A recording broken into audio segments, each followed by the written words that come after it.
What's up? Wait, give me a second. Wait, give me one quick second.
All right. What's good, man? How's it going? Where's my? I don't even know where it's at, to be honest. Oh, there it is. Hello, hello, man. It's crazy. I wasn't even gonna stream today, to be honest, but I had some time, so I'm like, yo, I could stream. How's it going? What's up, bro? What's up, Titan? Bro, post the link. Yeah, I was looking at it, and I was like, you know what? I put it on the Discord, and then I was on Threads earlier today, and I was like, you know, why don't I just post it on there too? Yeah, so that's what I did. Hmm, crazy.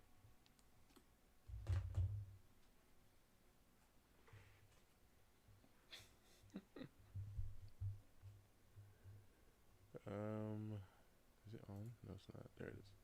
Yo, I was watching this story. Like, this is the girl that Morgan told me. I mean, Morgan did put me onto her, but I heard about her, and then I let me see if I can find the picture. Yeah, yeah. This chick right here. That's so funny. Okay, this chick right here. Yo, I heard this story, and I know you guys are on TikTok more than me, but there's this guy, right?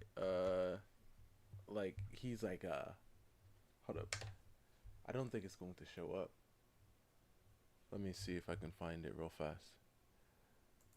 I I caught myself like listening to the like whole thing.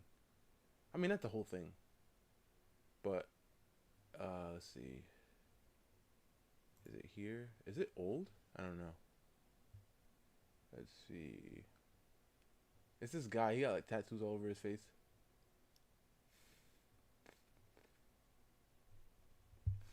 Yeah, I can't find it. It's probably an old video. But yeah, he has like a whole bunch of tattoos on his face, and he deleted a few people, right? And I'm listening to the story on how these things happen, and I'm like, this is insane. This is insane. Like this guy is crazy.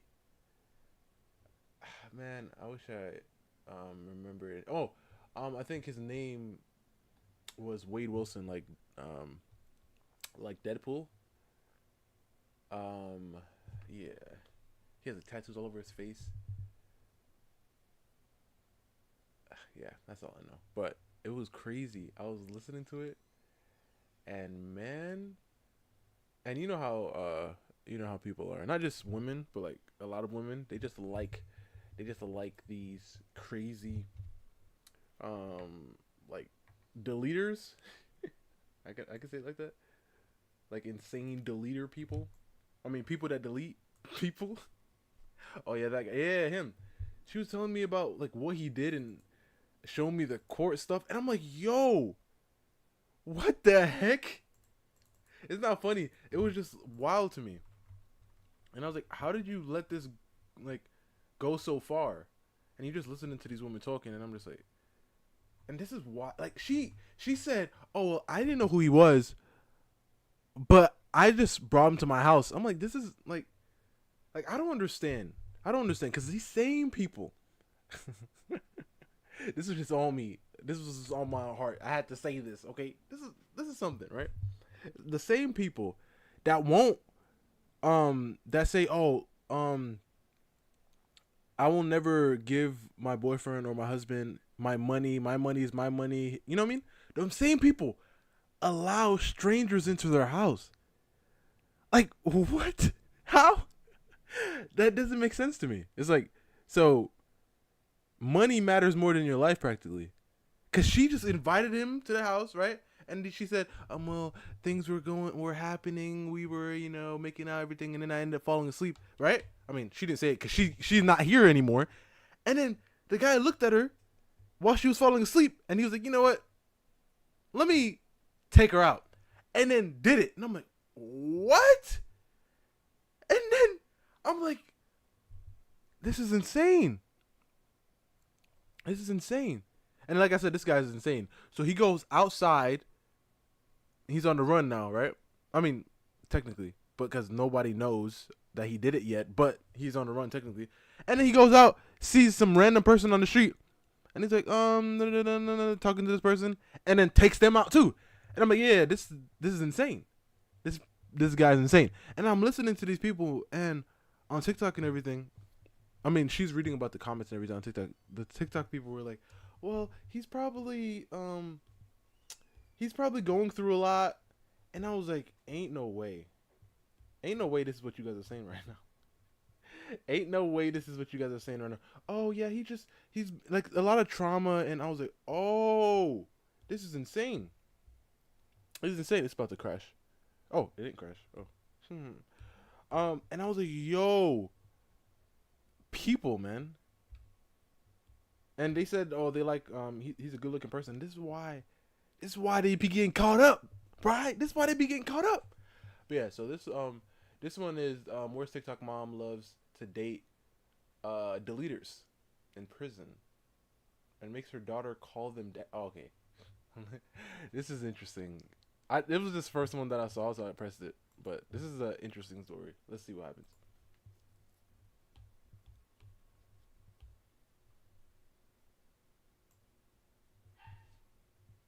Okay, let's go back because I'm lost.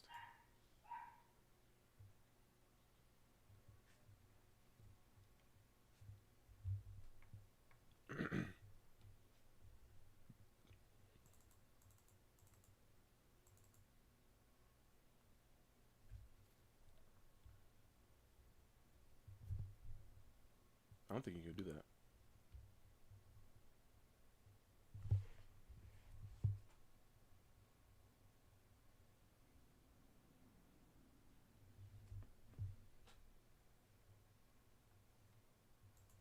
I don't hear the video. You don't hear the video? Is it like too low or you can't hear it at all?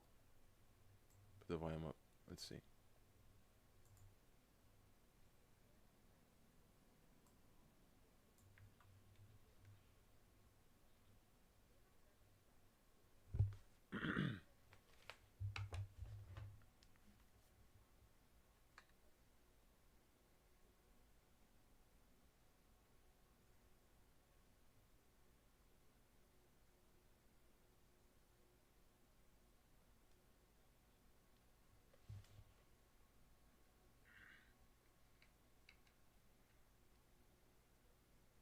Dang. Okay. Okay, let me try something. Let me try something. I think I know what it is. Let me try. And tell me if you can hear. Wait, I'm gonna keep playing it and tell me if you can hear it. All right, so I'm gonna play it, and then I'm gonna change this thing.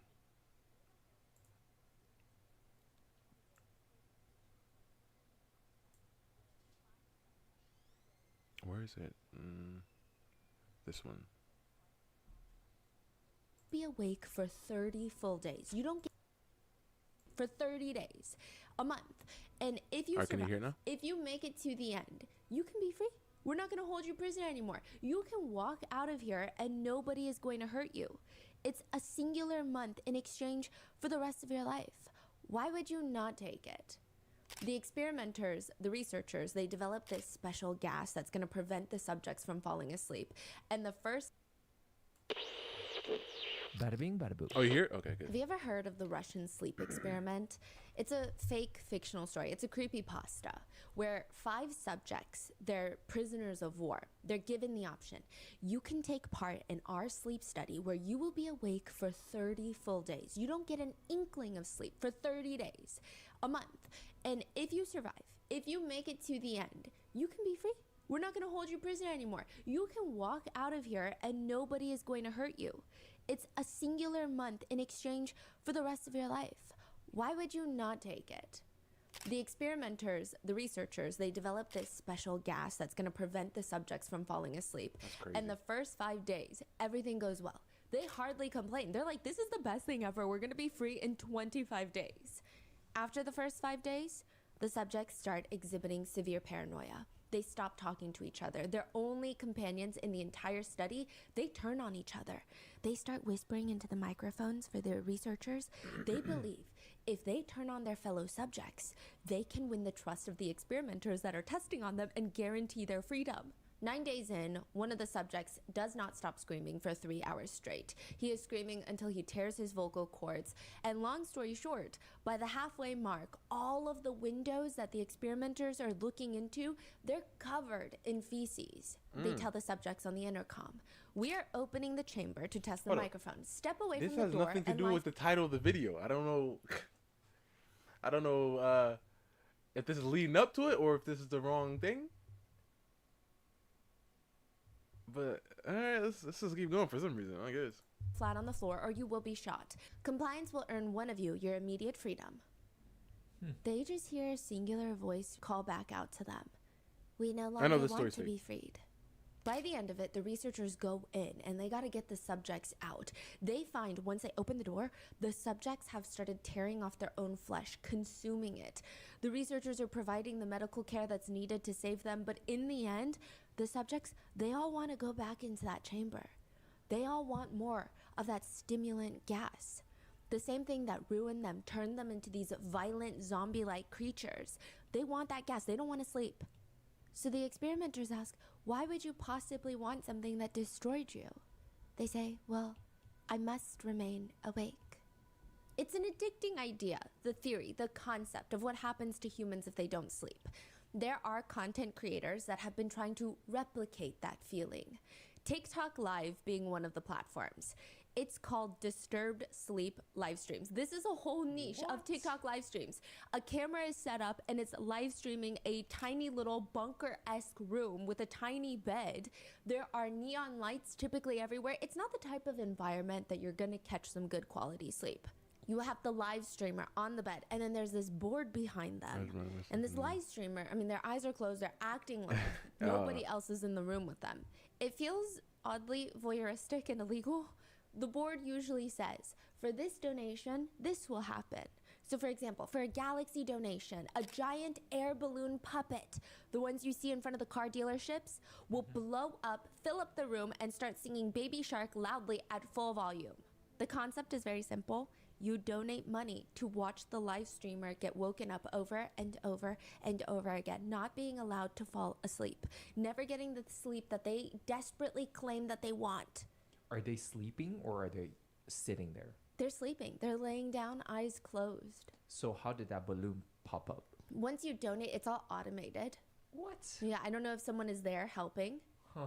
Okay. Yeah, and they make money. You get your own little Russian sleep experiment. You get to torture these live streamers, and humanity becomes less appealing for aliens to save.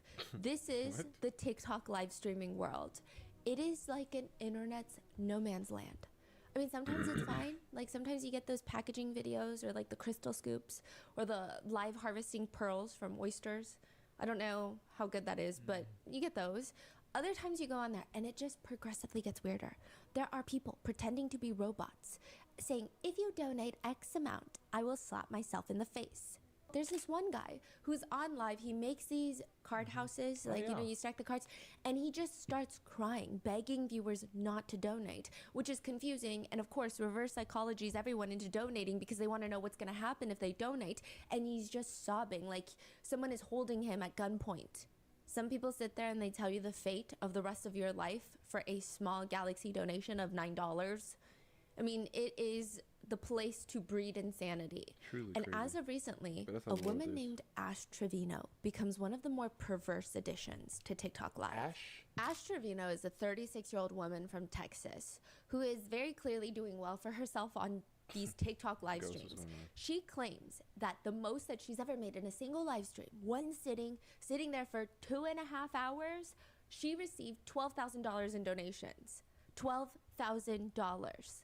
And her content is not even that stimulating. Like, if you're swiping through TikTok Live, you see a man sleeping next to a giant air balloon puppet, you see a man crying on live, these are gonna capture your attention. She just sits there at her makeup desk on the phone talking to her boyfriend. And you're just listening to them talk. You listen to their conversation like a little fly on the wall. I mean, one of her many boyfriends. One of them is named Francisco, and the live stream is set up to face her. She's got him on speakerphone on a separate phone, and she's all giggly. She's like a little girl in love. She's 36 though, so I guess a woman in love. She puts the phone up to the live stream. 2.3K people watching you right now. Francisco, you just hear his voice. He says, I'm just saying, I'm not going to share advice. Like, if you want to take the time of your day to actually get to know me. You want to take the time of your day to actually get to know me.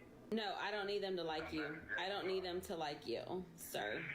Oh my God. Guys, he's innocent, and I don't care what y'all say, what y'all think. He's innocent, and y'all are gonna see that. And when he becomes, What the comments say? and yeah, they were like, "Oh, he's not innocent. He's dumb. This and that." Oh, they said he's innocent, but he's in jail. Oh my God, they said, honestly, rip to those who lost their lives. And her viewers, Ash Trevino's viewers, they start turning on her, asking her, why would any of this be funny? Why is this funny to you? Why are you laughing? And she responds angrily, why is it funny? Because you guys are sitting there posting it on my stuff. That's why it's funny. Because y'all are making it seem like some man is guilty of that when he has nothing to do with that. So that's why it's so funny, because y'all are blaming somebody that's innocent. Like, y'all don't even know the whole freaking story, bro. Y'all see what y'all hear and what y'all read, and it's not even the truth. Like, I don't care. I don't care. Which has people begging the question, what did he do? What is he innocent of? March 28th, 2018, 9:30 p.m. The King County Sheriffs are called to this apartment complex. It's a big apartment complex. It's one of those where you have multiple different units, multiple different buildings and facilities. And the police, they know why they're called to the apartment, but even when they get there physically, it's like every single resident came out of their unit and now they're just running. They're scrambling. People are running every which way. The entire apartment complex feels like all hell has broken loose. The police go straight to the place where everybody is running away from. They go straight there. They're going in the opposite direction. They get to the side of the apartment complex, and on the pavement, they find two bodies laying there soaked in blood. Two teenage girls, 13-year-old Elizabeth Juarez and 19-year-old Eviana Cortez. And now the question that police have is, why would anybody want to kill two teenage girls? Especially one that's 13. This doesn't even make any sense. What kind of people have it out for them? In 13-year-old Elizabeth's bag, they find a black can of spray paint. And above her body, they see all of this graffiti. They're called like gang tags. You mark your territory, essentially, street gangs will, by graffitiing their symbols, their names, their street names, their gang names, their acronyms. And it has been reported that Elizabeth, 13-year-old Elizabeth, was part of the South Side Locos. It's a street gang. And gosh. I say 13. was a part of very loosely because she's 13. I barely knew what I was doing at 13. The last thing that I had the mental capacity to do is pledge my loyalty and life to a gang. But apparently, she had seen that a rival from an opposing gang, their rival street gang, was moving into their apartment complex. And prior to moving in, they had come in and graffitied their name, ULK, all over the apartment complex. So as the rival gang member, she goes and she just starts crossing it out. She crosses out their acronyms, crosses out their names, and that is perceived to be a direct threat. Somebody sees her doing this. I Now mean, you're that is gonna crazy. think, if you see a little 13-year-old girl graffitiing on the side, Man, that sucks. But it's like, she definitely doesn't understand what she was doing, probably. I mean, she's 13. She's a kid. But it's like, dang, bro. Like, what do you, like, obviously, I'm not saying anybody has the right to, take anybody out. But, like, when it comes down to gang stuff, what can you say, really? Because they're already doing it. And they have their code and everything, and she just broke it. side of the wall, even if you're a part of the opposing gang, I don't know, aren't there codes of conduct? Don't harm children. Would you not just think to yourself, what has this 13-year-old gotten into joining a Actually, if it was a 13-year-old boy, the same thing would have happened. So, obviously, if it was a girl, a little girl, it would be different. But, like, I don't think she should say 13. Oh, she's just 13, so nah, they don't really care. gang? Most of these gang But no, people start She like, is really shot and killed. Along with her, Eviana Cortez, who just happened to be there that day. She had nothing to do with the graffiti. Oh, Elizabeth is dang. shot in the back of the head and the back of the left thigh. Eviana is shot 4 times to her stomach, leg, and left ear. They are both pronounced dead at the hospital. So he lives there, and he just walked out and opened fire? In a car. Oh, driver. Yeah. Wow. That is Can I even say that? Francisco, I don't and think I that can is say that. what he is in jail for. This is the person that TikToker, if you can even call her that, viral train wreck Ash Trevino is dating and is live streaming, talking to on the phone while he's in prison for these crimes. She said, they said RIP to the people who lost their lives, and she's cackling. She claims that he's innocent, but is he really? 19 shell casings were found at the crime scene, and Francisco's DNA was found on those shell casings. In Francisco's apartment, they find a revolver, a 9mm magazine matching the shell casings left at the crime scene. They find a laser sight for a handgun to help aim. They find loose ammo as well as writing that confirmed Francisco's gang affiliation. They find messages and photos referencing the double homicide on his phone. In one video that Francisco takes, he is at the memorial for both of his victims. This is days after the murder, allegedly saying, "Man, shows you the repercussions when you with a G-man. You already know what it is. ULK, his gang name." It is believed that he sent this video to fellow gang members on Snapchat. They also found messages from another gang member to Francisco, sending a picture of Elizabeth with the words RIP little one, to which Francisco's account responds, that bitch. 13-year-old. But another aspect to this case that makes people feel like, yeah, sure, but he's definitely guilty. He's got quite a list of crimes that he's been convicted for aside from the double homicide. Tampering with evidence. He tried to intimidate a minor to take the fall for a gun that was found in his car. He has 2 convictions for assault, one of which took place in the jail. The reason that he assaulted a fellow inmate is apparently a guy walks into the unit. Turns out he's part of the rival gang, and without any provocation, Francisco takes off his jail slippers and just starts jumping on this man, punching, kicking him, throwing him onto the ground out of nowhere. Aside from that, the 4 assault cases, the witness tampering case, Francisco is already in prison for another murder that he has been convicted of another rival gang member. So he murdered 3 people? Yes. He is connected to 3 separate murders, 4 assault cases, 1 case of tampering with a witness. The prosecutors wrote this about I him. think he should be. Given I think he should be in the defendant's there. brutal course of conduct and I think disregard he should for be in human there. life, the defendant clearly That's presents a that's too substantial many. likelihood That's too, of like danger. I mean, nah, never mind. What else to say? I was gonna say it's gonna be pretty crazy. So let me just take that back. Even though I didn't say it, let me just take it back. To the entire community. He is in prison. But somehow, that is exactly what TikToker Ash Trevino wants in a romantic partner. She likes to date men in prison that are accused of doing heinous things and documents all of this on her TikTok live streams. Netizens are getting involved in real time to try and call the authorities to get her children taken away from her. You see what I mean? This girl is playing, but this is not just a her thing. Just like I said with the whole the Deadpool guy. Why are they letting these things happen? And let's say somehow some way he ends up getting out, right? And then obviously she's gonna hide him probably. And then if something ends up happening, what are we gonna say? Well, she no. This is crazy. Oh my gosh. And her prison boyfriends, they want to save her kids from her. Her being Ash Trevino, the now infamous inmate hopper. Inmate hopper. It's crazy. People are insane.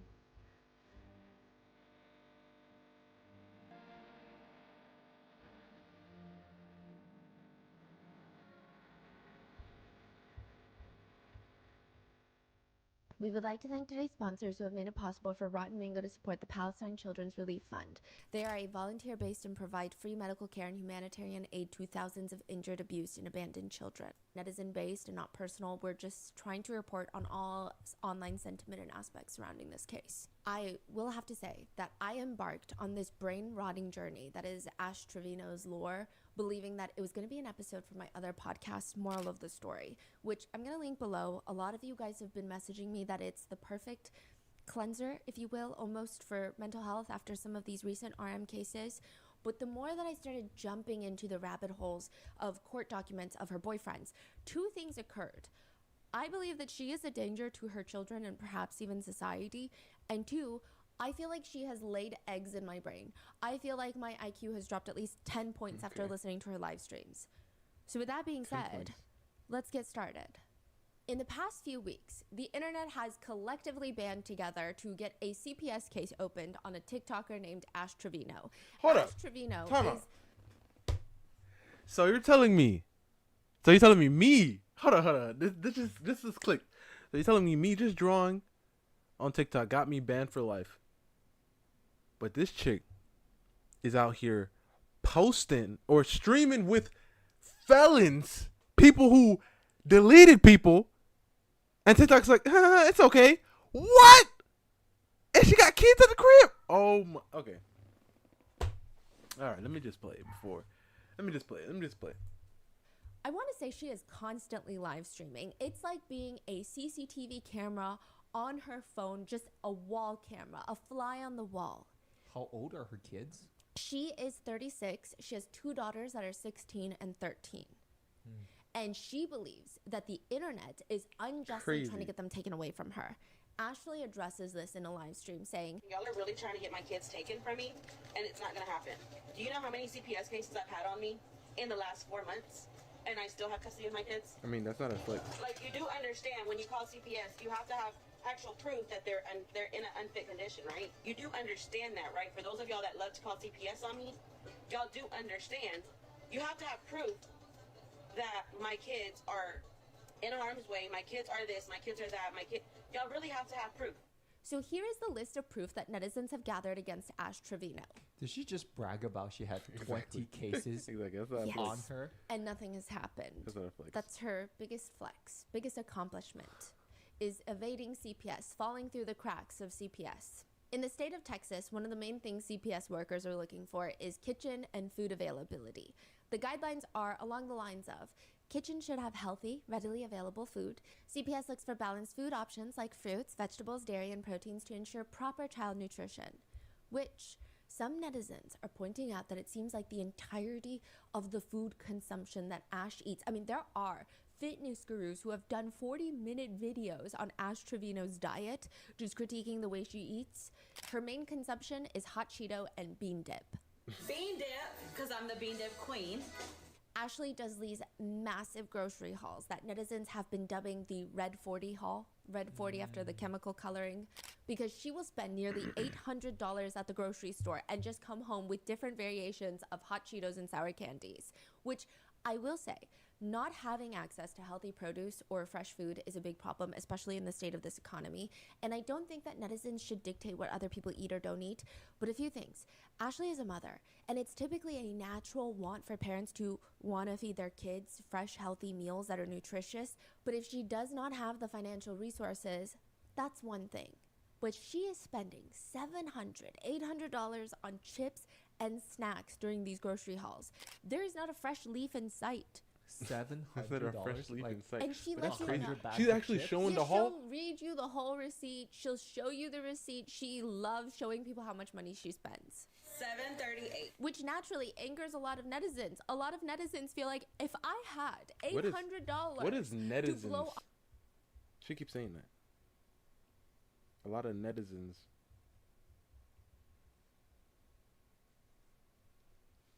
on groceries in a single trip, I would get my kids everything fresh and nutritious. I would get them so many eggs.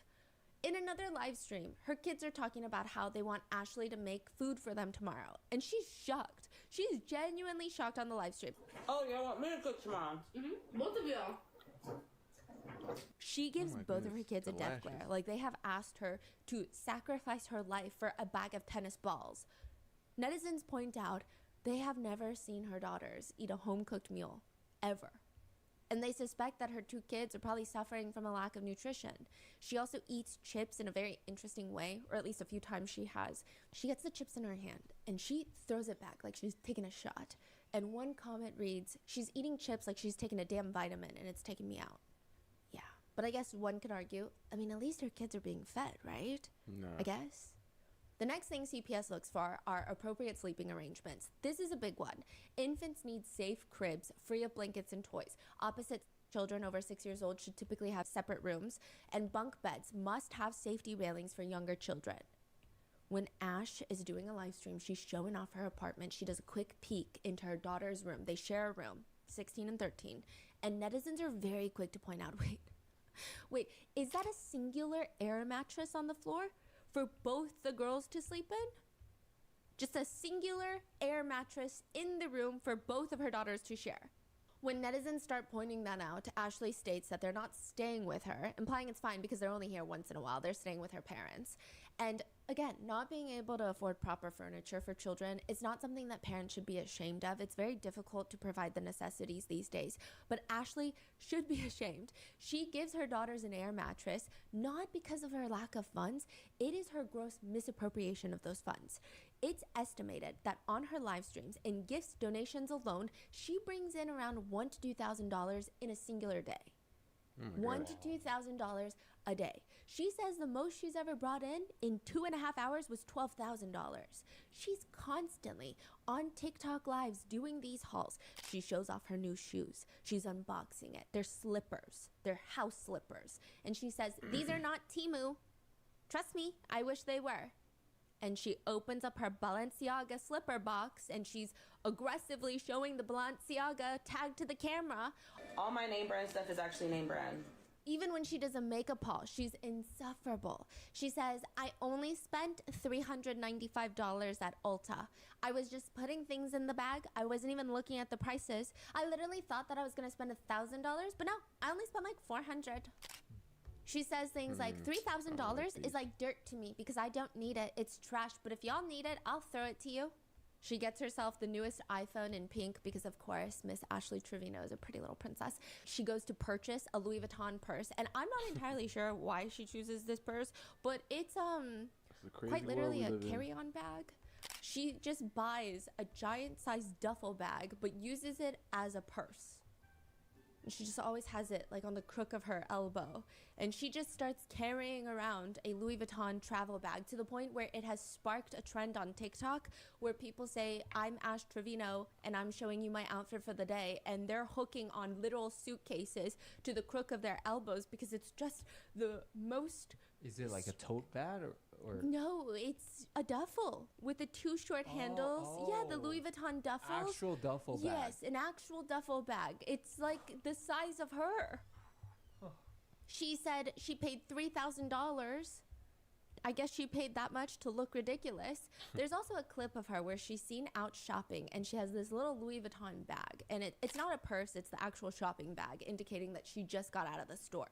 And when she sees somebody recording her, she places it straight in front of her and starts swinging it around. It is the strangest thing. She says, I kid you not, I already bought 2 Louis purses over $6,000 within a month, couple weeks. Sunglasses from Louis, my apartment. I'm telling you, it's good money. She's talking about TikTok lives. She brags about spending $327 at the Cheesecake Factory for 2 people, which I will be real with you. The Cheesecake Factory is not cheap, but it's also not that expensive. That is crazy. Mm-hmm. But she can't afford beds for her kids. Her explanation to netizens, and I don't know if she's going to have a chance to explain this to CPS workers. Yo, what the heck is this netizens? Like, I'm guessing, like, normal people? Netizens. Like, is it, like, mixed with citizens? Something mixed with citizen? Netizen. Like, the internet. Netizens? Bro, because she keeps saying it. I'm just like, what the heck is she saying? Is this, like, a normal saying? Ask, but I digress. She explained. For sure, but now that I know that they fixed up their room, you see the LED lights? They fixed up their room. They brought their cajones back from my mom's house because they had their vanity stuff over there. They brought everything back. So now I'm going to buy them a bed for Christmas. But I'm going to get it before Christmas. But I don't know if I should get them bunk beds because they're older or if I should get them one bed to share. That's crazy. Get them 2 beds. She says, additionally, this excuse is brought up that she's just not sure which bed to get them, and that's the reason that she's stalling from purchasing a bed. But she continues to spend so much money. She spends, I would assume, thousands of dollars every single week on DoorDash, Ubers, and Airbnbs, as well as alcohol. Like she's living at different Airbnbs? Yes, she just loves to go to different Airbnbs and just party with 19-year-olds that she meets on TikTok. This is a 36-year-old woman. This is oddly infuriating, but it's not just material goods that she's purchasing. At one point, Ashley leaves her kids at home to go to Disneyland. She lives in Texas, so she flies to Disney, which Disney adults, great, do your thing. But also, if you have children and you love Disney, I can't imagine not wanting to experience it with them. When netizens call her out on this, like, this is so weird. You've got 2 girls and you go to Disney by yourself. I didn't take them to Disney. I've said this before. If you were not on that live, I'm sorry you weren't there. But I did not take them to Disney because my kids do not fly. What do you mean when she said that they don't fly? They don't like to get on an airplane, which is not true. Her kids have TikTok accounts, and one of them debunked her, literally saying, I don't know why she said that. Like, I fly. Like, I'm not scared of airplanes. This is so weird. And also, if the reason that she doesn't take them is because of school, why doesn't she just take them when they're on break? It's not like she has to go Monday through Wednesday. She could go on the weekend or during spring break. But the bragging never ends. Ashley Trevino even casually brags about getting a BMW. Okay, she just is in a BMW. Okay, so citizens on the internet. She's sitting there eating In-N-Out live streaming, and she's showing her face. So she's sitting in the driver's seat eating In-N-Out, and she goes, y'all, I'm eating In-N-Out. And then she takes time to reverse the camera to show the steering wheel, and she said, okay, I got a BMW and it suits me. Sunroof, and it's nice. Like, it has an LED light over here and over here on the dash as well. Her daughter's 17 or Did she buy 13. a BMW or is she? So clearly she can afford a bed. She also makes fun of her friends for flying Spirit while she flies first class. It is expected by CPS that parents provide a safe environment for their children. Interactions between family members are evaluated to identify nurturing relationships or potential signs of emotional or physical abuse. In another live stream, Ashley is on live while she's on the phone with her daughter. She asks her daughter, do you want lip fillers? Which her daughters, even if they were of age, they're 13 and 16, I wouldn't feel comfortable with my mom asking me that. I would feel pretty insecure. Do you want lip filler? No, my lips are actually big. They're not that big, baby. Okay, but they're big enough for me. They're not that big. Yes, they are. No, they're not. This Why is are you being a crazy. hater? Like, Let why? me see.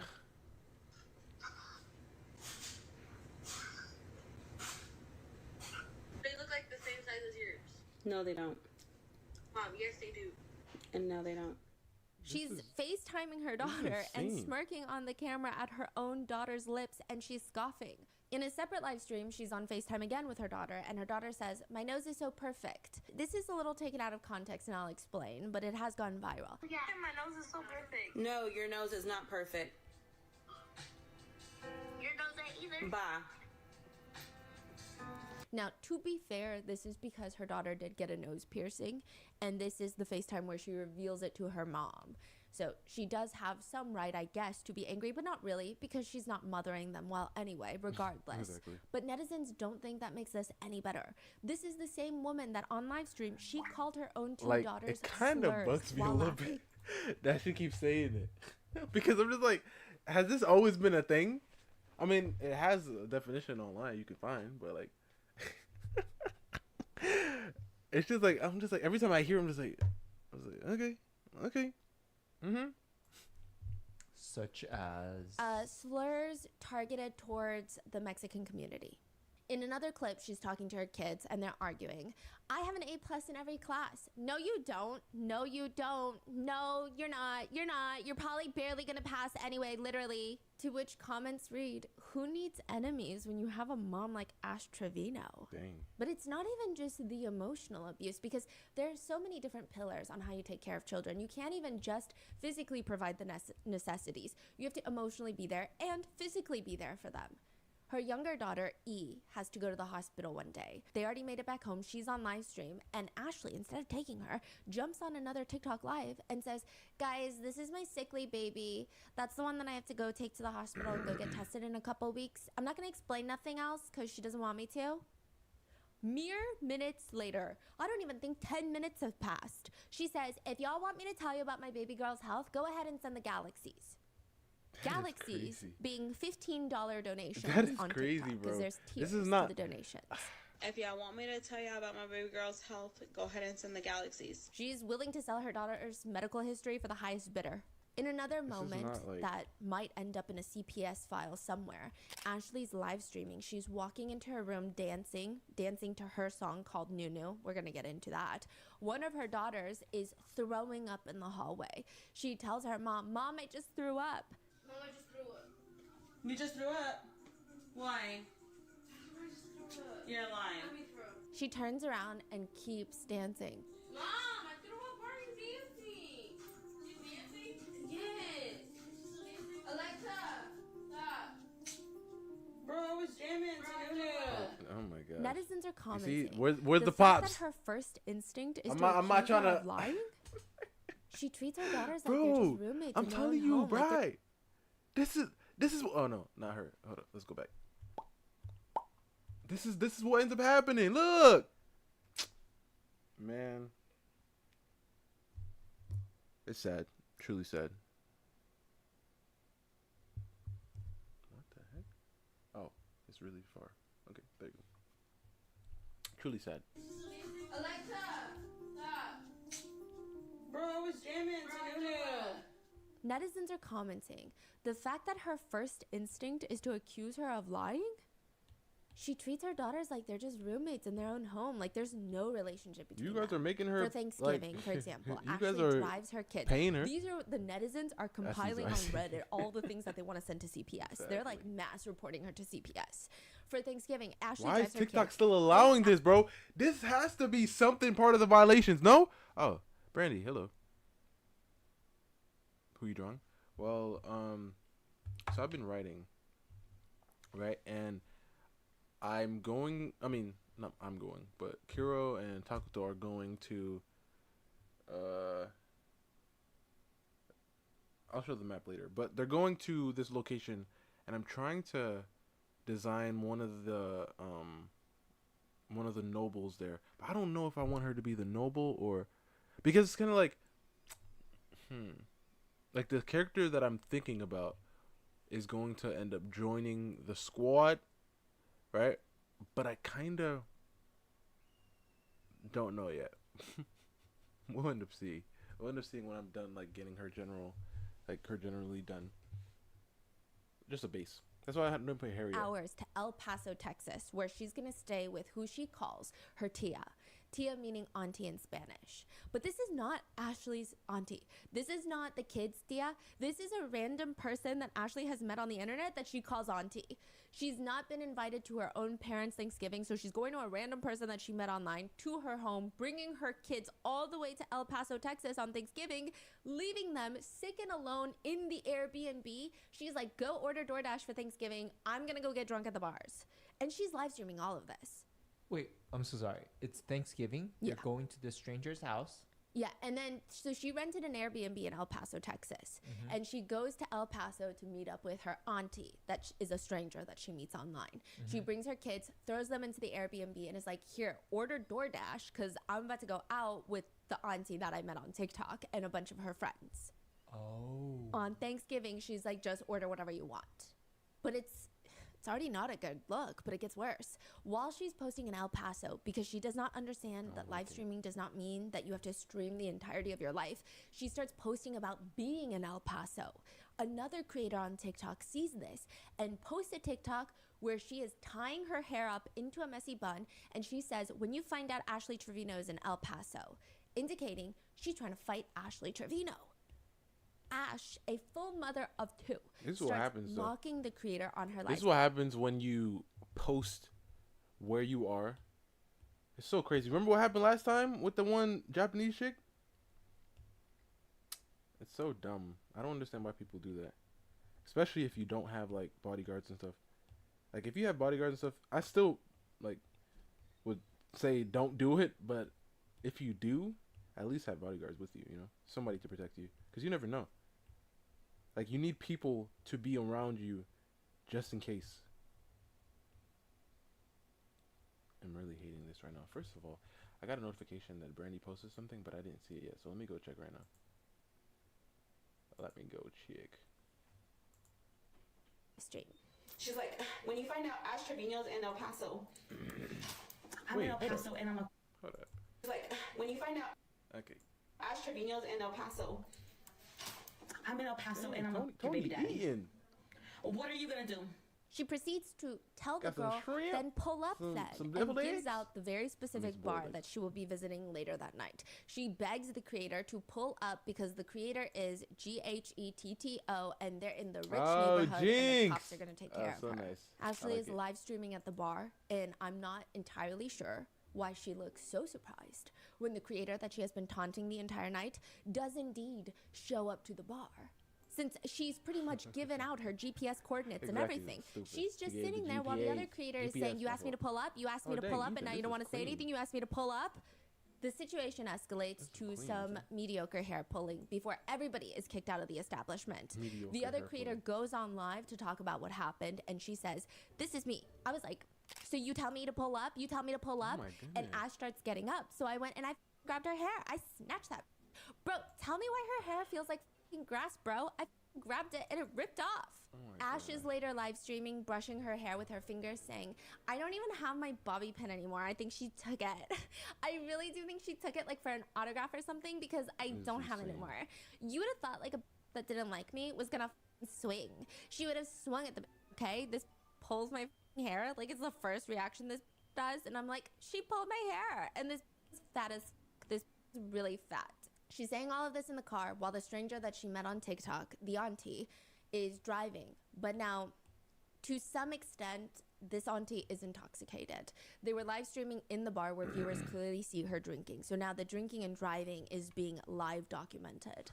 When they get back to the auntie's house, the kids end up coming there, and E, the younger daughter, is not feeling well. She feels sick. She wants to throw up. On top of that, she's likely stressed and freaking out, or at least anxious about the bar fight that Ashley got into because she tells Ashley, I saw the video of what happened at the bar. Like I was watching the live.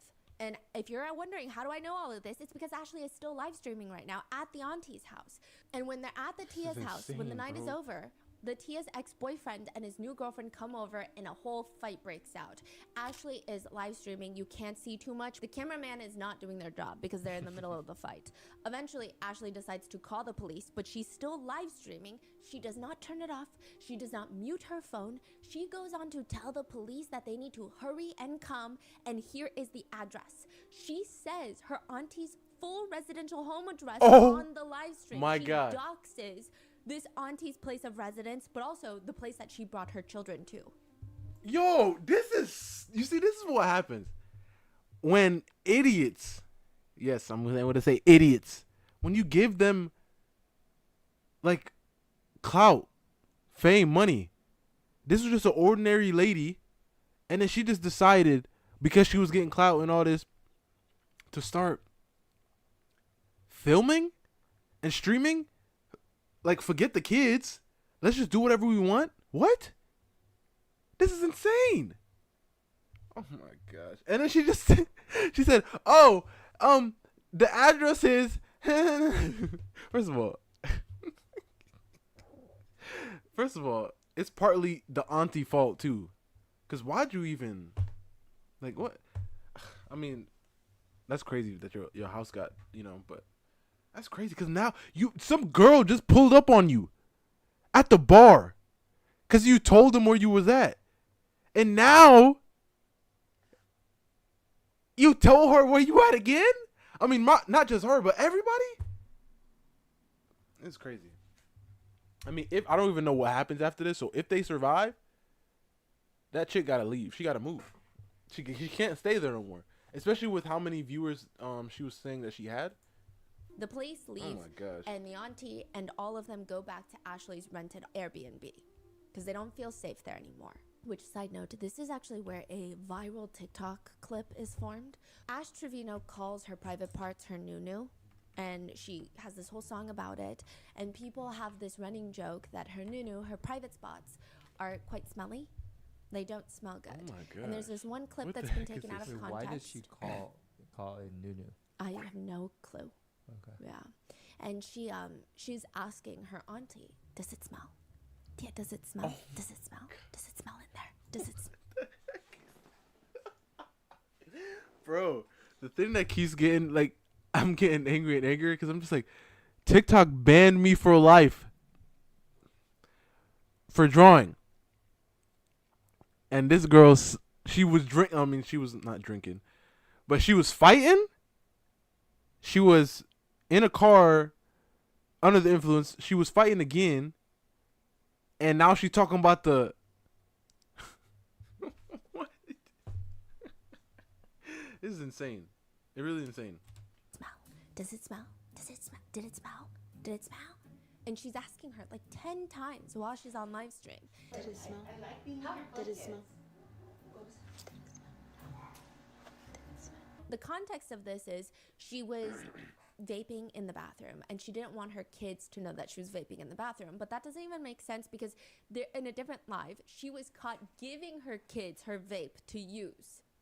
What? So I don't know why she's asking if it smelled, if she was insinuating something else and then was trying to cover it up with this whole vape story. But it's become this whole internet meme with a life of its own of, did it smell? Did it smell? Did it smell? No, but did it smell? So the group of them, they're now back at Ashley's Airbnb. Insane. And the daughters are there. Ashley is live streaming and she's standing there chowing down on fries. And you just hear the auntie talking to her because a physical fight broke out. I don't know the extent, but it seems like to some extent there was domestic violence. This is the auntie's ex-boyfriend that came and a physical altercation took place between him and the auntie. And the auntie, she's dry heaving because it's pretty clear that from the perspective of the live stream, she was harmed physically to some level. She tells Ashley, I don't know how much abuse I told you about, but I never told my daughter about it. It is so ridiculous because Ashley continues chowing down on the fries that someone even comments, and back to the food we go. The El Paso incident, it becomes dubbed that in the Ash Trevino lore, is just this incredibly idiotic and unsafe situation. The drinking and So driving, she's obviously. still- but also the fact she's that still Ashley is able to begging a stream stranger to on come and TikTok. fight her, even though her kids are in town. She doxes her auntie. She confronts the stranger at the bar. I mean, there's so much going on, and it's just flat out dumb. But the most mind-numbing thing, the most mind-numbing part of all of this is this isn't even the first time that somebody pulls up to fight Ashley. She has been through this whole rodeo before. Ashley has started getting herself into altercations with other TikTokers, one of them being I a don't like creator this. by the name I don't of like it. Tampa Bay, who has taken the initiative to create a GoFundMe to support her travel fees to go to Ashley's home to physically assault her and pull up, which I like to mind my own business most of the time. I don't know the first thing about Tampa Bay, but I do know that Ashley should understand that whatever she is doing online is going to come back to her kids. There are creators out there that are wanting to find Ashley's home and confront her home where her kids often stay. It's a dangerous situation overall. Ashley would even tell Tampa Bay, So Brandy, what are you "Pull up to working my on house now?" then. Pull up." Tampa Bay said she was gonna come in 5 weeks. I'll be waiting. Tampa Bay does in fact pull up. Thankfully, the kids are fine. Oh my Well, fine God. in that situation. Oh But my Ashley God. has repeatedly doxed her home address with no regard for her kids' safety. There have been incidents where the children, have noticed strange cars driving around, scoping out their house, and naturally they get very concerned, they get very anxious, very worried. They call the police. The 2 daughters and Ashley are home. Ashley is home. The guardian is home. The police arrive.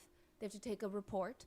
Ashley lets her 2 girls talk to the police officer while she stands there, pointing her finger in the air, holding up her phone. She's in the midst of a very intense, cutthroat TikTok battle.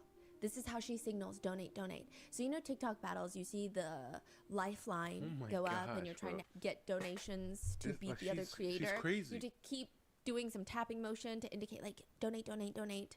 This is her favorite thing to tap in the air. And that means donate to me, donate to me. And she's tapping.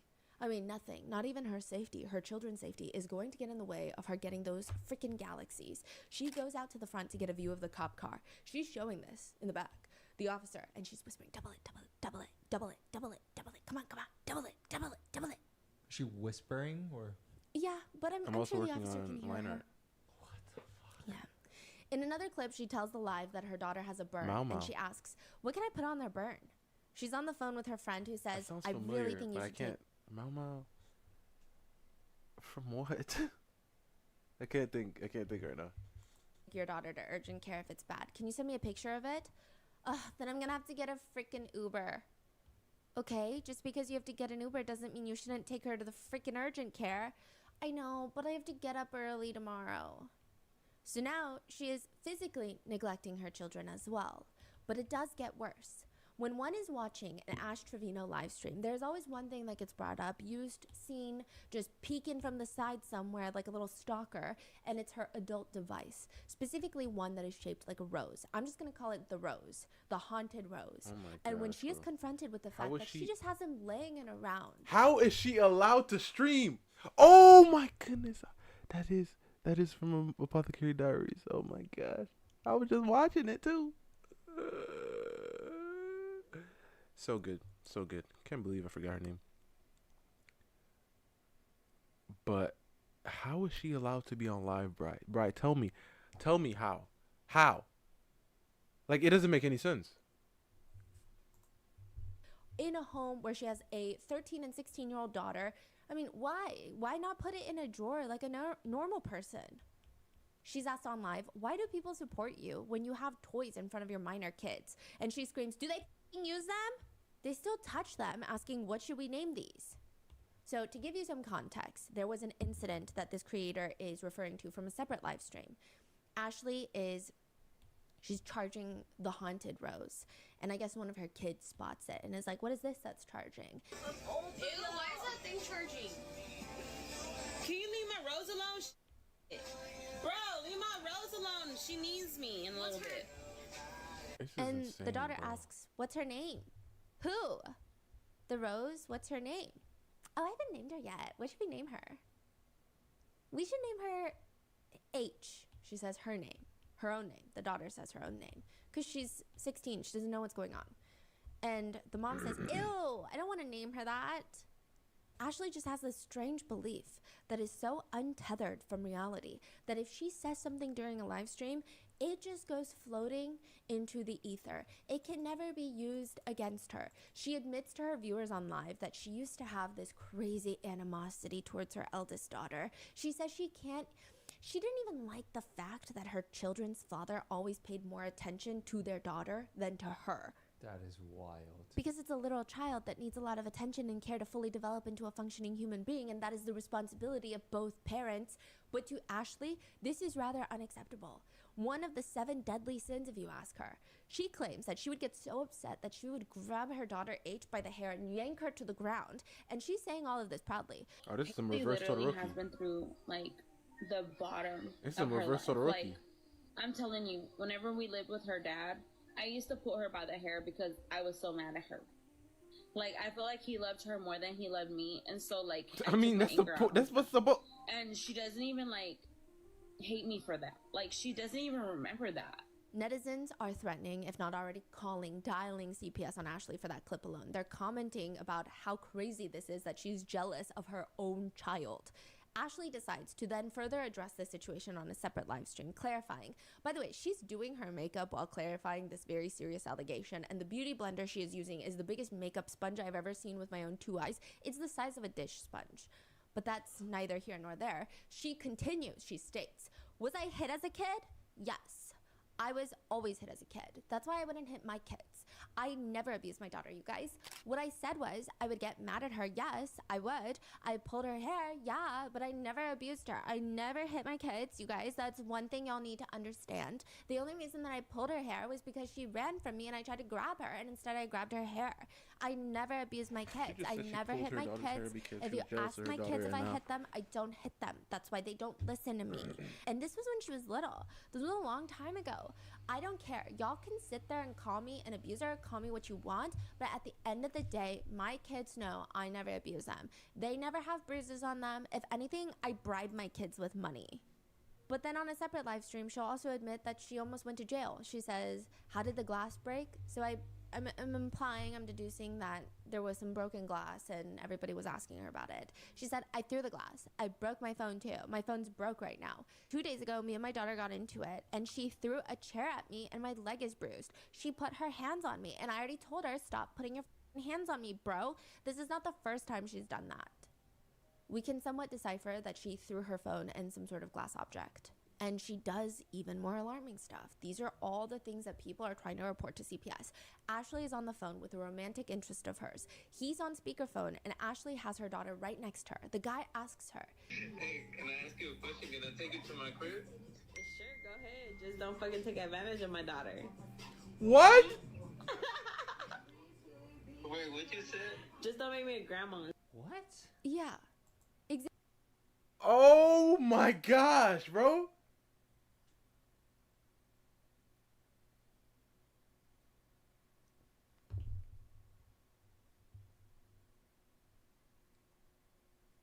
This is insane. This is wild. This is wild. And I'm still on that same fact, the simple fact, and she's allowed to stay on TikTok, but not me. That's crazy. Okay. It just reminds me very much of Jennifer Soto. Yeah. Why are you even saying that? Why are you bringing up Woody Allen right now? Yeah. Later on a live stream, she says, "It's like one of my kids. She meets a guy. She likes him. Hypothetically," this is what she's saying hypothetically. "She wants to do something. The guy asks her, 'How old are you?' She says, 'I'm 18. I'm 17. She's 15 at this point. Guy believes it. And then I find out, honestly, if I find out my daughter's doing something, I'm not going to sit there and call the cops. I was her age once. I was doing it, so." But the alarming stuff comes in by the types of people that she decides to surround herself and indirectly put in her daughter's paths. She goes on a live stream to talk about writing to Chris Watts, the infamous killer who killed his wife and his 2 kids. Her friend tells her that he's evil, that he killed his wife and kids. And Ashley responds, "Well, maybe he killed his wife because he's not happy." Oh Here my we go. gosh. And said that the episode on Chris Watts on some sort of crime show made her fall asleep. What does that imply? Like, It is just rude. What do you mean? 3 people lost their lives and you're falling asleep on the couch? Just turn it off. Why are you saying this? What's happening right now? Do you know? The crazy thing though is, like the world that we live in now, it's kind of wired us to see these things as, I'm not gonna say the world. I will say, like, America. Let's just say like the Western world has kind of conditioned us to see all these things as nothing, in a way. You know. It's like, just like I was talking about with the whole Deadpool guy. People were literally saying, "Oh well, he probably did it because of this," and not realizing everything that was said, everything that happened is insane. Like, this guy is crazy. But they keep like throwing those and pushing those away, saying, "Well, just because they like the way he looks." It's crazy, this world that we live in, man. Truly crazy. An inmate hopper is? It's someone who likes to date inmates and will jump from one inmate to another. Typically, I would imagine they themselves are not an inmate, so they're, instead of on Hinge, they're exclusively finding romantic partners on writeaprisoner.com. And Ashley Trevino gets known on TikTok for being an inmate hopper. But it really all starts with this very awkward moment when she live streams herself picking up her boyfriend of 9 months from jail while he's being released. Wait, is this the one that happened? No, that was a separate Oh. person who likes to sleep with inmates when they get out, or she slept with one inmate and it was connected to Wade Wilson because she was like, Wade Wilson, hi, and then we covered. Yeah, Yeah. it's like Okay. a thing. It's a Okay. thing, yes. She brings him to this hotel room. There's a giant heart on the hotel bed made out of roses. She has a whole snack basket picked out for him, and he's just walking in, and the whole live stream is uncomfortably awkward. He's ignoring her. He doesn't seem excited to be there. He doesn't even look excited to be a free man. It almost appears by some netizens' perspectives that the prospect of him getting into bed with Ashley Trevino, he'd rather go back into his cell. And the energy, the visuals are just off, and people are commenting. I remember when my ex came out of jail, he literally could not stop touching me nonstop. He would not stop holding me. He would not stop up with paying these attention to me. people? Jesse showed no interest in her. This is so sad. It is pretty clear How's it that sad? Jesse was likely using her for commissary funds when he was in prison. Even when they live stream together, he looks like he wants to keep a safe 6 feet social distancing space between them. But before you even feel a tiny, modest sympathy for Ashley, she also gets upset when Jesse wants to see his own children because she doesn't want his child's mother in his life. Within 3 days of Jesse being out, she's calling him her husband. People are confronting her about the fact that he has his child's mother's face tattooed on him, and they tell her, hey, are you not upset? They're just trying to start drama. Okay, they're egging her on, the netizens. They're like, are you not upset? You don't want your face tattooed on Jesse? And she gets very defensive. I'm good. I don't need a tattoo to symbolize what I am to my husband. As long as I know where I stand with my husband, we're fine. But she gets his TikTok handle tattooed on her. Not even his name, the TikTok handle. Like God. at That's how you know she's, Rockmingo, like- imagine you tattooing that. She's always online. Wait, she tattooed it on her body? Yes, his TikTok handle. What? The relationship lasts somewhere in the ballpark of 8 business days before Ashley is on live stream ranting, clapping her hands as if we are the ones to blame for this. She says, and that's what irritates me. Y'all think you know him? Y'all don't, bro. I was with him for 9 months, holding him down, and he's talked so much crap about me. The tears that I have to hold back when I see him. Look, he's requesting again to be in my live stream. He's requesting again. Jesse is not a nice person. Jesse is a really mean, ugly person. Y'all don't know what I've had to endure the last 2 weeks, okay? I'm not wanting to bash him. He's not a nice person. this yourself. Jesse let all these females make him feel like he was just the luckiest man out there. He was just using me for clout because without Ashley, Jesse is not nothing. Without Ashley, there is no Jesse. I made Jesse. She's 36. Later in a video, she responds, why 36. did you guys break up? So she's like reading the comments. Why did you guys break up? Because of social media. A lot of females were in his inbox. I just didn't have the trust. I would tell him I wish he was back in prison because I trusted him in prison because nobody knew who he was. Nobody was writing to him. He wasn't calling them. You know, when he came out, I let him have social media. I gave him a little cheap phone. I told him, make a TikTok. I said, make a TikTok, babe. And that was my biggest mistake, was to let him get involved in the social media life. You see, she's always How many online. Like her followers life does is she have? on It's TikTok hard to say or because she keeps online. getting her accounts deleted. Really? Oh wait, Yeah, what? I Hold think up. she's like on her 6th. How many followers does she have?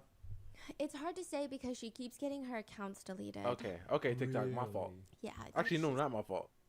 Because you still let it slide for a while. I think. I don't know, but that's crazy. like on her 6th account. Because of like. Yeah. I mean, okay. because she'll People just. report her and. Yeah, and then she'll just completely flash her entire bare chest on a live stream on TikTok. Huh. There are also some very strange moments in this whole relationship saga with Jessie. Ashley goes on live where her daughters are her moderators. I don't know if they were her moderators for every single live, but the fact that they are her moderators and they have frequently said, like, Mom, don't do this. Mom, don't say this. They'll come into the room sometimes while she's live streaming to say, stop doing this. So it's pretty clear that they know what she's doing on live. They're watching. She states, to be honest, you guys, it's just going to give Jesse more clout. Just kidding. He has an 8-inch.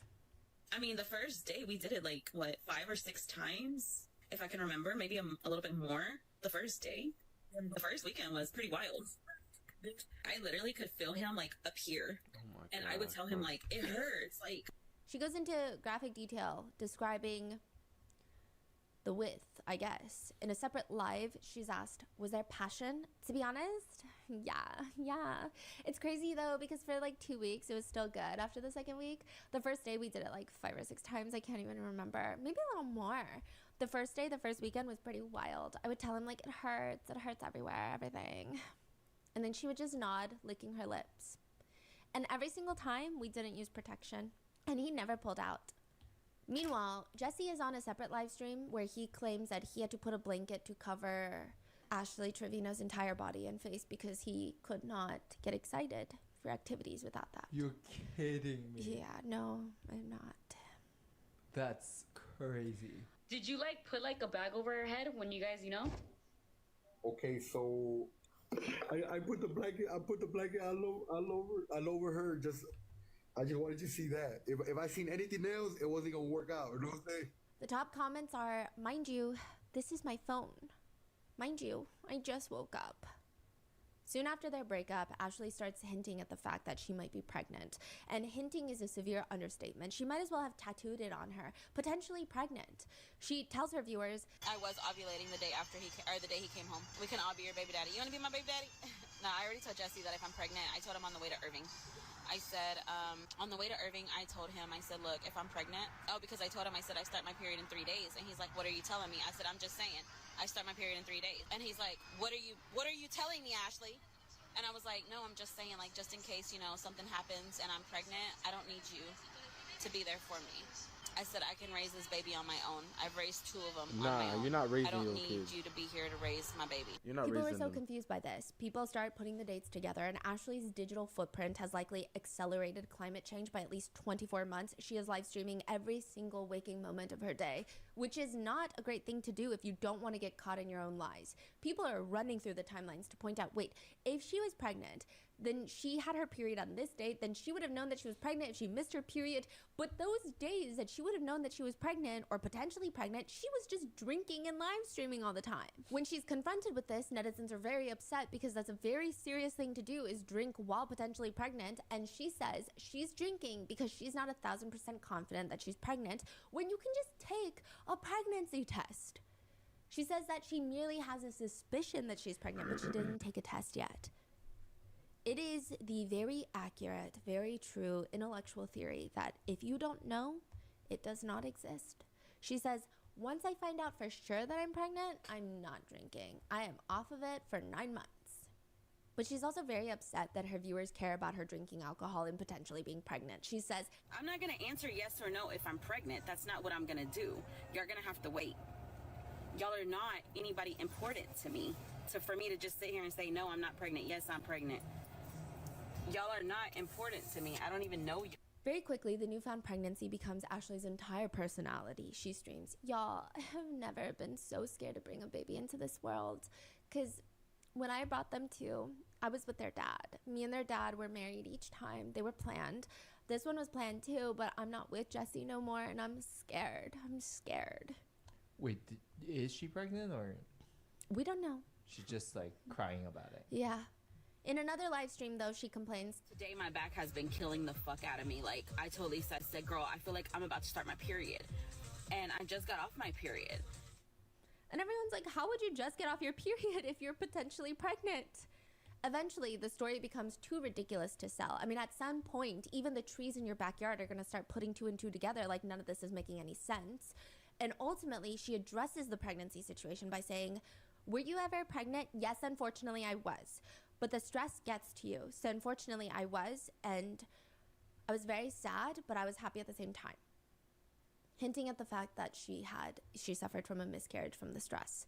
The comments read, "She reminds me of one of those high school girls that would say that they're pregnant for attention and then end up, quote, losing the baby." But later on, Jesse explains in a live stream that Ashley terminated the pregnancy, or at least that's what he thought, that she did not suffer from a miscarriage. To which Ashley responds on live, Nobody was supposed to know that I had an abortion. And he literally just told everybody that I had an abortion. But I had an abortion because I didn't want to have his baby. Hey, Daddy.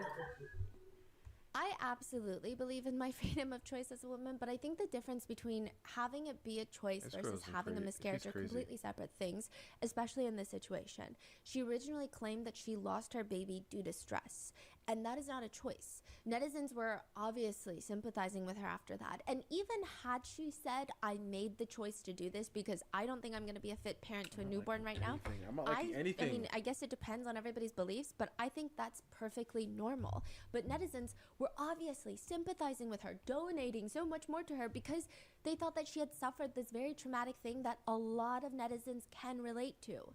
But it was a lie. In another clip, she says, He's just mad because I aborted our baby. I never wanted to have his kid anyways. I'm literally glad I got rid of our baby. I didn't want nothing from you. what makes this even worse is the fact that in a separate live stream, this is when she was telling the whole world and everybody's mother that she might be pregnant. She says, "If I'm pregnant, I'm keeping the baby. I already told my kids. I told them, there's a possibility." So she's getting her minor children emotionally and potentially just mentally involved in this. With Jesse's relationship with Ash Trevino, that's where she really starts gaining a lot of TikTok fame. But people find out this is not her first relationship with an inmate. In fact, there was a previous one that she documented heavily through Instagram by the name of Isaiah Gonzalez. This was her previous husband that was in prison. She'd introduced her children to them.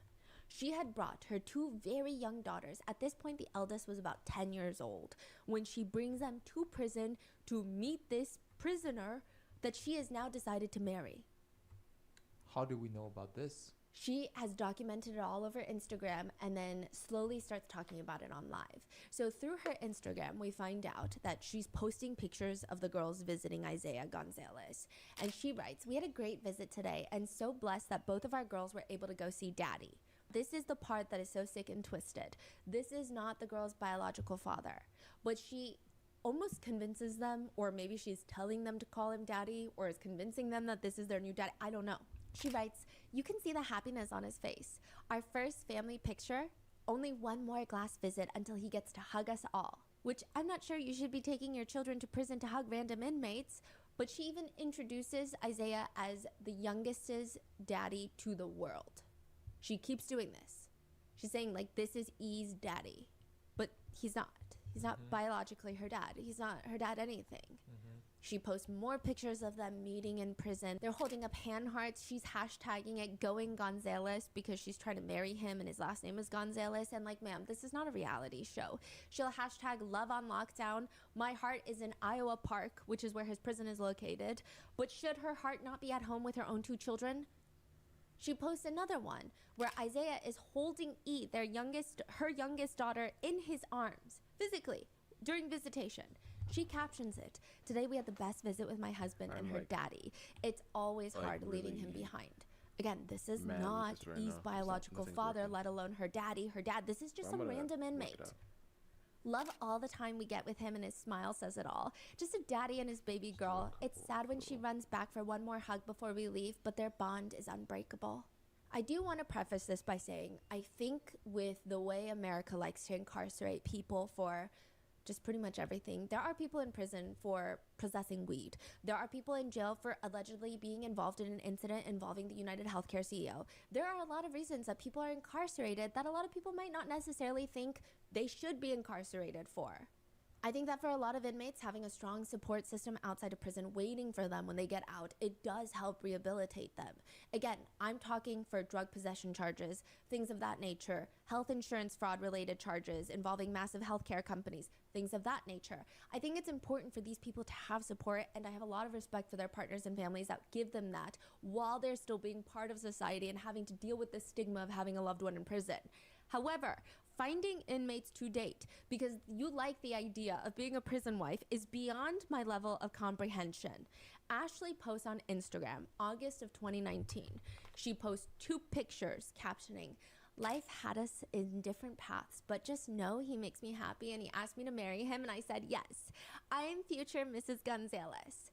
She goes on this whole rant. For those of y'all that know, y'all know, LOL. And for those of who don't know, now y'all do. People are going to judge us, but like we say, screw what y'all think. I have been here for him and plan to continue that throughout his entire journey that God has given us. Yes, he is away from me, but these years will go by so fast and I can't wait to become Mrs. Gonzalez.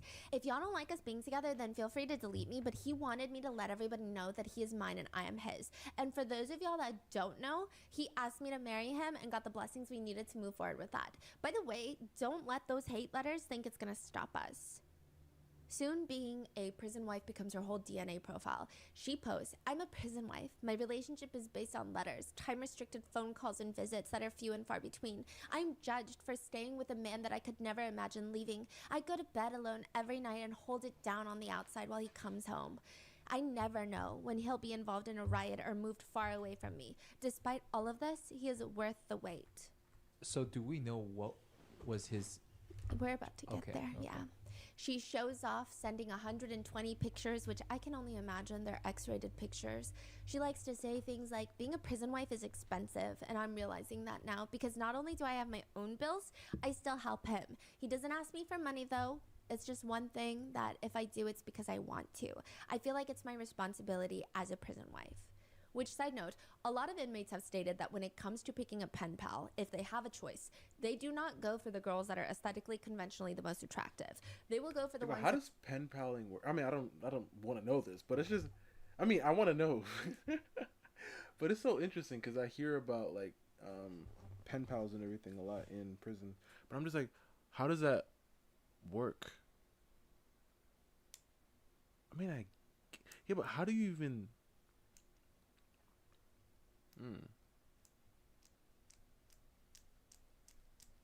mean, I guess if I mean, I guess, sure. That they believe are the most desperate, the one that is craving a compliment, dying for attention, because that is who is going to put money in their commissary. It's like a job. You want minimum effort, maximum financial reward. They sit there, write letters. It takes time, but the inmates have time and they get taken care of through financial ways. Letters, I guess, yeah, but it's like, because I was thinking, how does, like, so they just write a letter to that person and then they say, I mean, I get it. With like a forwarding address and everything, so they know where you live at. Or do you drop it off at the prison? This is crazy. It's crazy. I will agree with this sentiment. Yeah, she might think that she is the love of their life, the apple to their eyes. They're all peas in a pod. And if you send pictures, like Ash Trevino has sent 120 plus pictures in one go to be exact, they will 99% of the time pass around those pictures. It is said that they have no respect for any of these. I mean, maybe if an inmate was with their partner before going to jail, they perhaps don't want to share those pictures, but they will pass around pictures.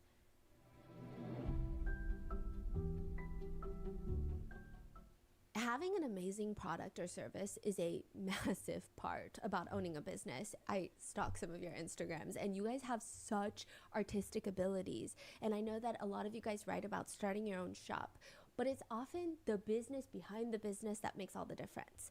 Enter Shopify. Shopify is a complete commerce platform that lets you start, grow, and manage a business. You can create and customize an online store. You can easily sell on TikTok, Instagram, and YouTube with multi-channel integration and optimize sales with Shopify's renowned checkout system. Shopify was truly the backbone of Grandpa Mango's art studio, and since we were an online-only store, we basically wouldn't have been able to sell anything without Shopify. Upgrade your business business and get the same checkout Selena Gomez's Rare Beauty uses. Sign up for your $1 per month trial period at shopify.com/rotten, all lowercase. Go to shopify.com/rotten to upgrade your selling today. Shopify.com/rotten.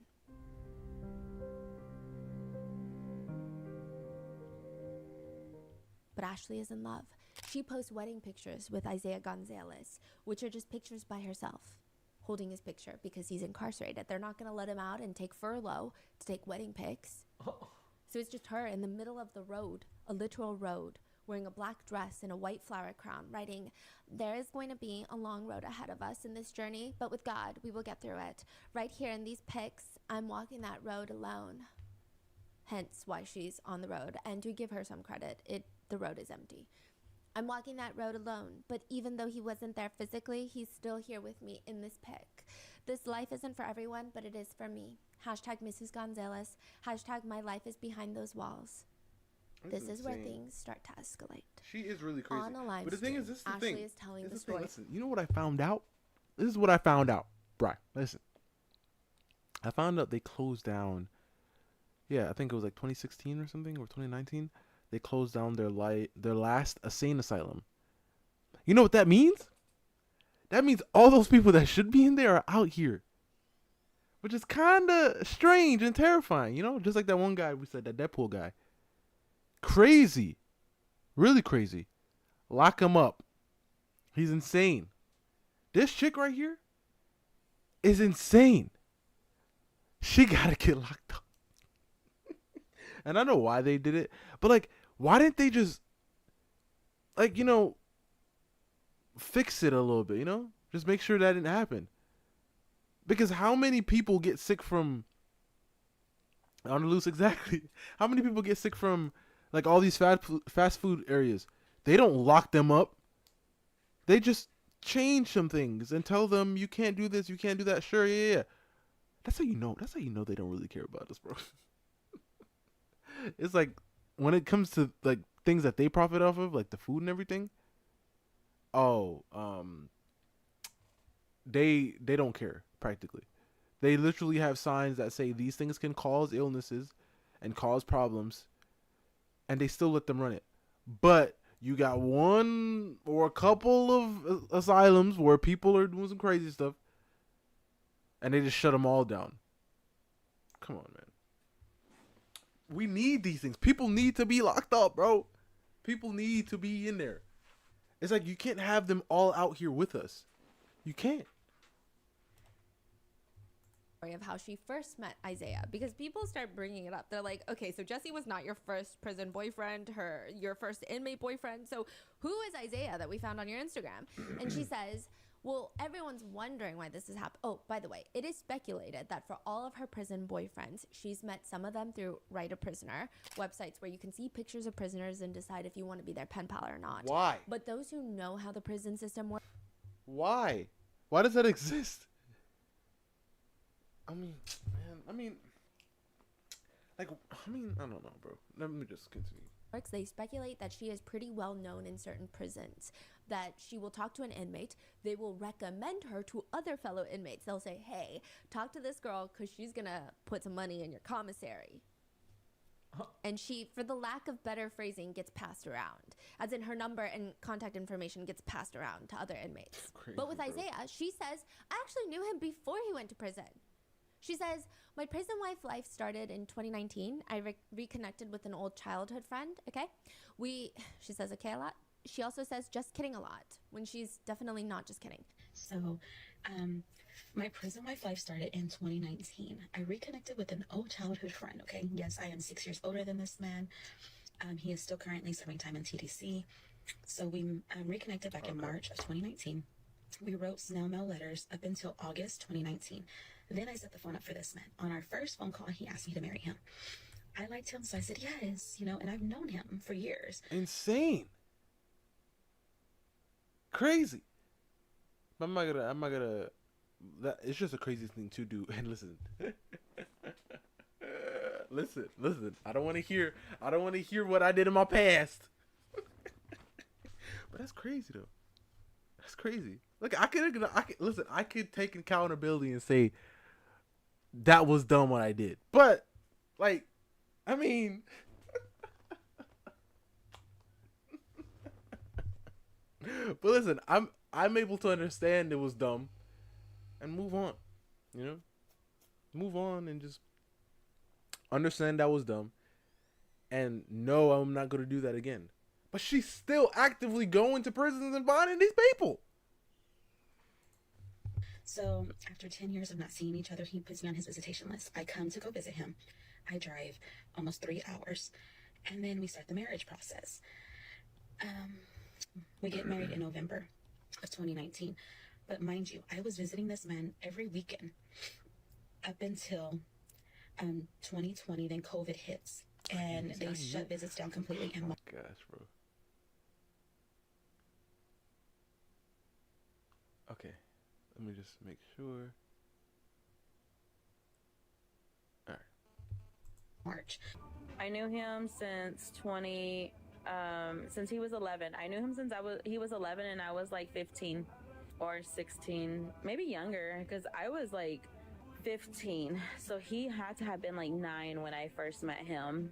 They used to go to our church. I remember telling his mom, because I always thought he was a cute little boy, you know, but I was older and I was already dating. That is the craziest thing. That's the craziest thing to say. That is the craziest thing to say. Dating the kid's dad, so I couldn't be with him, you know. Wait, she said I was dating the kid's dad? Yeah, they were high school sweethearts. So she was dating someone age appropriate, because she's 15, he was like 15, I think. He was around the same age as her. And she was interested in a 9-year-old boy. Oh. Yeah, which is very alarming. Wait, I'm so sorry. What does dad? Someone's dad mean? The kid's dad. So she has 2 daughters. Their biological father is her high school sweetheart. Got it. That she started dating when she was 15. But she's saying, when I was 15, I was dating the kid's father. You know, my kid's father, not his dad. His dad. You know, I was but like, what? he was 9, and I couldn't be with him, you know. And she says, once I got married, you know, I used to always tell his mom. She used to tell Isaiah's mom. You know, because he grew up quick. I would tell his mom, like... You see, that's the craziest thing. Like, I don't understand.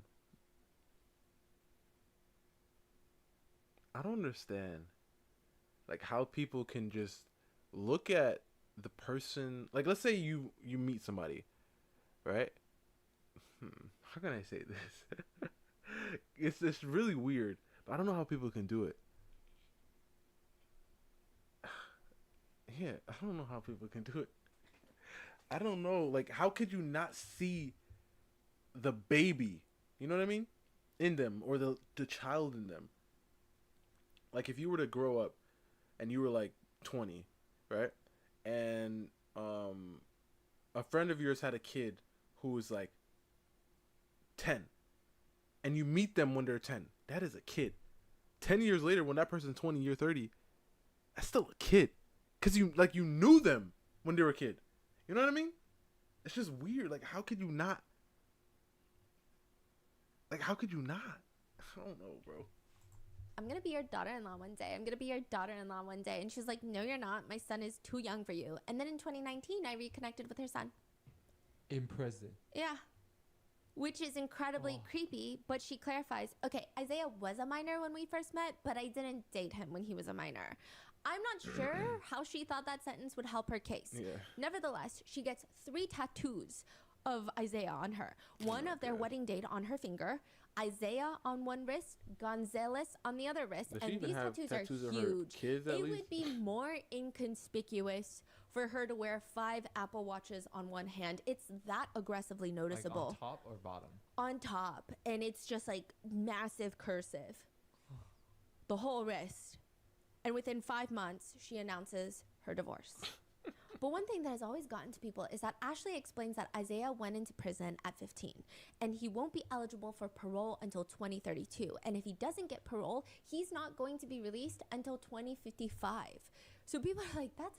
That's a very long time for a 15-year-old to get sentenced. 40 years for a 15-year-old to get sentenced. Whatever he did must be really bad because he was 15.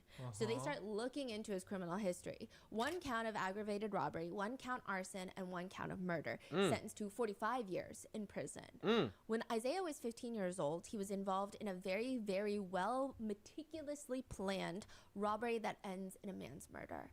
His friend Ruben was working at an Exxon gas station when Muhammad, his boss, decides he's going to go make a night bank deposit. He's going to take cash from the gas station and deposit it at the bank. Ruben texts his friends, 2 other people and Isaiah, so 3 people. They're in a car waiting for Muhammad. They catch him on the road and they stop him. They rob him of all his cash. They know exactly which route he takes, which bank he was going to, how much he has. This is all a very well thought out plan, meticulously done. They pull up to stop him and one of the friends ends up shooting him. They kill him. They drag his body into the woods. They set Muhammad's car on fire and they leave. Oh, dang. Eric is the one who fired the shots. He takes $4,000. Isaiah takes home $1,000 from this robbery. And they promptly spend it on whilst bragging to everybody about killing Muhammad. Muhammad has a wife and 7 kids. 7. He has 6 daughters and a son. But sure, I guess that's hilarious. How is that hilarious? Why would it be hilarious? They're laughing to everyone they know. They just think it's so funny. He was sentenced to 45 years in prison in 2011. Sure, he was 15. But, I mean, we all knew better at 15. This is not a situation where I don't think anyone can confidently say he was so young, he didn't know what he was doing, unless you're Ashley Trevino. But Ashley is posting on Instagram a word vomit collage. Second look Saturday. Meet Isaiah. He was given a 45-year sentence at 16 years old. Over the past 10 years, he earned his GED, OSHA, Electrical Level 1, Construction Craft Skills, Construction Site Safety Corps, all level certifications. In that period, he has also gotten married and become a wonderful stepdad to 2 beautiful daughters. He loves spending every weekend with his family during visitation at the All Red unit. He is involved in working as a supply clerk. Isaiah is also a talented artist who wants to continue his craft by opening up his own business once he returns to the free world. Isaiah plans on pursuing additional collegiate degrees. Isaiah believes that God will bring him home sooner than his release date. Isaiah is ready for the day when he can be given a second look. She posts, "So blessed my husband was chosen to be the second look person today. Let's pray we can bring him home soon. I will continue to do what's needed for him as a wife and will always be his voice. Love my husband so much. Hashtag let's bring him home. Hashtag proud prison wife. Hashtag my husband's biggest supporter."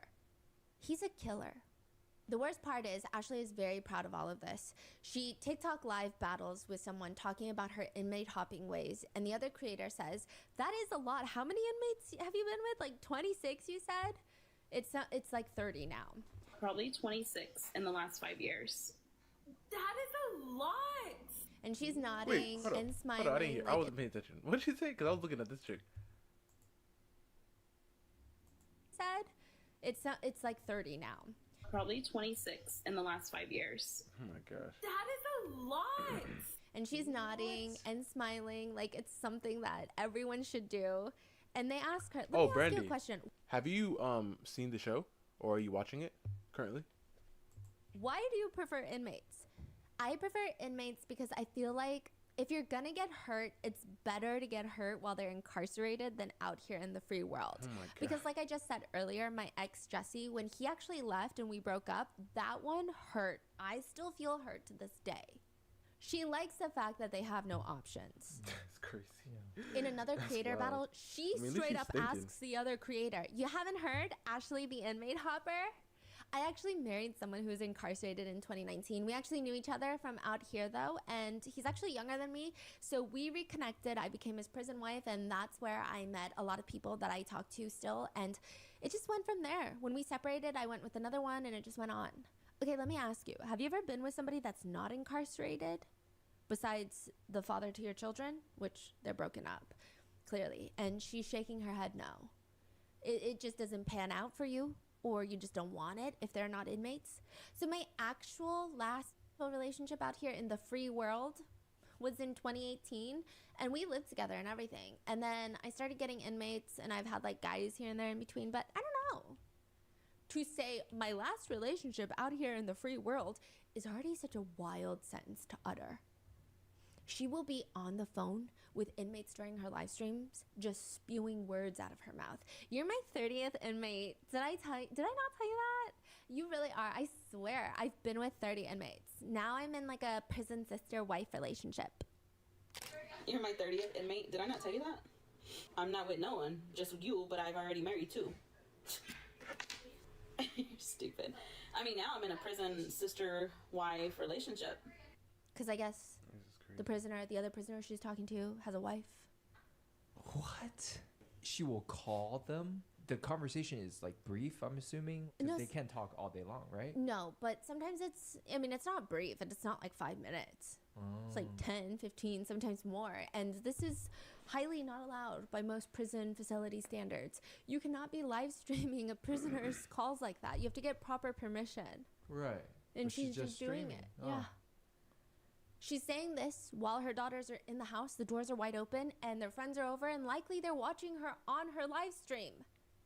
Wow. Sometimes if the prisoners don't do as she says, she'll get very aggressive with them. It's okay, because I got other options. I'm going to tell Lexi to send me somebody else anyways. You were the wrong option. You ain't nothing. Remember, you're incarcerated. That's crazy. Who's Lexi? It's a friend that knows a lot of inmates. She says that she will be open and fine with dating an inmate that has charges of SA on a child. That's fine for her. She also... She says she will date a PEDO. Yeah, a PDF file, I guess, is how everyone is referencing it. Mm-hmm. Oh Wow. She has this moment where she talks about how murder charges and SA charges are not that crazy because every single person she's been with has had those charges.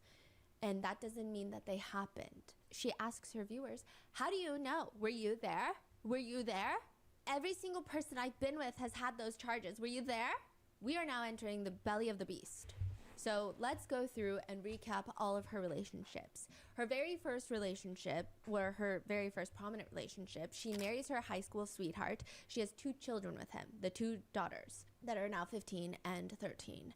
They end up divorcing when their kids are 6 and 3 years old. This is in 2015. They've been together for about a decade, and suddenly Ashley is posting onto Instagram, OMG, found this pic from prom of 2006, my high school sweetheart, but now soon to be ex-husband. I will always care about him, and he don't even know that.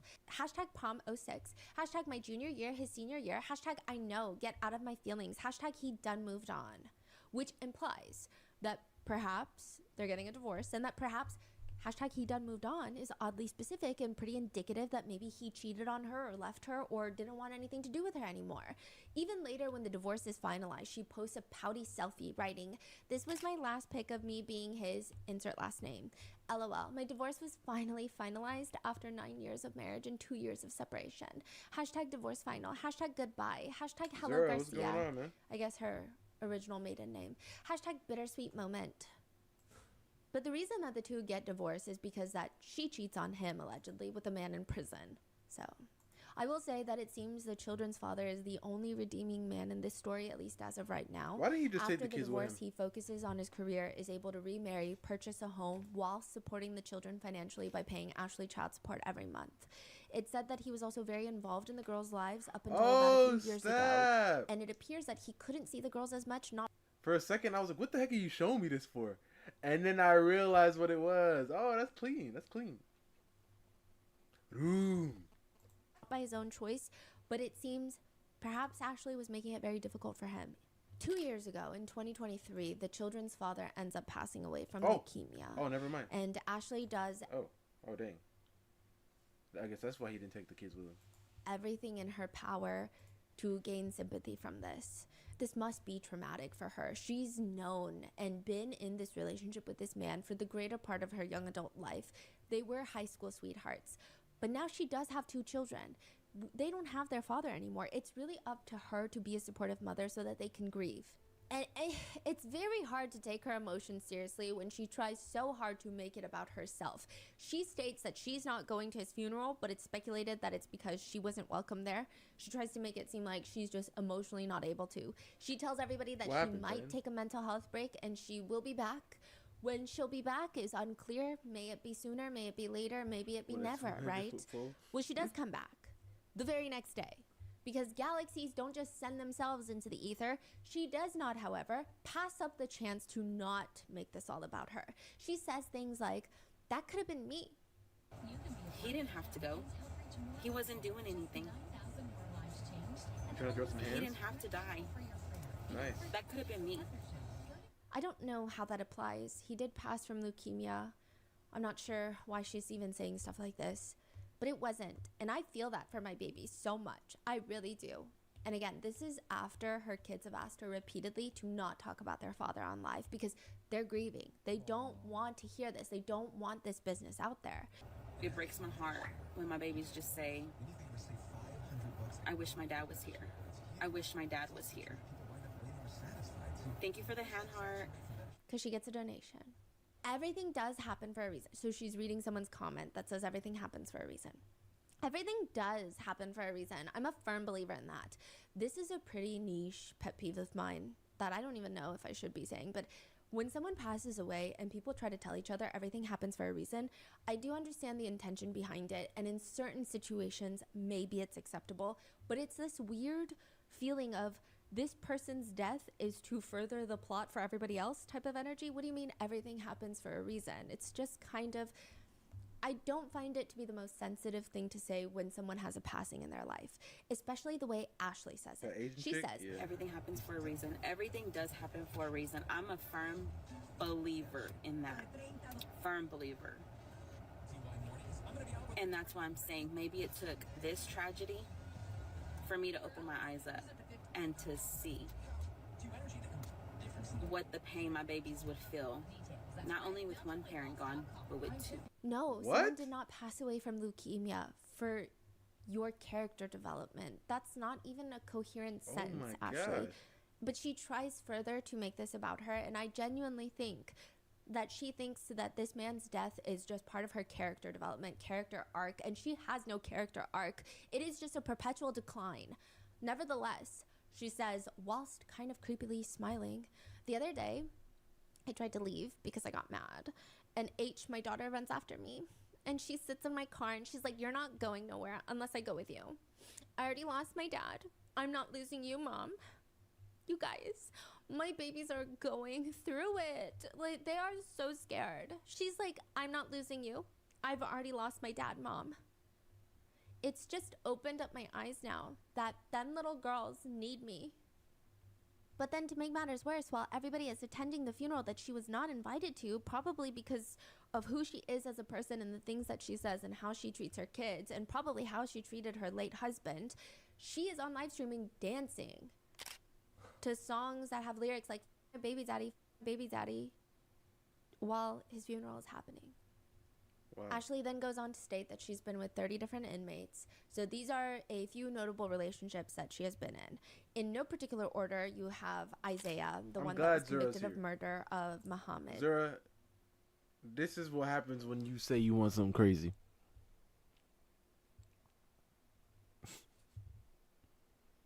Crazy. She's crazy. She is crazy. I mean, no, it's not Zura, it's Ethan. I mean, Zura wants crazy too.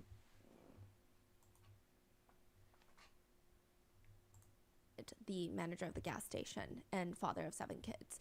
Ashley brings her kids to see him. She convinces them, at least briefly, to call him daddy for whatever reason. Those two, they end up breaking up. Things don't go well. She starts posting on Instagram. I have went to visit for 20 weekends straight, not missing one since I got on the visitation list since August 24, 2019. But this weekend, I'm not going to because I chose not to. Some things change, and I honestly don't know if we'll come back from this. It's hard when you're not at fault, but I'm going to do and continue to do what's needed for me and be the best mom I can for my girls. Then she dramatically posts, getting a divorce isn't always a bad thing. Never wanted to do it again, but here I am, and I know I will come out stronger than before. My babies need me. Fixing myself back up after being broken down to my lowest by someone who was supposed to love me. Apparently, their relationship came to an end, according to Ashley, when Isaiah heard rumors in prison that weren't true, she claims. Rumors that she was talking to other inmates. When they were briefly on a break, he asked her, promise me if we break up, which where are your priorities, you weirdo? He says, promise me if we break up, you'll never be with another incarcerated guy. Her next prison boyfriend is Noe Trevino. Noe was arrested in 2015 for stabbing a man outside of a nightclub. They get married in 2022. She's still married to him because she doesn't want to pay a $400-something fee to finalize their divorce. Noe is the one that initiated the divorce from behind prison walls, and she's been married this whole time. That she's been dating everybody else, calling people her husband, and that's where she gets the last name, Trevino. That is crazy. So right now she's married. Yes, to Noe Trevino, another murderer. Her daughter H says the guy is awful. She knows this because Ashley... That is crazy, bro. So, this man hated her so much. This man has deleted people. But he's like, nah, bro. She gotta go. She's annoying him that much, bro. This is crazy. It took them, her kids, to see the man in prison. At one point, it appears that she was dating another inmate, and the speculation... Okay, so we don't really know much about this inmate. She never really spoke about him in great depth. However, she wore a necklace that would have his name, and it seemed like he was an inmate. And the speculation was that she's getting her makeup done one day on live stream. There's 2 girls with her that are doing her makeup and hair. And she is on her phone. So she's got a phone live streaming her, and then she's scrolling on her phone. And she gets some sort of text message, some sort of news, and it's speculated that she discovered news on the live stream that her boyfriend in jail was involved in some sort of jail fight and was probably hospitalized. She just starts sobbing, wailing, oh no, and just wailing. And I do believe this is a sad situation, and prison violence is a conversation that I think needs to be had. But a lot of netizens have chosen the right to withhold sympathy till later because, I mean, considering the types of people she dates, we don't know if this is a child SAer, we don't know if this is a killer, a mass murderer, we don't know anything. So it's so funny when things like that happen. It's like when people are like, when people are like, oh, pray for my friend, and then you're just like, all right. And they're like, oh, she really needs us right now. Pray for her. And I'm like, okay, like what are we praying about? Oh well, she done did this like she done robbed a whole bunch of stores, and now they're trying to lock her up. So I want you to pray that she don't get locked up. What? Nah. I don't think so. You know what I mean? It's kind of like when people tell you to think about this, or are we allowed to be sad about this? Because we don't really know yet. We don't really know what they did or who they are. I mean, obviously, most things you can say, oh well, shouldn't happen to people, but sometimes you just gotta, I don't know. I don't know.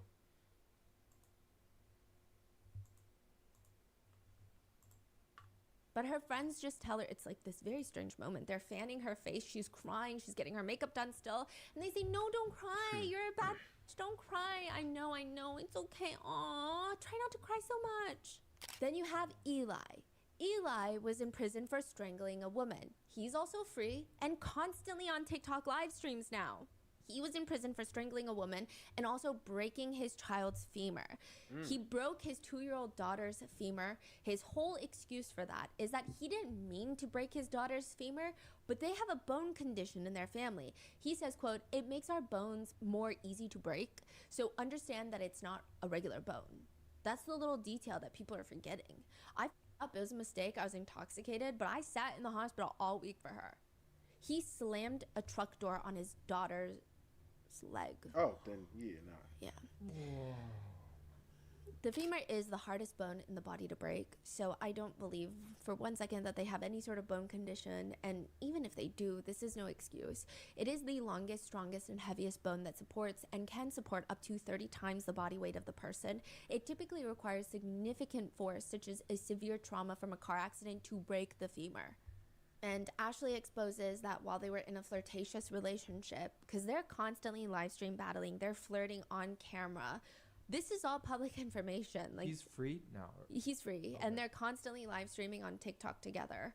They're meeting up, they're doing all these things, and then Ashley, she gets into these fights with her boyfriends, exposes them or starts rumors about them. And I say rumors because we'll get into that. But Ashley exposes that Eli sent her a text message that if she doesn't respond quickly, it's about to be a DV situation, which he was in prison for strangling a woman.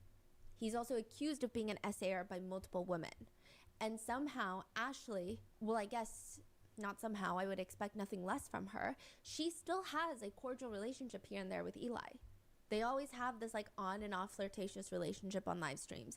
They get upset with each other for just the most random things that are not serious. They don't get upset with each other for essaying people, child neglect, breaking daughter's femur, neglecting daughters, nothing. They go and they get upset because Eli will go on live stream and say that Ashley Trevino is built like a juice box. She's a very boxy body shape. But it is very strange to me that they are not upset with each other. I think it's more funny with how she with how she said it. Eli will go on live stream and say that Ashley Trevino is built like a juice box. She's a very boxy body shape. But it is very Okay. very strange to me that they are not upset with each other for the little crimes that some of them are committing. Then most notably, you have her relationship with Francisco, and that is a huge part of the discourse, primarily for how heinous the crimes he committed were, but also because the two teenage girls he killed were 19 and 13. One of her daughters is 13. I don't know, that's what threw me What's off. especially alarming is that after Ashley live streamed with him, either he himself with a contraband phone in prison or somebody else made a TikTok account for him. I don't know which option is worse, which by the way, he's also in another open case where he gave a prison guard $5,000 to smuggle in 100 pills of fentanyl and 1 pound of amphetamines. They were all caught. So he has another case. He might have a phone. That's what I'm trying to say. I don't know if it's a fan account. I don't know if it's his phone posting his own TikTok fan edits. I don't know which one is worse, but there are videos of him talking on the phone in prison with very specific songs playing. Some lyrics read, "I don't know why, but I fell in love with breaking the law." And it's romanticizing prison life and breaking the law. Her relationship with double murderer Francisco comes to an end, not because he killed 2 young girls, well, and then another, so 3, one of them almost the same age as Ashley's own children. It comes to its fateful demise because Ashley would constantly show him on her live streams when they were video chatting, letting him speak to her viewers, talking about his victims, laughing that he was innocent, making fun of his victims, which is clearly, she's not allowed to be live streaming their calls. He has his video call privileges revoked for 90 days. And that appears to be the extent of Ashley's undying love for criminals. Triple homicide? Debatable. 90 days without video chats is an unspeakable break in their relationship. That is a deal breaker. It cannot be.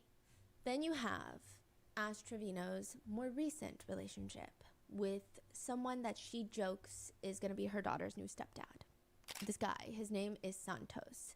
He's out in the free world, if you will. The allegation is that Ashley's oldest daughter, who was 15 when this took place, had shown her mom this guy's account of this random small TikToker and was like, "I kind of have a crush on this guy. Look at him. He's kind of cute, isn't he, Mom?"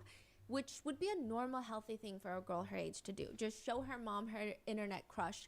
That is what it is, just that, an internet crush. But Ashley instantly goes and starts flirting with Santos. She will go on lives with Santos, this random man that she's never met prior to this, didn't even know existed until allegedly her daughter was like, "Hey, isn't this guy kind of cute? I kind of have a crush on him." So he's not an inmate. He's just a TikToker. Yes, but he has been accused of some heinous things as well.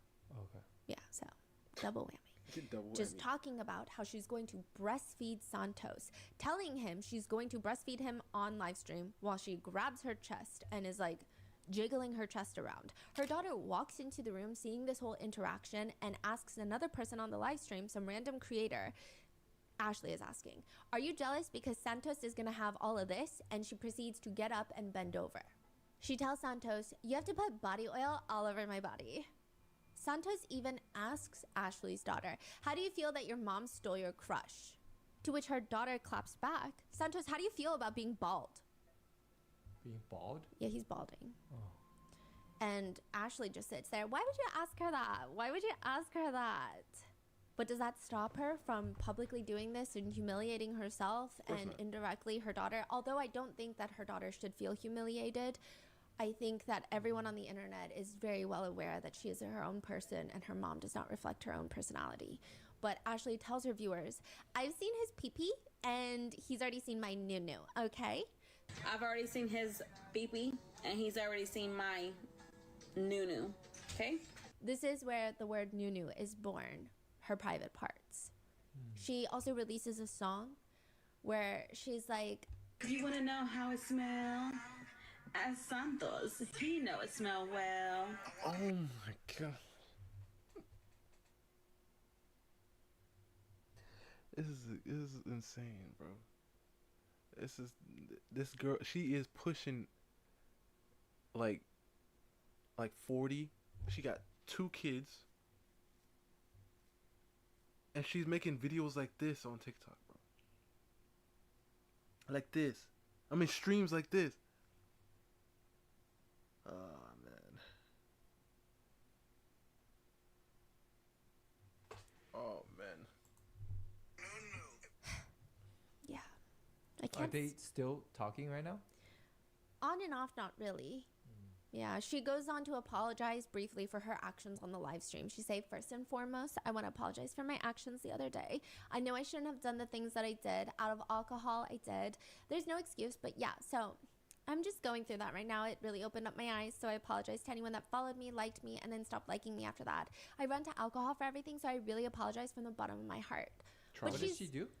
Just flirting with this guy so weirdly in front of her kids and saying all these things. But she's not sorry because she continues, quote unquote, dating this guy afterwards. When Santos calls, she'll smile, show the live stream, Santos on the caller ID, pick up the phone. Hey, daddy. Ma'am, you look old enough to be his mother. What do you mean, hey, daddy? How old is he? We'll get into that. Okay. He looks in his young 20s. Okay. Yeah. The whole thing is bizarre, and her relationship with her daughters is very alarming because the fact that this is her daughter's alleged crush and she feels comfortable doing this, and she's almost rubbing it, taunting it in her daughter's own face. And people have pointed out that anytime they do TikTok battles, because sometimes her eldest daughter will do a TikTok battle with her own mother, anytime her daughter wins the TikTok battle, Ashley looks genuinely upset. Genuinely upset. So now, with this going on, Ashley and Santos finally make arrangements to meet each other. Originally, the plan was for Ashley to fly to LA to see Santos. That ends up falling through. The new plan is Santos will come see Ashley in Texas.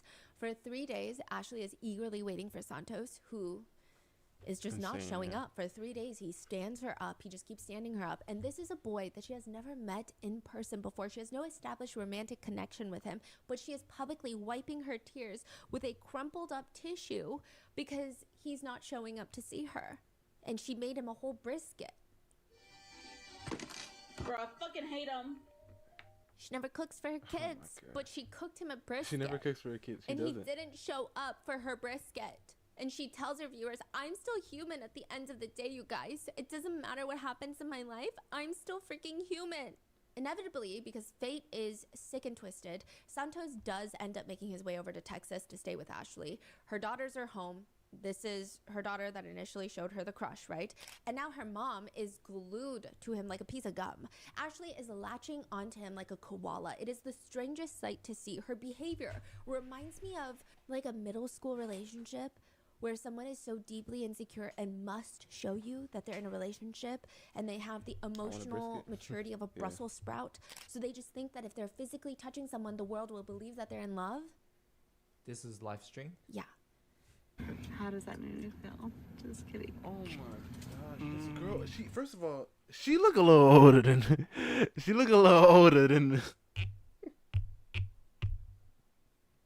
Oh, my fault.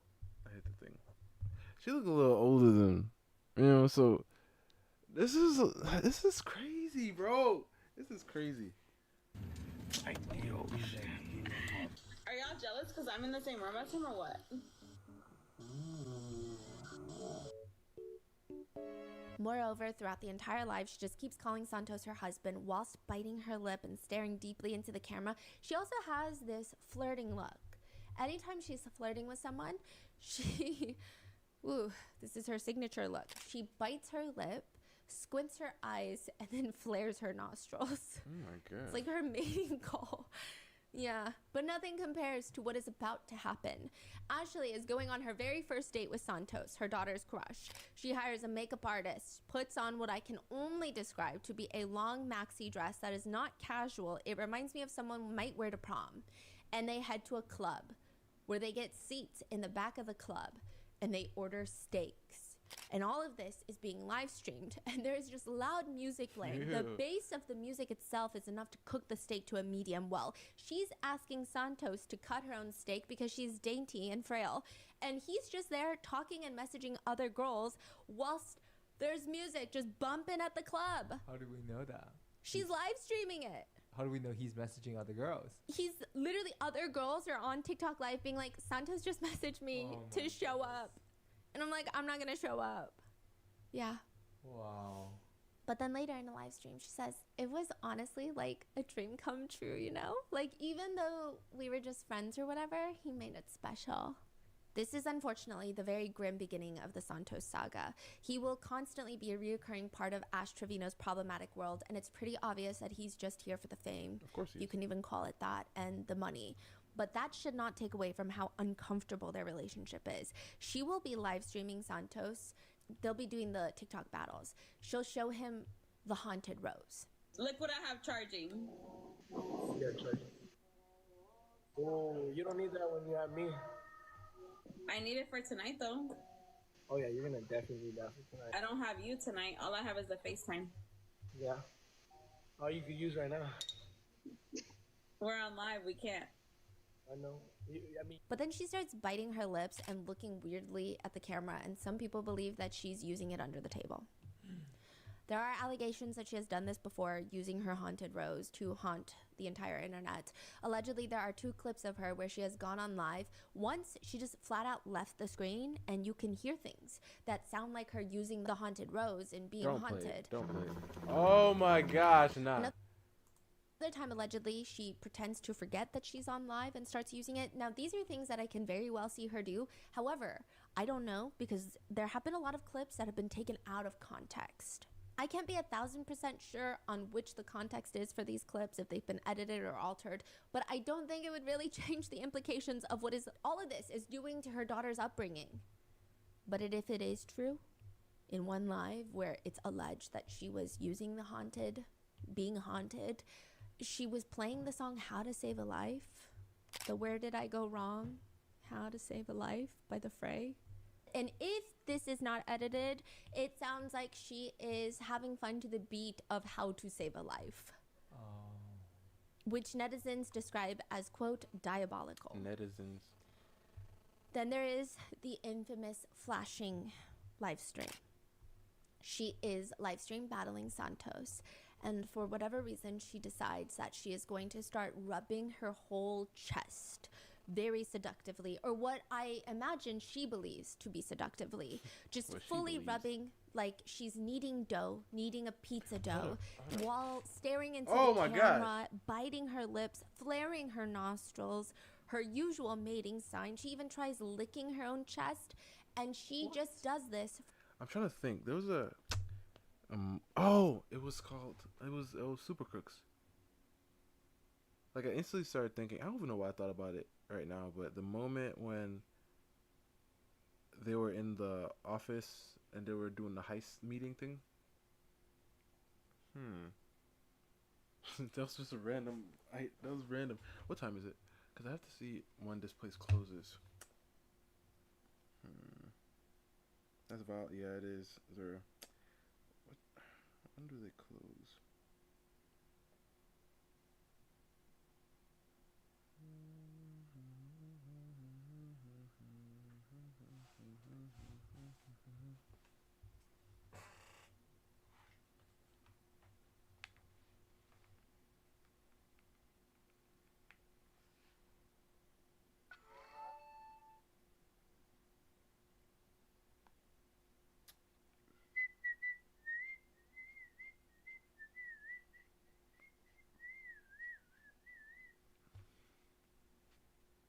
There we go. All right, we're going.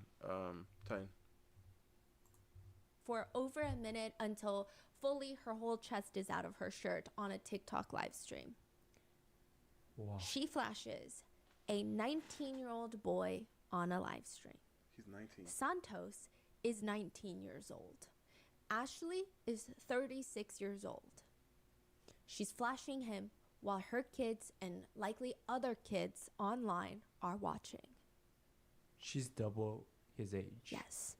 People find out through Ashley's live streams that Santos is 19. He had claimed to everybody that he was 22. He works as a club promoter. Oh. And in most of Ashley's live streams, I'm he's not getting leaving. drunk. So I just needed everybody to check just the time to assumes see that when he's this place at least closed. 21, 22.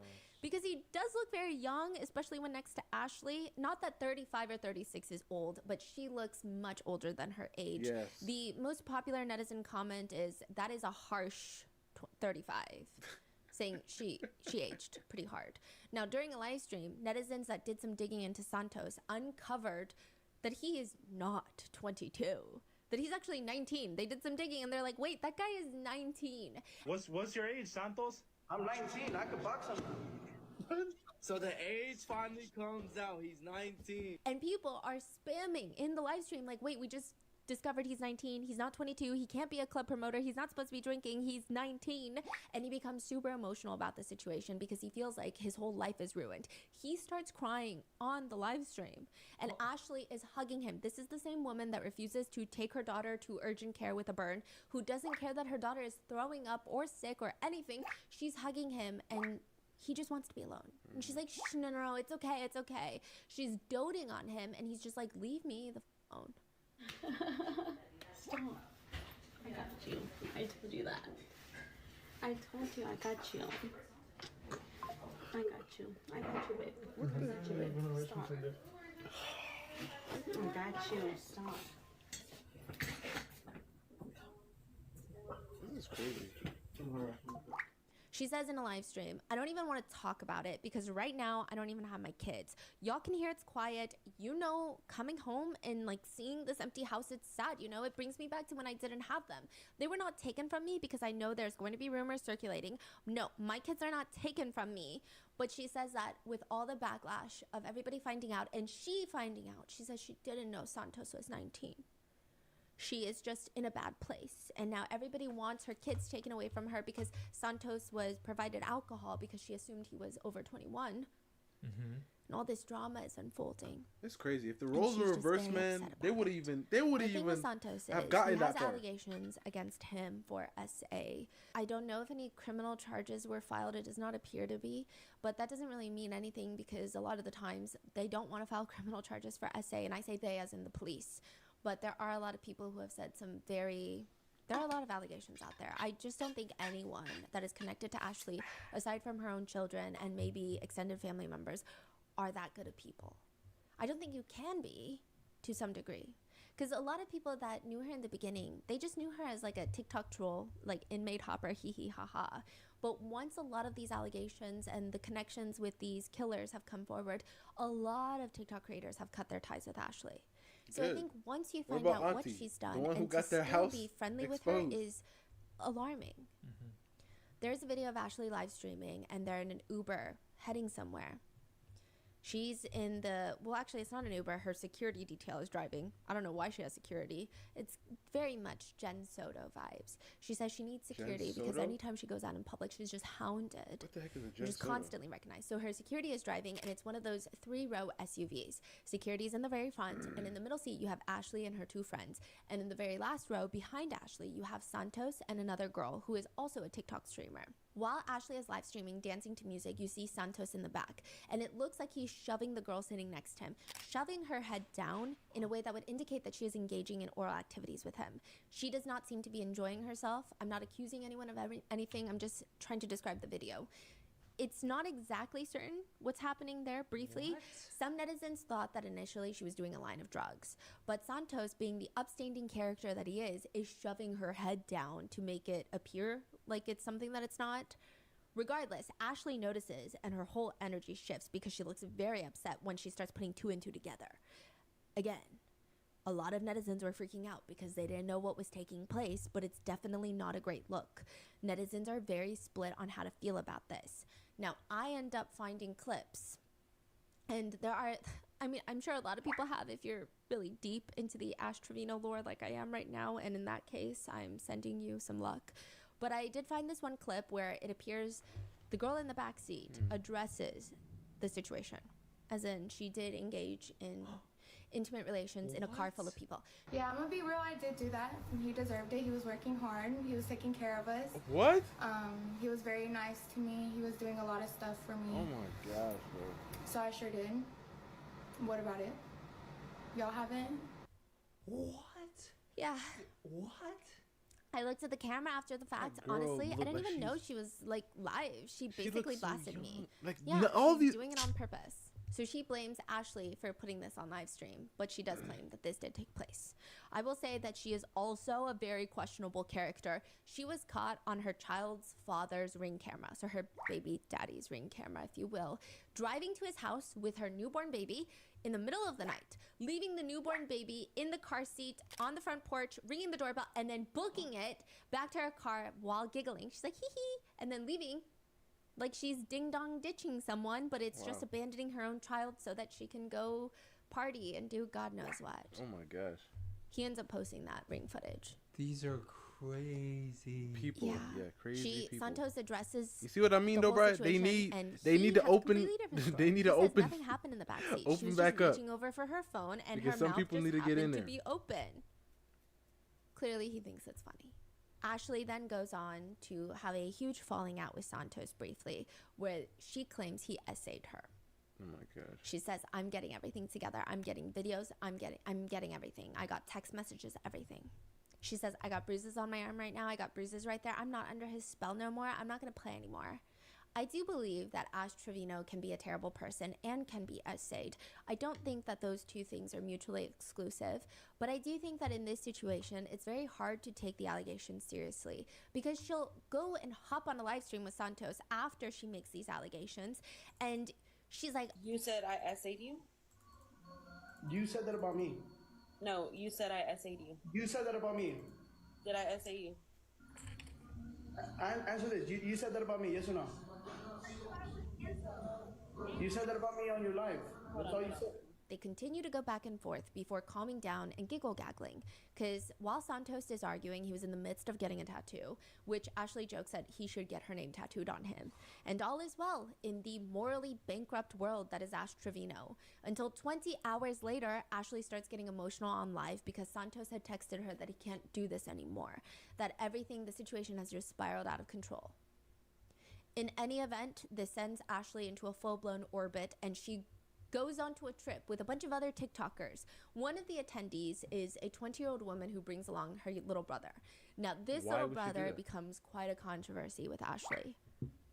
This is never ending. Yeah, there's pictures of them on this trip. It's so weird. It's like Ashley is their chaperone. But she's walking around the mall, and it's the way that she tries to act like she fits in with a bunch of teenagers when she's 36 and looks, I don't know, 46. she look no baby. offense. She look they're baby. all young. They're all young. In one moment on the live, she keeps trying to kiss him on the side of the face, which is very alarming. And even his older sister, Bree, is telling her, like, don't do this. Like, don't kiss my little baby brother. Like, you're too old for him. And then there's other parts of the night where she says that she wants to wear a dress for easy access, indicating that she wants Bree's little brother to have easy access to her. That's the problem, right? Some rumors were going around that he was 16, which would be alarming, right? But he does go on live to further state that he's actually 18. I am inclined to believe that he's 18. It does appear that he's 18, but it's still crazy. During the night, Ashley is live streaming alone with this guy. She's cuddling him. She's sitting right next to him. He's sitting there facing the camera looking incredibly uncomfortable, and she's just resting her head on his shoulder. It's just so much is happening. So with her talking about being interested in a 9-year-old when she was 15, her talking about being interested in Santos, who is 19, when she's 36, and then this situation, 50, it's just starting to get weird. Even when she talks about her daughter, if she were to see an older man and lies about her age, she wouldn't call the police. All of this is starting to get very, very strange. I mean, she is, in my personal opinion, a predator, just like the ones that she's dated. So while all of this is going on, the netizens are reporting Ashley and her whole family to CPS, trying to get her children in a safe place away from Ashley. And she even admits it. Yes, I've had like 20 CPS cases. They dismissed them all. Because you know why? My kids are in good hands. My kids are taken care of. And she says, and the other day, I was laughing because whenever I was on live, well, before I went on live, I actually saw someone else on live. I'm not going to say who, but she was doing the same thing that I do. She was literally feeding her kids, and it's like what I do. And literally people in her comments were like, oh my God, she's such a good mom. You're such a good mom. You're like the best mom and this and that. And I'm like, bro, I do that same stuff with my kids. Y'all literally bash me. Oh, you're a bad mom. Oh, why are you doing this? Why are you doing it like this? Why are you doing it that way? Why are you feeding them like that? My kids were older than hers, and y'all are like praising this female. It's because y'all don't like me, but y'all like her, and that's what it is. That is what it is. In Ash Trevino's world, it is always the viewer's fault, all of this. In another live stream clip, she says, I don't even have my kids right now. So her kids are constantly wanting to stay with her parents, going to their grandparents' home. So they're either with their grandparents, it seems like they're there most of the time, and then Ashley will have them sometimes. And she says, I don't even have my kids right now, and it sucks, and it's because of y'all. I don't have my kids because of y'all. So yeah, they can come back anytime they want, but I just choose not to have them because of y'all. She also cries on live stream because one of her top gifters went over to her ex-best friend Heffa's live stream and donated money, and she's sobbing. She's genuinely sobbing. I'm sorry, guys. I had to end that live. She stole one of my biggest gifters, bro, and I don't think that's right. As a friend, you should never steal your friend's gifters. That doesn't even make any sense. Not when her kid needs to go to the hospital or is throwing up or has a burn. She's crying. She's crying more than when she cried about her late husband, her ex-husband dying. Who are these donors? Like, who's donating? Who's her top donor? A lot of people have questions about that. Who are these people? We don't know. And I feel like there are a lot of causes out there that they could be donating to that don't include Ashley Trevino. Huh. Yeah, she's crying that her top gifter, she says, my friend Heffa, because she's the one that got the money. She has money. Her husband has a trucking company. I have nothing but this. If I don't make money on TikTok, I make nothing for my kids and they can't eat. Okay? They be eating hot fries and Cheetos. She stole one of my biggest gifters, bro, and I don't think that's right. This is how I support my kids. I don't have their dad's child support no more. He passed away. Do you think that I asked God to take their dad from them? No, I didn't. Do you think I said, God, please take their dad? No, but he died. Her daughter then comes into the room to tell her, I love you, but you need to quit saying stuff about my dad, okay? She also states that she just started her partying life. She says that everyone is accusing her of being a partier, and she says no. Before this, she was a mom and a wife. She just started partying like just 5 years ago. 5 years ago. Just 5 years ago. All of this comes to a tumultuous boil when Ashley Trevino decides to take her kids onto her very first podcast appearance. She is going to the Bop House, which is a content house for OF creators based in Miami, I believe. And Camille is going to interview them. She's a famous OF creator who also has her own controversies. That's that girl from the having her brother on the podcast and asking him about what it's like to have a sister who's from the Squid Games. From the Squid Games, Mr. Beast.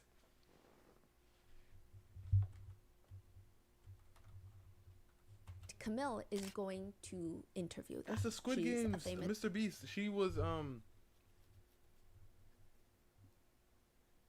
Sebyok's number. That's how I know, cause Sebyok, you know, she was her number. Crazy. OF creator who also has her own controversies. She's the one that was viral for having her brother on the podcast and asking him about what it's like to have a sister who's the Mr. Beast on OF. Christian, tell him that it's not that bad having a sister that does. Oh, it's horrible. No, I couldn't even go on a field trip. Like, I got bullied so much I couldn't even go on a field trip. Isn't that insane? And it was just a very a lot of netizens felt bad for the brother, I guess. I don't know too much about Camille's lore, but Camille does not ease up on Ashley. She asks them, do you think TikTok changed y'all's life for the better or for the worse?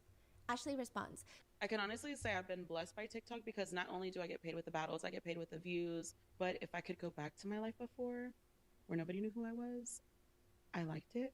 I only had like 50 to like 100 views in my lives. And now there's like thousands of people that watch me. So keep the money, take away the fame. Literally. Yo, just unfollow Ash Trevino. Literally. Make her not popular at all. Literally. She hates it. Cancel me. I want to cancel me. Ashley's daughter responds, I feel like I would rather go back to my old life. Yeah, like we have money, but I don't like being online publicly. I'm growing up. That's why I'm homeschooled too. In the beginning at school, people noticed my mom and I got a lot of stares in the cafeteria. So if I could, I honestly would go back to my old life because being a nobody to people, because that's when I was more confident. I didn't care how I looked. And now since I'm public, I care more about how I look and how People I go just out care and about stuff. their kids. In Camille's podcast, she Like says, when people don't care so about the I kids always anymore. try to tell everybody that I'm always going to be the villain in their book. Did I have Alex look like This is Ashley. Duke Dennis? She's saying, I'm always going to be the villain in no. everybody's book. She says, they've already got this persona If that you they want, have I of me, guess. and that's just who I am to them. I've raised my kids since they were born. This is a lie. She probably said not. in Like, other live probably streams that her parents make mainly your watched her own thing. kids. She says, I've never left their side. Still to this Guess day, you I can have never be left their side. inspired or something. She claims on the podcast that after the father of her children has passed away in 2023, she accuses his family of coming out online to, quote, get clout. Yeah. What? She says that his family are trying to gain clout by bad-mouthing her on the internet. And it doesn't seem that way. It seems like they're just trying to get closure. And like, what are you doing? Stop talking about the girl's father. Like, you don't even, why are you doing this? Like, this is so messy. But she says, as soon as my name started going across the internet, they started coming out with certain stories. Oh, I'm the kid's dad's friend. I'm the cousin. I'm the aunt, whatever. Now they're trying to get the followers. They're trying to get this. They're trying to get that. But in reality, they weren't there for my kids like they should have been. Camille asks them, have there been instances where your mother has expressed feelings of jealousy towards you, and how has that affected your relationship with her? Her eldest daughter, H, responds, there's this video going around of my mom being jealous of me when I was little for having a better relationship with my dad than she did. And it just looks like Ashley is staring her child down while she's talking, where Camilla has to be like the one to remind her, I mean, girl, that's his kid. That's his whole kid, not you being jealous of a baby girl. Like there's nothing to be jealous of. Hold up. First Meanwhile, of all, Ashley is biting the inside. seeing this now, I could see that because she's crazy. Because she was just talking about how that 9-year-old little boy. So she is crazy. So I can see her crazy mind being like, oh, well, why is her husband kissing her daughter? You know what I mean? Like, why does he love his daughter so much? What? Why does he love his daughter so much? I'm kind of mad at his daughter. I'm kind of mad at my daughter now because it's crazy. Truly crazy.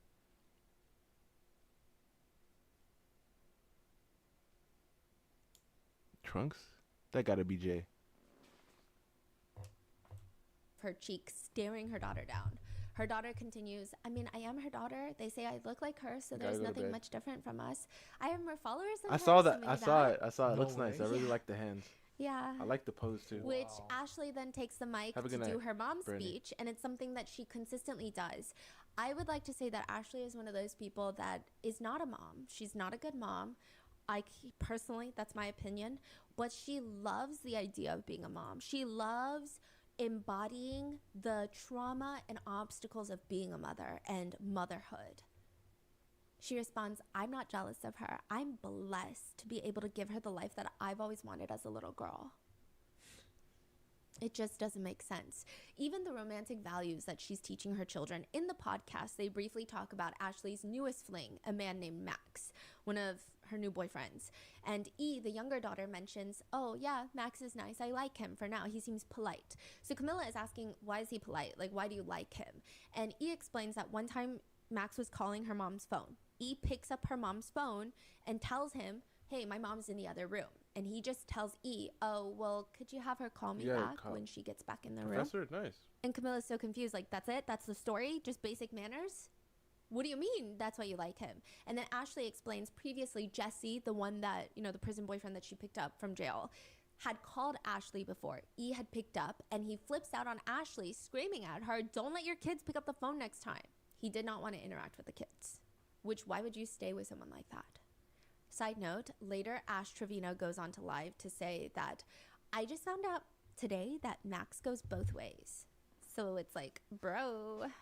And she has this look that indicates yikes. Like, I just found out today that Max goes both ways. Like, yeah. So it's like, bro.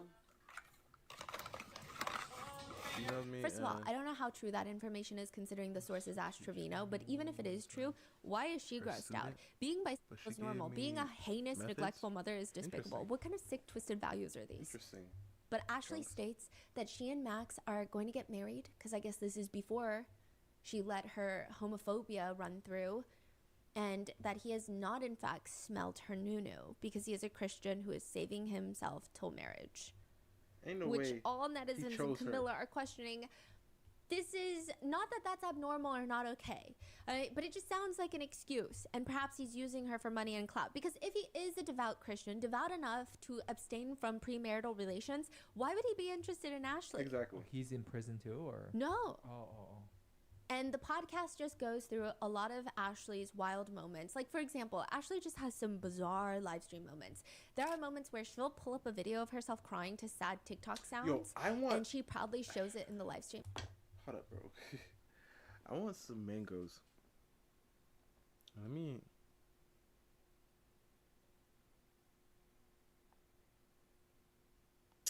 see. I might have to.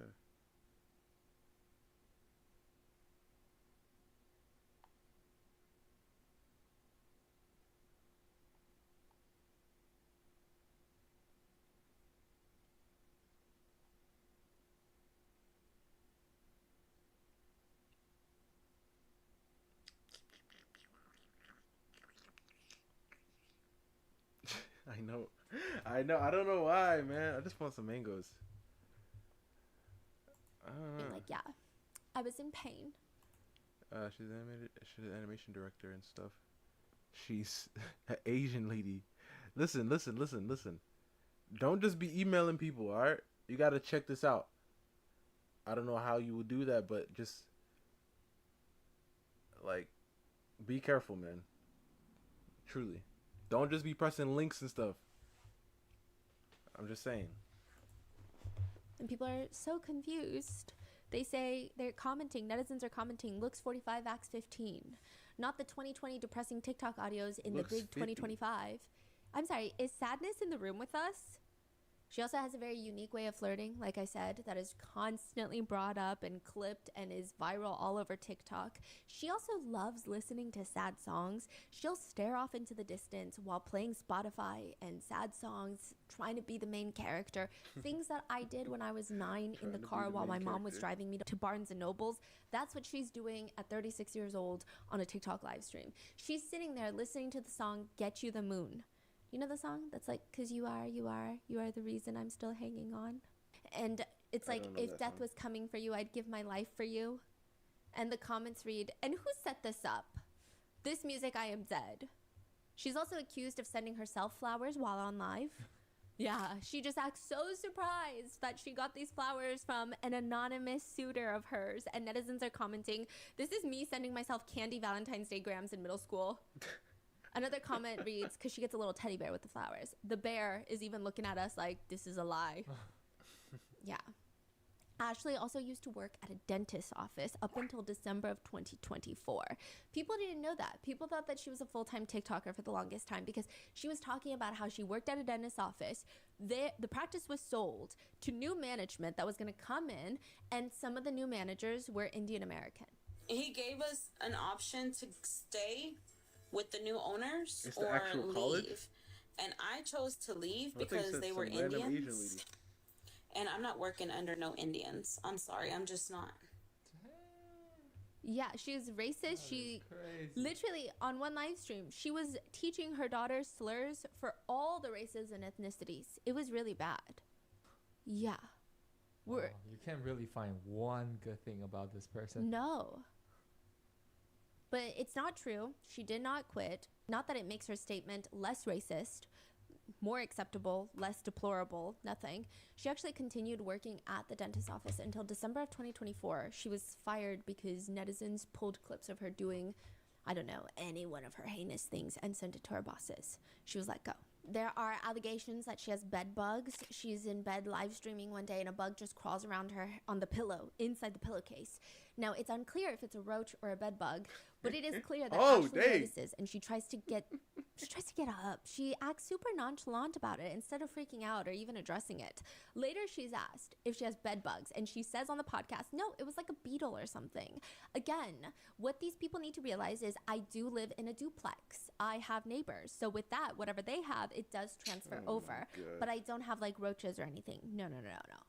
She's asked, could there be potential bed bugs? No, I haven't found any. That was a beetle. But of course, people take one little thing, let it be a flea on your leg, and they're going to say it's something else.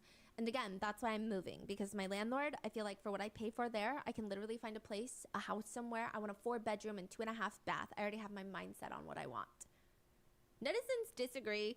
They argue it does not look like a beetle, not even remotely, and it's just odd that instead of screaming or freaking out, because if you have the occasional bug, you start screaming and freaking out, but the fact that she just hides the bug from the camera and tries to play it off is very strange.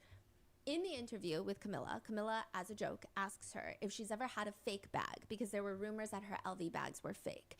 Ashley seems genuinely irked, and she says, they literally think my Louis are fake. I can pull up the receipt right now if you want to see it. I can log into my Louis account right now. Oh, she got an account. I got a YSL account, Okay, Gucci, and Louis. She also talks about how at their age, she, Ashley, did not have a Gucci bag like her daughters. So she bought them a Gucci bag for hitting, I believe, 1 million followers. You know what? I might have not had a Gucci bag, but I had their dad, okay? I think she's trying to say she didn't need a Gucci bag because she was in love and in a happy relationship. But that's really weird because why are you comparing that with your daughters? But it also feels so wrong because he recently passed away and the girls are clearly still grieving. It's a very bizarre thing to say. Yeah. Meanwhile, she states that some of her Titan. kids' friends are not allowed to come over anymore. Titan, I saw the meme, the Snow White thing. I've been seeing this picture go around, but I never, I didn't really, read up on it. Let me see, where is it again? The meme. the whatchamacallit? The stars. Crazy. Truly crazy. I'm supposed to go to a tour for colleges. My school administrator got me in touch with them. Nice. As long as it's legit. Check Gen Chat. General Chat. Check. What? What do you want me to check? I seen this already.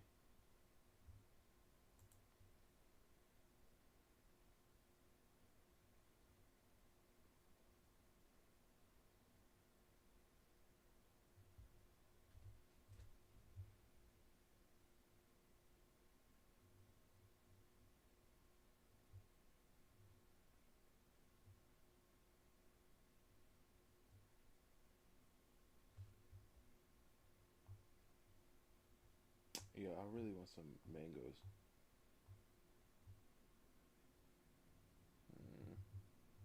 I'm not gonna be able to make it before they close.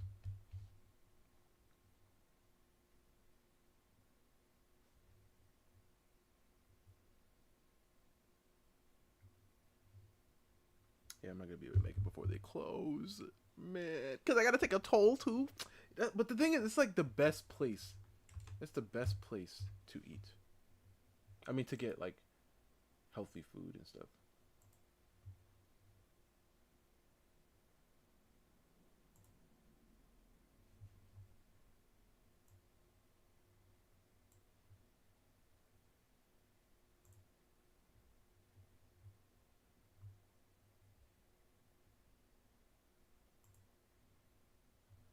Oh, looks pretty clean.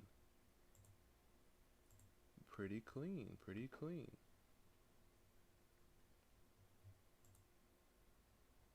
It gives me that one chick's vibe. I don't remember her name.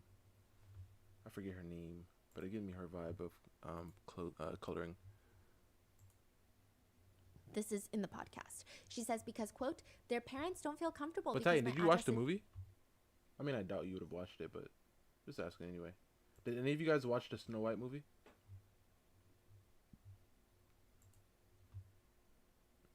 Oh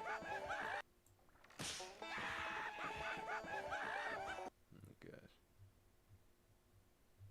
Oh my goodness.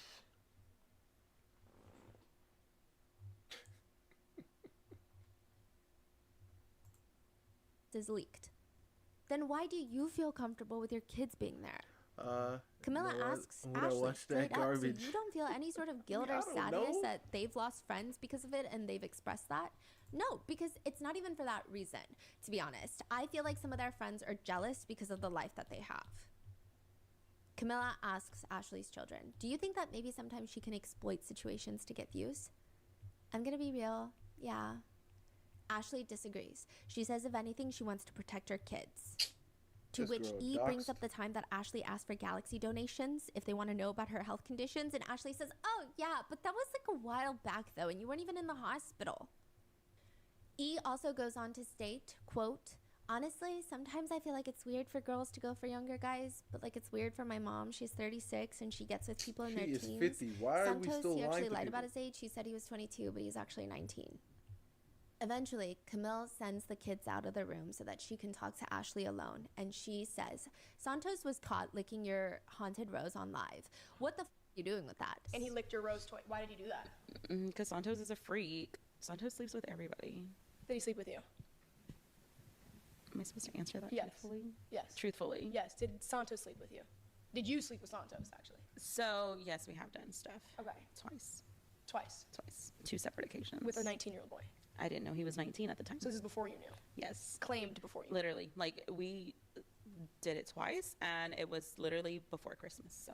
Side note, Santos addresses these allegations of being intimate with Ashley in a separate live, and he says, I never hit the Nunu. Ever, ever, ever.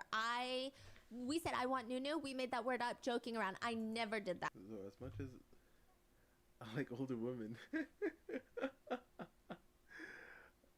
I think, never mind. Because the thing is that you gotta never mind. Stop. No. Like, you have to understand. I walked into her room one time and the bean dip was right next to the rose toy. So I'm assuming she eats while she plays. And I don't like that. That's nasty. Like, bro.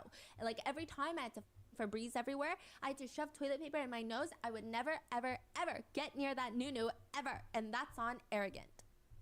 He says that. That is crazy. That's his whole spiel. So Camille starts firing off the tough questions. If TikTok banned you tomorrow, how would you make money? What's your plan B? I have other socials that I'm working on right now, and I have other collabs How coming is up. TikTok still allowing her care to on, leak bro? the collab that you have coming up? A good one. It's a YouTube video, so just know that there's going to be like 20 guys. No other crazy revelations happen in the podcast. It's just a mess. At one point, Camille, after H, talks about how she doesn't like her mom's newest prison husband that she's actually divorcing, Noe Trevino. Camille says, y'all, to the girls, y'all just come live with us. Which H says, yes, please. But Ashley starts joking, well, now you have 2 new members. Ashley might have just been saying this without realizing the implication, but it's pretty bad. Camille is part of the Bop House, which, like I said, is a group of OF models that live in a house together to film content, 18-plus content. So Camille saying, come live with us, sounds very much like, I think we can take care of you better than your mom can. Just live with us, because that sounds miserable. Meanwhile, Ashley says you have 2 new members, implies that they would be members of the Bop House, which is a content house for explicit creators, and it freaks Camille out. Like, she doesn't even know what to say. She's like, what did this lady just say? This is crazy. Yeah. Well, they have 2 new members. And probably the most explosive question in the entirety of the podcast is when Camille asks, question, do the kids have beds? H responds, well, I don't live with my mom. At your mom's house then, do you have a bed? No. I'm going to zail you. I'm going to give you money. I want a bed, 2 mattresses, 2 of them. I want a headboard and 2 nightstands. I'm going to order that before you leave this house today. And I'm going to insert the clip of the receipt here. And Ashley is explaining there's a whole story behind that. She's trying to explain that her mom was going to go get the bed, but they didn't know the style of the bed, and she couldn't go out in public. And Camilla's like, oh, because you're just that bitch. And she's like, literally, no, like, I really don't. Like, if I go out, I'm going to get noticed. And if I don't have my security guard, I'm not going anywhere. Order it. Later in the episode, Ashley still brags about how much money Order she the makes. bed. And she starts giggling. And Camilla says, and her kids still don't have a bed. So what's so funny, Ashley? She laughs even louder. And she's like, nothing's that funny when your kids don't have a damn bed. I'll tell you that right now. Now, this podcast gets released, and within a few days, I think it's at like 7-8 million views. Ashley is pretty upset about this podcast. She alleges that Camille received like $60,000 for this podcast. I'm not sure where that allegation is coming from. I didn't see any embedded endorsements or anything of that sort. I don't know if she's implying that she made $60,000 off of ad revenue, which is kind of crazy. But she said that if she had known that Camille was going to name the podcast the worst mom on TikTok, she would have never sat down for the podcast. She says, because I'm not the world's worst mom. And I'm telling you, like, there were times during that podcast that I wanted to quit doing it because it got so hard on me, and I didn't. I just said, you know what? You got to swallow it. You got to say what you got to say, so I did. There were questions asked that I didn't feel comfortable with, but I still answered it. Why? And like I told her, and I don't know if she put it in the podcast, but I'm always going to be the villain in everybody's story. I could sit here and go to church every day, every Sunday, give my life to God 100%, and you will still see me the same way you see me right now. A bad mom. No. That's not how it works. Because if you were, then you'd be a whole different person. They think you're the villain because of how you are. So if you were to do what you just said, we'd be fine. We'd be nice. Obviously, in the beginning, we won't believe you. But once you stick with it, oh yeah, we'll believe you.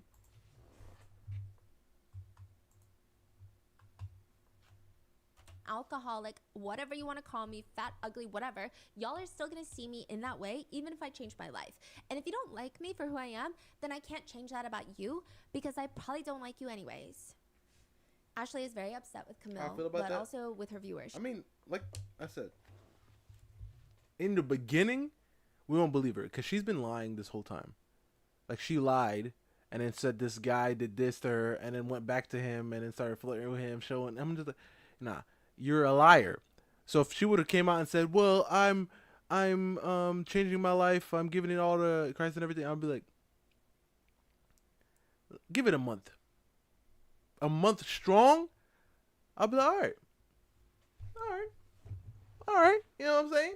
Okay, you've really been changing your life. You haven't been going on live doing this crazy stuff. You haven't been going live every day. You got your kids a bed.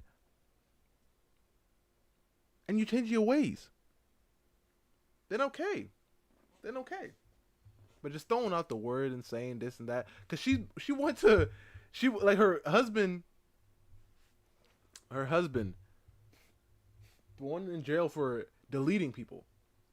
I mean, which one? Because all of them deleted people, besides the real one. But yeah, the one that went to jail for deleting people. She said, "Oh, well, I know God wants him to," and I'm just like, what the heck is going on here? Are you trying to disregard everything that he did? This isn't, like, he actually is but it's crazy. It's truly crazy. She says, so for those of y'all that call CPS on me, remember, she's not in my custody right now. Why do you think she doesn't live with me right now? Y'all are going to get my parents in trouble. So when y'all want to call CPS, y'all think about that. It's not me getting in trouble. It's my parents. Y'all think I only fight battles on TikTok? I fight them personally every day. As much as it hurts me, because I wish my baby lived with me, it's just not good. I mean, I think it's good that they don't live with you. Our decision. From what I've seen. Okay.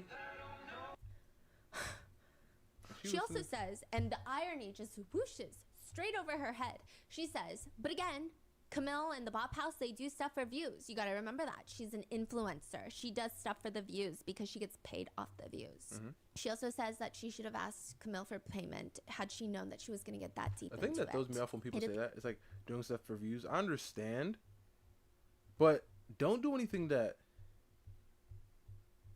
you don't morally agree with, if that makes sense, for views. So, like, the same type of people that one Cardi B video when she was, like, promoting one of her songs, right? Obviously for money. But then when her daughter was coming in, she stopped it because she didn't want her daughter to listen to that. that is doing something that you don't even agree with for money. It's crazy. That's literally like the definition of selling your soul, kind of like selling your soul to money. It's crazy, truly crazy. I don't understand how people can do that. I mean, I understand, like, but it's not right. It's not right to do. But I understand why people do it, because people are addicted to it.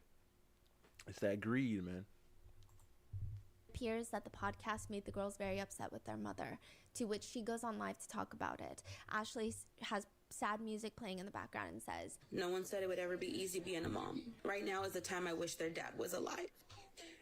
And I know she acts out because he's not here no more, and she hasn't coped with her dad gone. She acts out because of you.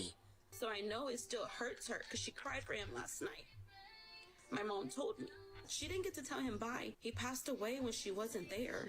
She's trying to imply that her kids acting out against her and blocking her on TikTok is because they're upset that their father passed away, so they're acting out in general, and it has nothing to do with her being a mom. There is some back and forth between Ashley and Camille, which I don't think is significant compared to all of the types of people that Ashley has been dating. And I think the Ashley lore could go on for 4 more episodes, but I won't subject you to that. Thank you. But there has been back and forth of Camille not purchasing beds for the kids yet. Ashley claims Camille is a liar. She's not purchasing the beds. Camille is claiming, I told you to send me the beds and you haven't sent me the ones that they wanted. So like, what do you want me to do? Camille also states that Ashley requested to stay a night longer and charged over $1,000 at the Ritz-Carlton to Camille's credit card.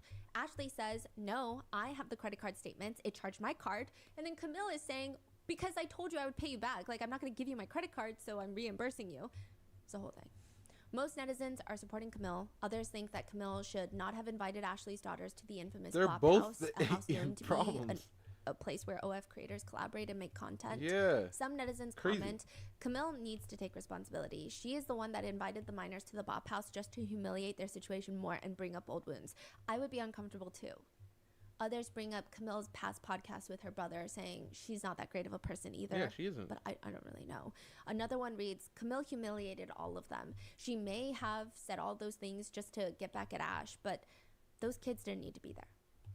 So netizens are just kind of confused on how bad of a mom can still have a platform and keep making more accounts, and more than that, still have people donating.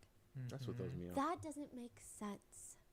None of it makes sense. I feel like this is like a new age now, you know? Like someone can actually air out all of these laundries 24/7, and you can peek into someone's life like this and just like, oh my God, this is actually happening. It's terrifying. Yeah. Yeah, these TikTok live streams are so scary. And people are saying that it might, I will say that a lot of people are treating the situation as a hee hee ha ha, lol cow, internet situation thing, to the point where when I briefly heard about some of the things Ashley Trevino did, I thought it was going to be on our Mott's channel, because it seemed like people were just making fun of her making rap songs like My New New, Does It Stink, Does It Smell, stuff like that. But it's really serious. And one comment that highlights that is, all the CPS cases for Gabriel Fernandez were closed. Let that sink in. That means absolutely nothing. Can you imagine the horror stories these girls have since they were little? And with that, that is today's episode. What are your thoughts on Ash Trevino? I know that I wasn't able to encapsulate all of the things that she's done because she's on crazy. live practically every day, and she's probably on live right now, but what are your thoughts? What do you think should happen to her? She should go to. Let me know in the she comments. should go to one of them, one of them buildings. You know, the one that you know what I'm talking about. She should go there. Truly insane. Hold up. How can I do this? Let's do that. Wait. Let's do that.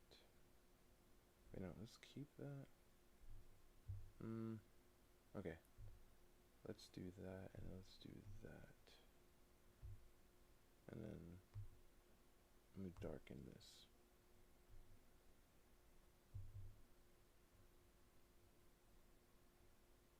Okay. That's good.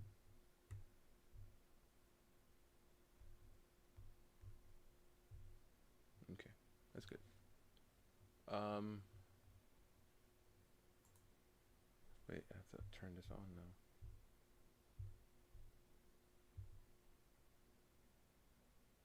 This thing is going to piss me off. Okay, there you go.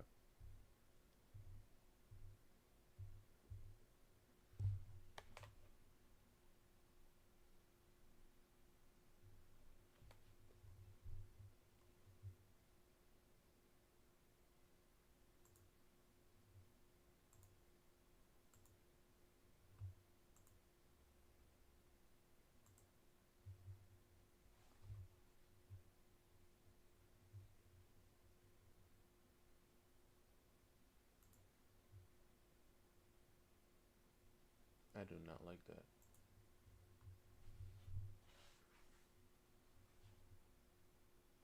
It's like, why are people allowing this to happen? But I want some mangoes though, man. Oh my gosh.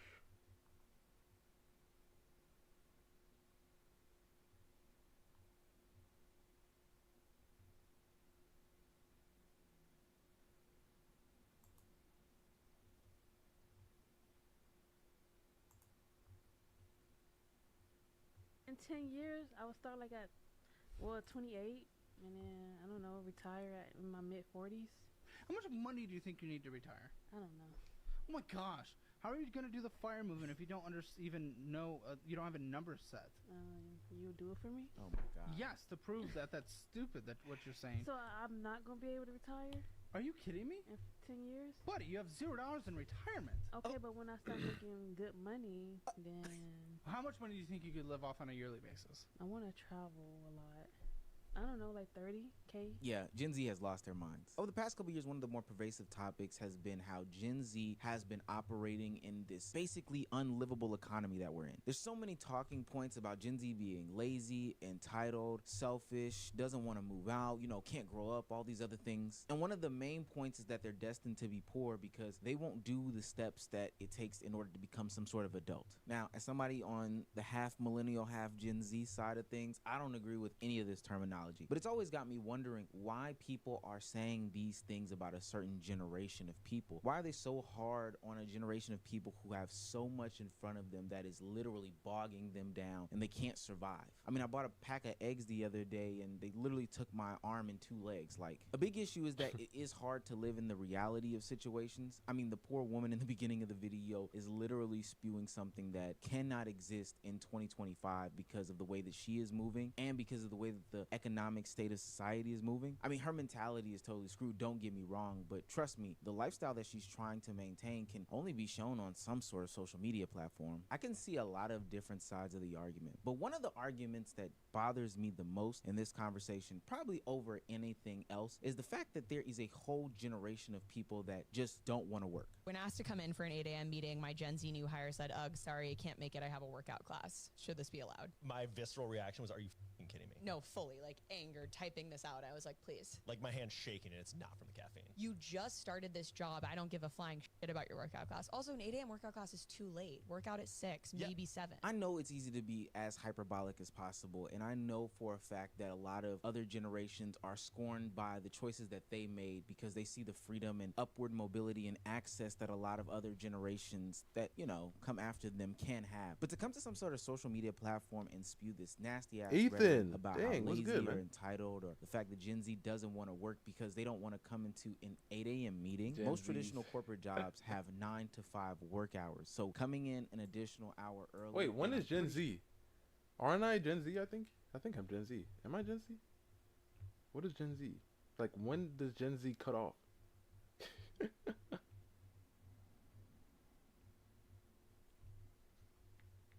Or not offering the additional hour off at the end of the day is some sort of highway robbery. And this isn't a phenomenon that's new. There have been generations previous to this one that claim that the one that's coming right after them doesn't want to work. The baby boomers said it about the millennials said it about the Gen Zs, the silent generation said it about the baby boomers. No, you're just old. Time in and time out. Hell, you probably had slaves saying that sharecroppers don't want to work. It might just be that crazy. And there's a vast majority of reasons as to why one generation would perceive the next generation to be lazier. I mean, advancements in technology are one big thing. I don't have to, have a donkey push a plow in front of me in order for me to get my garden tilled. I don't know. I don't have to live that way anymore. I work in my computer desk and, I go to the grocery store and get my food. And I know my grandfather would be pissed if he could see me now. But another reason why they see Gen Z as being lazier than any previous generation is solely due to the fact that there is some sort of wealth inequality that exists in today's society that's bigger than it's ever been. I mean, the middle class basically no longer exists anymore. There's just the rich and then there's the poor.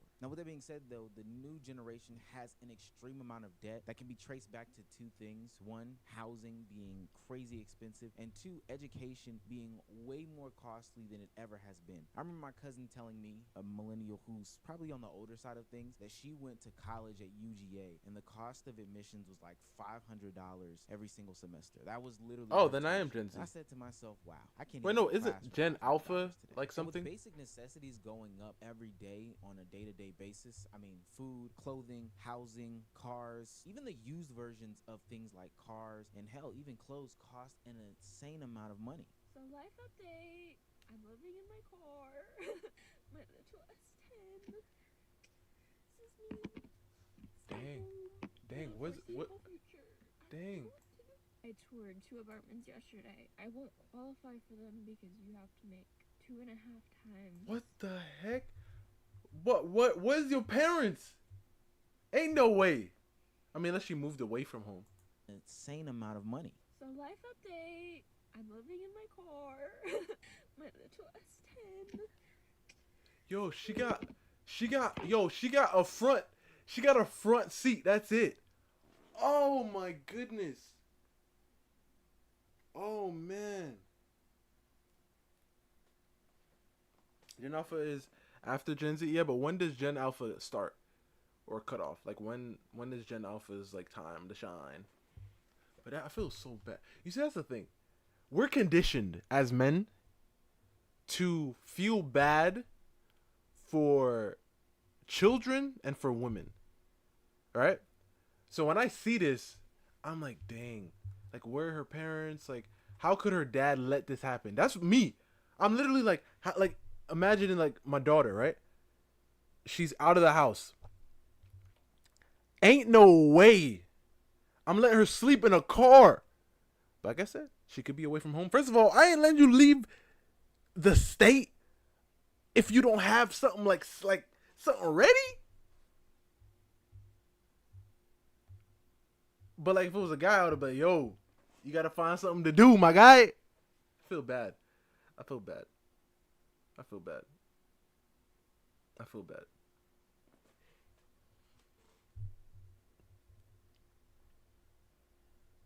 I'm a millennial, but let me tell you a lot of my employees.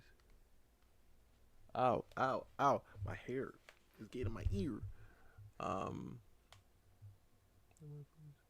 It doesn't matter if it's Gen Z or millennial or boomers.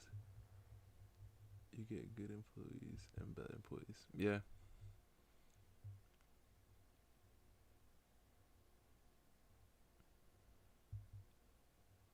Five big booms? What? It's the most I can do for it. What? Definitely not 6 big booms. What? My little S10. This is me. Stay home for the foreseeable future. I don't know what to do. I toured 2 apartments yesterday. I won't qualify for them because you have to make 2.5 times the over $1,200 rent, and I don't even make the rent. Sister, you have no idea how common your situation is. So let me get this straight. People are supposed to afford 2.5 times their average rent prices when salaries haven't increased in God knows how long. Gas prices are up. Grocery prices are up. Everyone's in debt. How can Gen Z survive in an era that's literally not built for their progression? And hell, this is even her having the luck to find some place to stay or somebody to talk to about, participating in some sort of housing. There are a lot of people who can't even find housing because of the current housing crisis, causing a record 52% of people ages 18 to 29 living at home with their parents. That number is the largest number since the Great Depression. Now, listen, for those of you guys who live with your parents, listen, I don't understand. I mean, I do understand. It was a system just to, make more money. right? That the government did. But I'm all for if you could stay with your parents, if you can stay with your parents until like you are straight and ready, and obviously you're not just leeching off them. You gotta be building to something. But if you end up staying with your parents for past 18, maybe even 20 somethings, you know what I mean? As long as you're working towards something, do your thing. But they condition us to be like, oh, when you're 18, you gotta leave, and this is what ends up happening. Look, this right here, this girl is in her car. She's in a parking lot. Insane amount. You don't understand how dangerous this is, because as soon as somebody walks by, right? As soon as somebody walks by and sees clothes in that car, they're gonna be like, oh, she live by herself, right? As soon as she walks out and they see her, that's it. And then you just go see on the news, well, like our daughter, she wanted to, what? You let her go? That is insane, bro. That is insane. She's crying. She got a room at the crib. She got a room at the crib. Go back home. Listen, obviously, you got to understand it's their roof and you got to abide by the rules. But it's better that than the car. Yo, she got 2 seats. 1, 2. That's it. Look. I'm living in my car. Look. Look, 1, 2. There ain't no more seats. What? Listen. If you got like, let's say you got like a little 4-seater. At least you can put the seat down. You feel me? Have a little room. If you got an 8, you got room.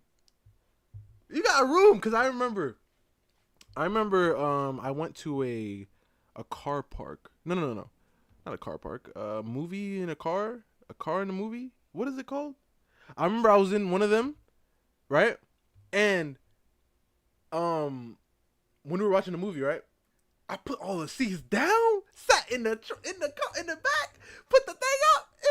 It was a vibe. Put a little blanket. It was a vibe. You know what I mean? Just put a little blanket on there, put all the seats down. It's flat. That is a spot.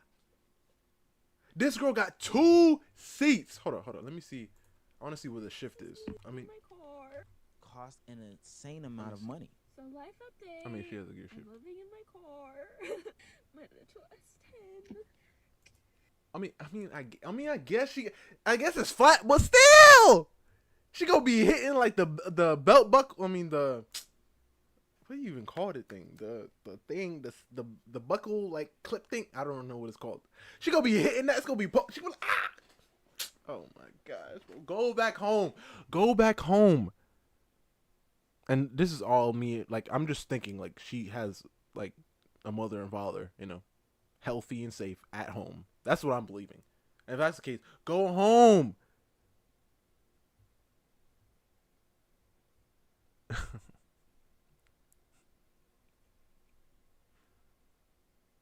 Of course, Zera's going to know all about the vehicles.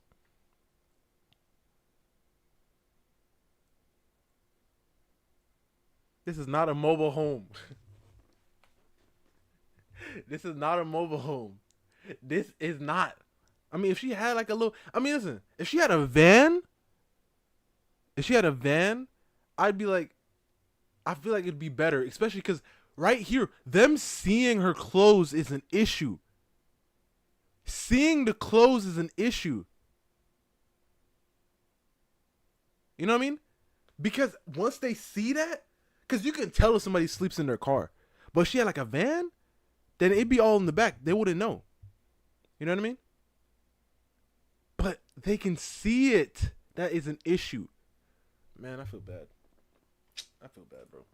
So yeah, stay as long as you're going to stay.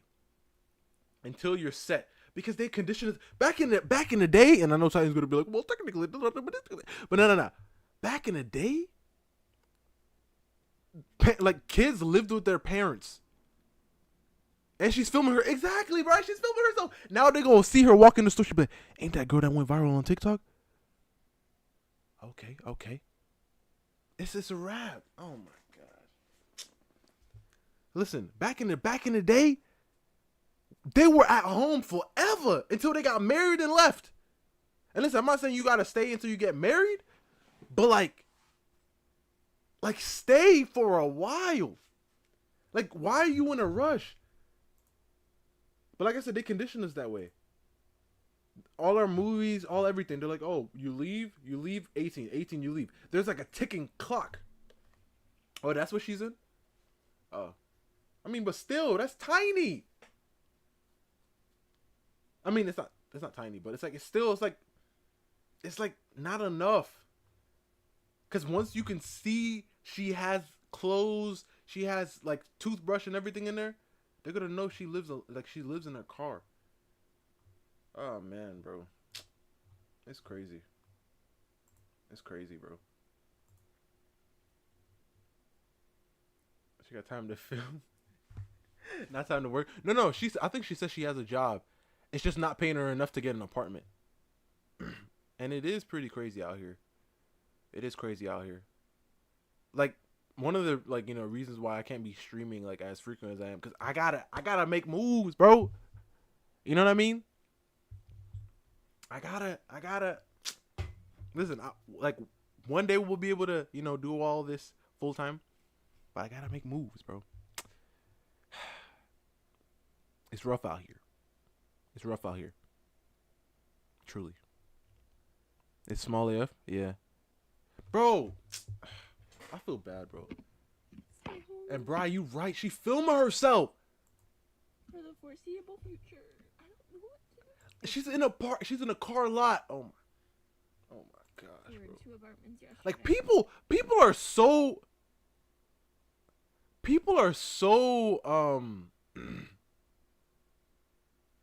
people are so comfortable, like, letting everybody know everything about their lives. It's so crazy. You saw that other chick. She was just out talking about like where she is, like right here and now, live stream. Why are people so comfortable? I work 19-hour weeks. Oh wait. Oh, you worked 19 hours yesterday? Dang, Ethan. Ethan doing his thing.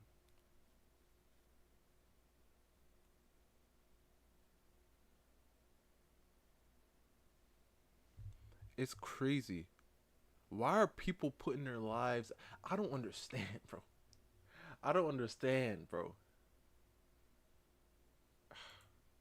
I won't qualify for them because you have to make. Oh, let me fast forward now. Prices are up. Grocery prices are up. Yep. Everyone's in debt. How can Gen Z survive? Yo, in you this know how era? much a mango is now? You know how much a mango is now? Bro, back in the day, I could have got a couple of them for a cool little something. Now? His thing is, like, it's not that you can't afford it. It's that now you're thinking, you're like, yo, hold up. So you telling me for, like, 3 mangoes, I'm going to be paying, like, dang near, like, that? Yeah. I don't think that's it. I don't think that's it. It's like you got it, but then you're just like, hold up, bro. Like, wait a second. Like, do I even like mangoes like that? Do I even like mangoes like that? Like, oh man. Tony, what's good, man? What's good? Tony over here on Discord just posting some shrimp, some eggs. What else Tony got on there? Tony got some shrimp, some eggs, some bacon, some burger patties. Tony over here just eating. I'm over here starving.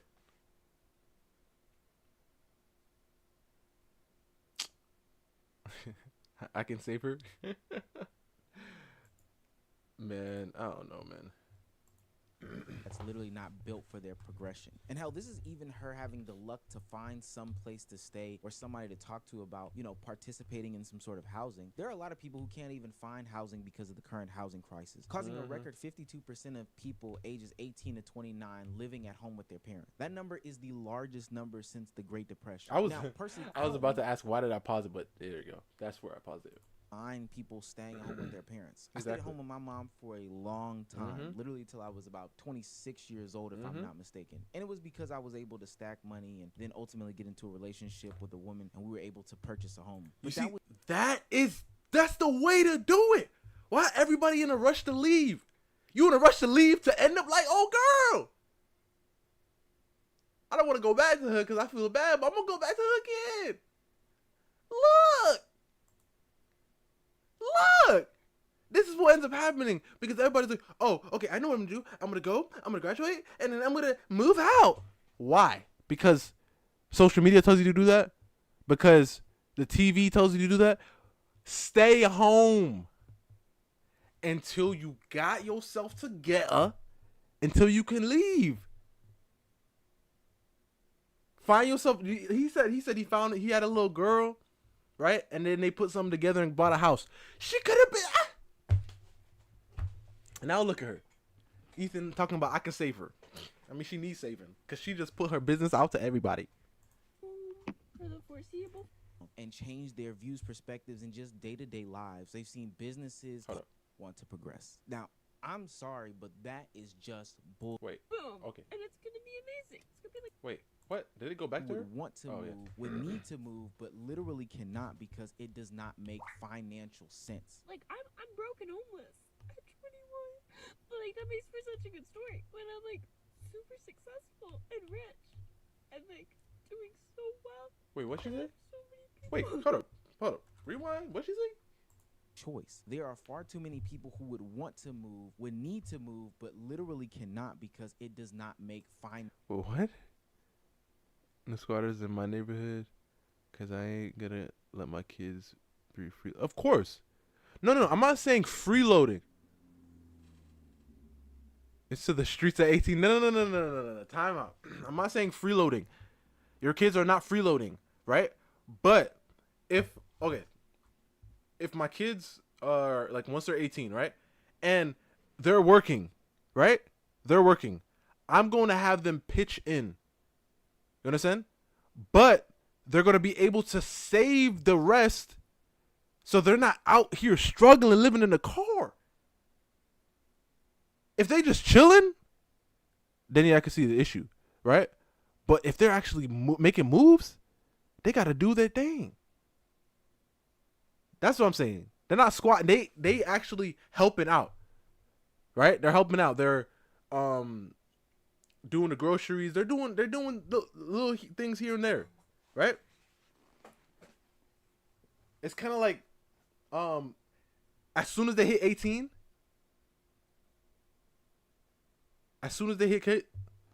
it builds. Yo, you know what it also builds? Problems. Because right here, this issue right here, this could be the last TikTok she posts. Hopefully it's not, but it could be. It could be the last TikTok she posts. And like I said, we're conditioned as men to feel bad for women and for children. So like I said, if this was a guy, I would have been like, yo, you gotta have to, but since it's a female, I could be like, okay, listen, I feel bad. I feel worse for her. I could say that. You know what I mean? Like, that's why I was like, where her pops at? Where her pops? Did she leave? And then what this builds also? This builds, what was that? What was that house? What was that house, Bri, from the last video? What was that house called? It started with a B. That's where she gonna end up if everything goes that way. And then Ethan just gonna be sitting home eating some cereal, and then he go turn on the phone, and he be like, what? My daughter said what? 100? That's not funny. That's not funny. Oh my gosh. Oh my gosh. That's what they're gonna end up falling back on. Because they end up realizing, oh, well, I guess I can do this. Oh my gosh. Oh man. Hear me out. Natural selection. Nah. Listen, natural selection, but you gotta have like a starter kit. So yo, but that's what ends up happening though, Bri. Listen, you see how she's crying? I like right here. There's still hope. She's in her car sleeping. There's still hope. She looks like a cute little, there's still hope for her. Right? She's crying. I don't know why she's on TikTok. That's a bad sign. Because by being on TikTok is showing her that she can look up other things. To be fair, I was in her situation. So but the thing is, Ethan, once again, as a guy, it's different. Right? Especially because we already understand we gotta have to do what we gotta do. Right? But in this situation, one little video she go see of one chick talking about, oh, hey guys, I'm gonna break the world record, and then she's like, I kind of look like her. I can do it too. And then now Ethan's at home eating cereal, and he's like, you know what, honey, I think it was a good idea. We set her out, and that's gonna build character. Ethan gonna be reading the morning paper. He's like, hey, hey, honey, hey, pass me my glasses. Just sitting back and be like, what, why is her daughter in the paper? She'll be like, what do you mean?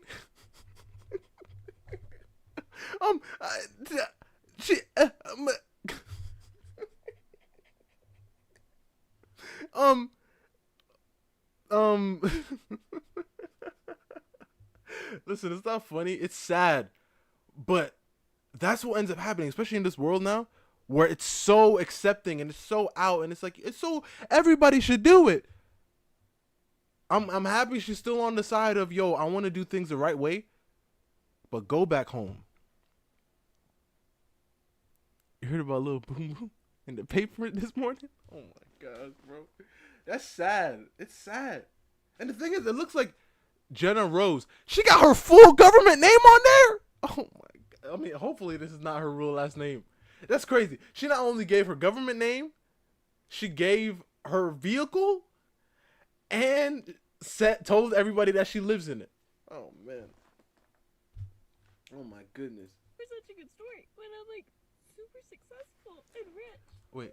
Like that makes for such a good story. Sense. Like I'm broke and homeless at 21. Like that makes for such a good story. When I'm like super successful and rich and like doing so well and have so many people. You see? She's thinking about the right things. Now she just wild. You heard what she said? She said, I'm broke and homeless, but when I'm rich and successful, it's going to make a great story. Look it. She's not trying to get the easy way out. She could have instantly went on her phone, downloaded an app, and then life would have been changed. But nah. She's sticking to it. She's sticking by it. Maybe she can make TikTok money. I don't know. I mean, yeah, but like, I don't want her to do that, right? Because once she starts seeing she can make money on TikTok or on Instagram, she's going to start seeing comments. People talking about making these things, make these apps.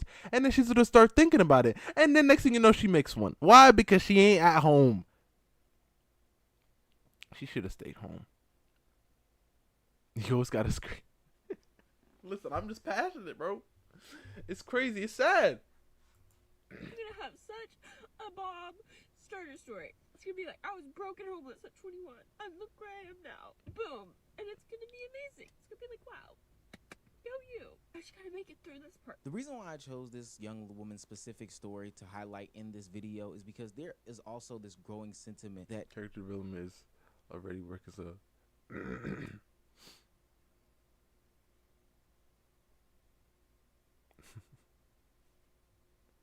That's what you gotta tell. Wait, what? Wait, what time is it, bro? Hold up, cause I want to see if I can at least.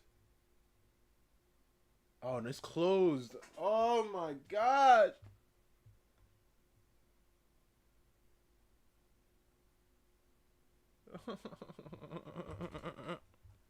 It's closed.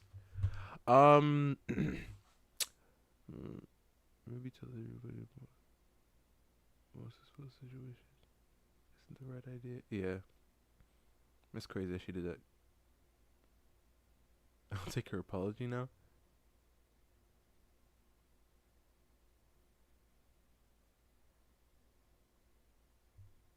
I mean, yeah, but it's like I don't know, bro.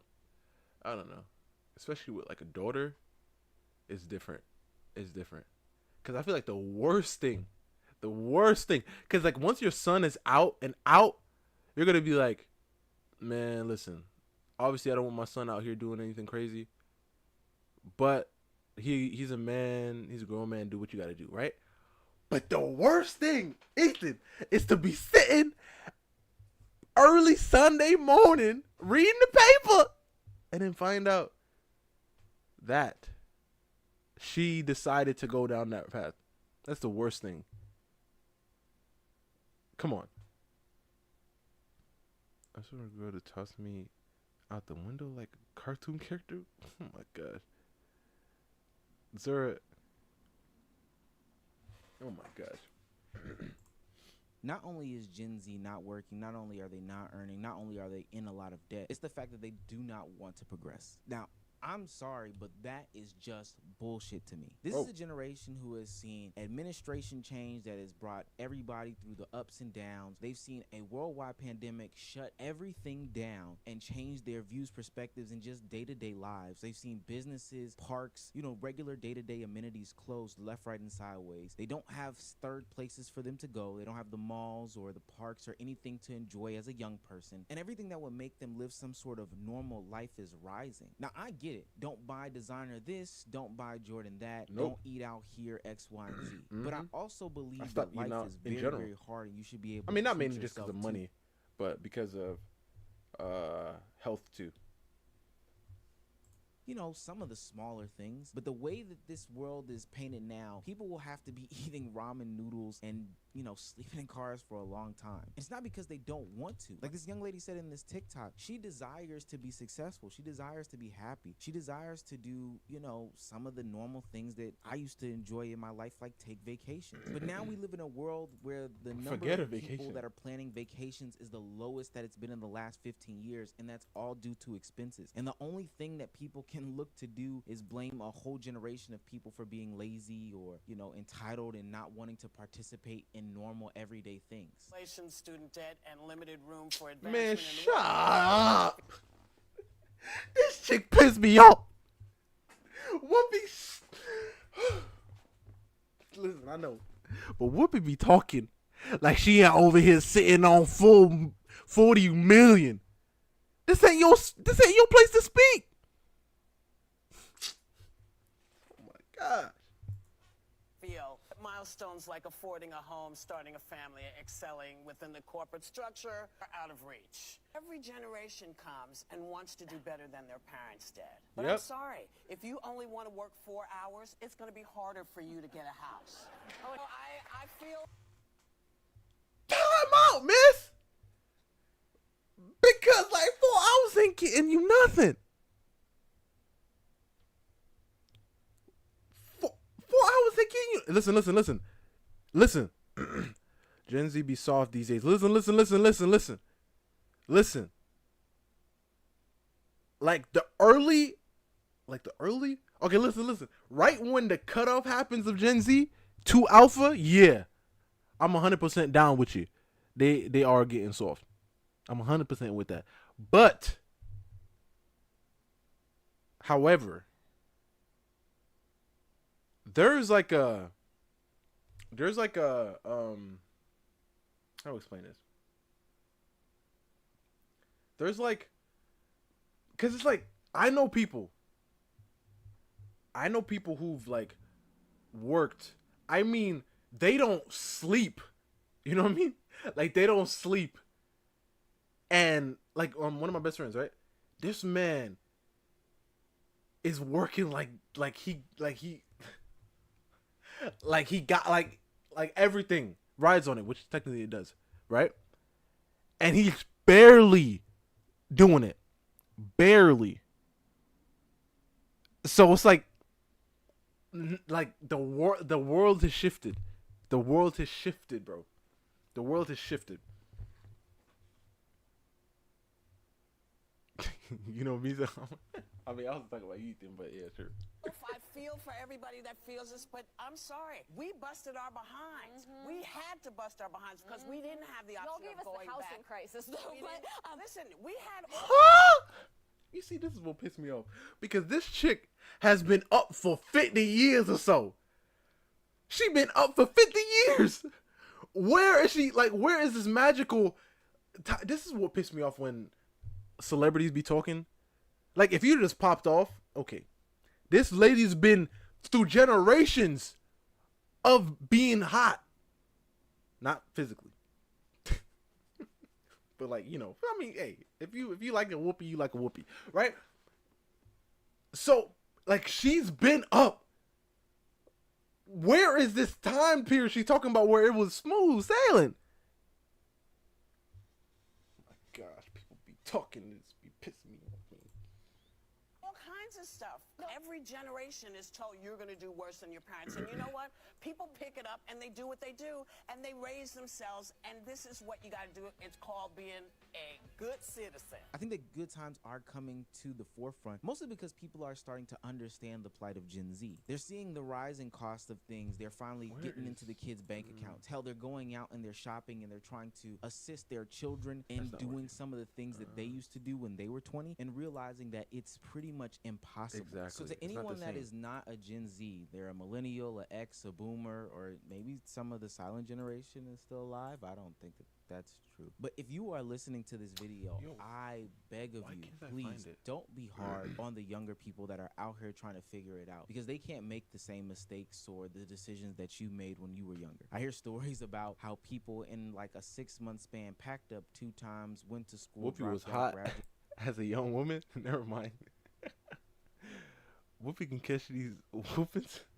The way to join the military, came back, bought 2 cars, 1 house, Yeah, rented out a studio. When I hear like my aunts and uncles, when they be talking, bro, talking about what they were able to do.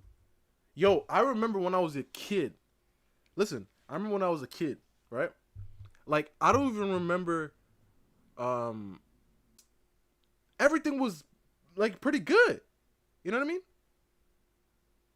And like I said, I don't remember. Like, we had like this crazy, like a really nice house in this nice neighborhood, and I'm sitting there, I'm just like, yo, it is impossible out here. Like, it is impossible. So giving his life story, it is impossible out here. Like, now, thinking about it back then. And it wasn't even that, like, far ago. That's how you can know how a big shift it is. My food is on the table. It ain't easy, but it's not impossible. No, I know it's not easy. I know it's not easy.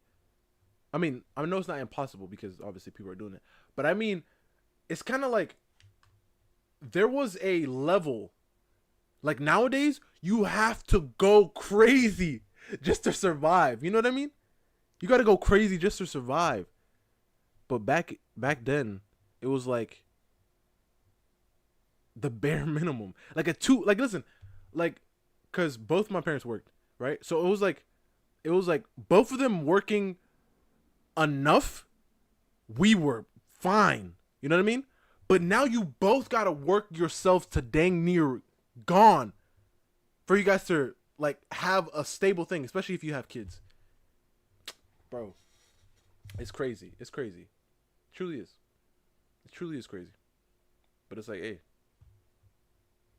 Because I got to understand, like, it's like, man, people are, man, it's something else, man. It truly is.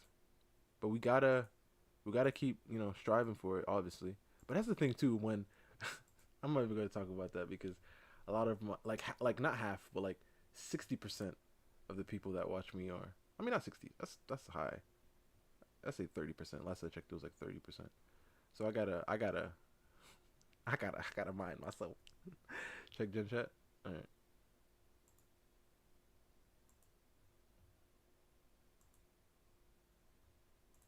You know, I never had much as a kid. Just loving parents, stability in a mansion, and a thriving baked goods enterprise for me to inherit. Useless is you? crap like that. No. Like you gotta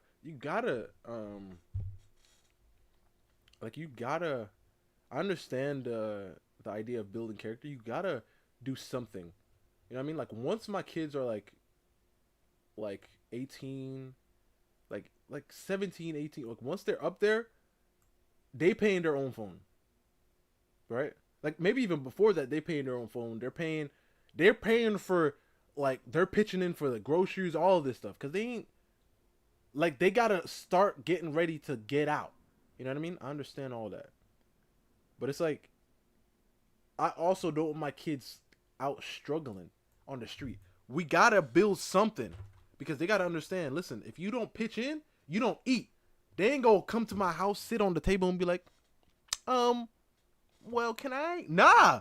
Wait. What are you talking about? You'd be like, can I borrow the car? No, what? Can you borrow the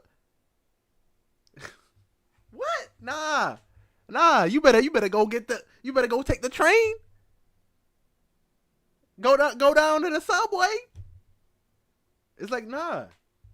You gotta understand, you gotta build character some way, but my kids are not gonna be out on the street. Nah, man. And the thing is, one of the main reasons why, no, I'm not gonna say that. Let me just stop it right there. But it's like, it's crazy, truly crazy out here. Why can't I find this thing that I've been looking for this whole time? Not this whole time, but this time I'm looking for something and I cannot find it. I think I know where it is. Here? Is it here? Oh yeah, it's here.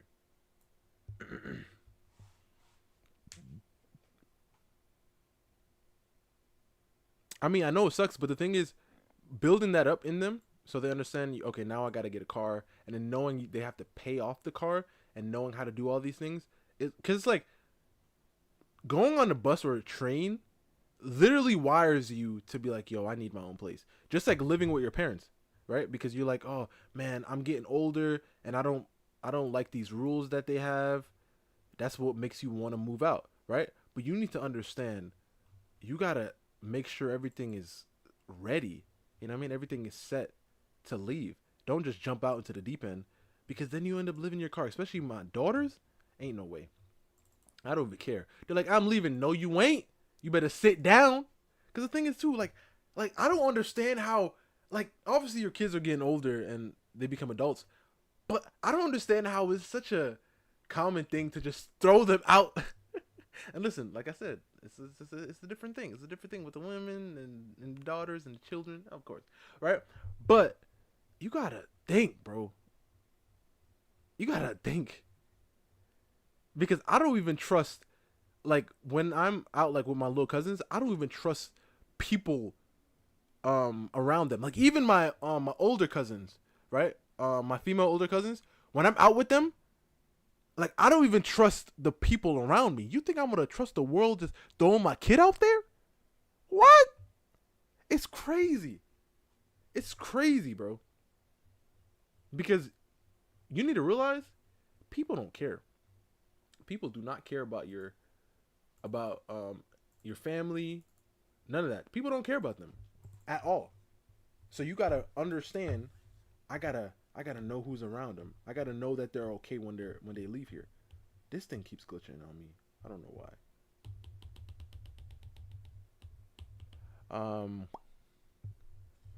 I have so many employees who live literally paycheck to paycheck.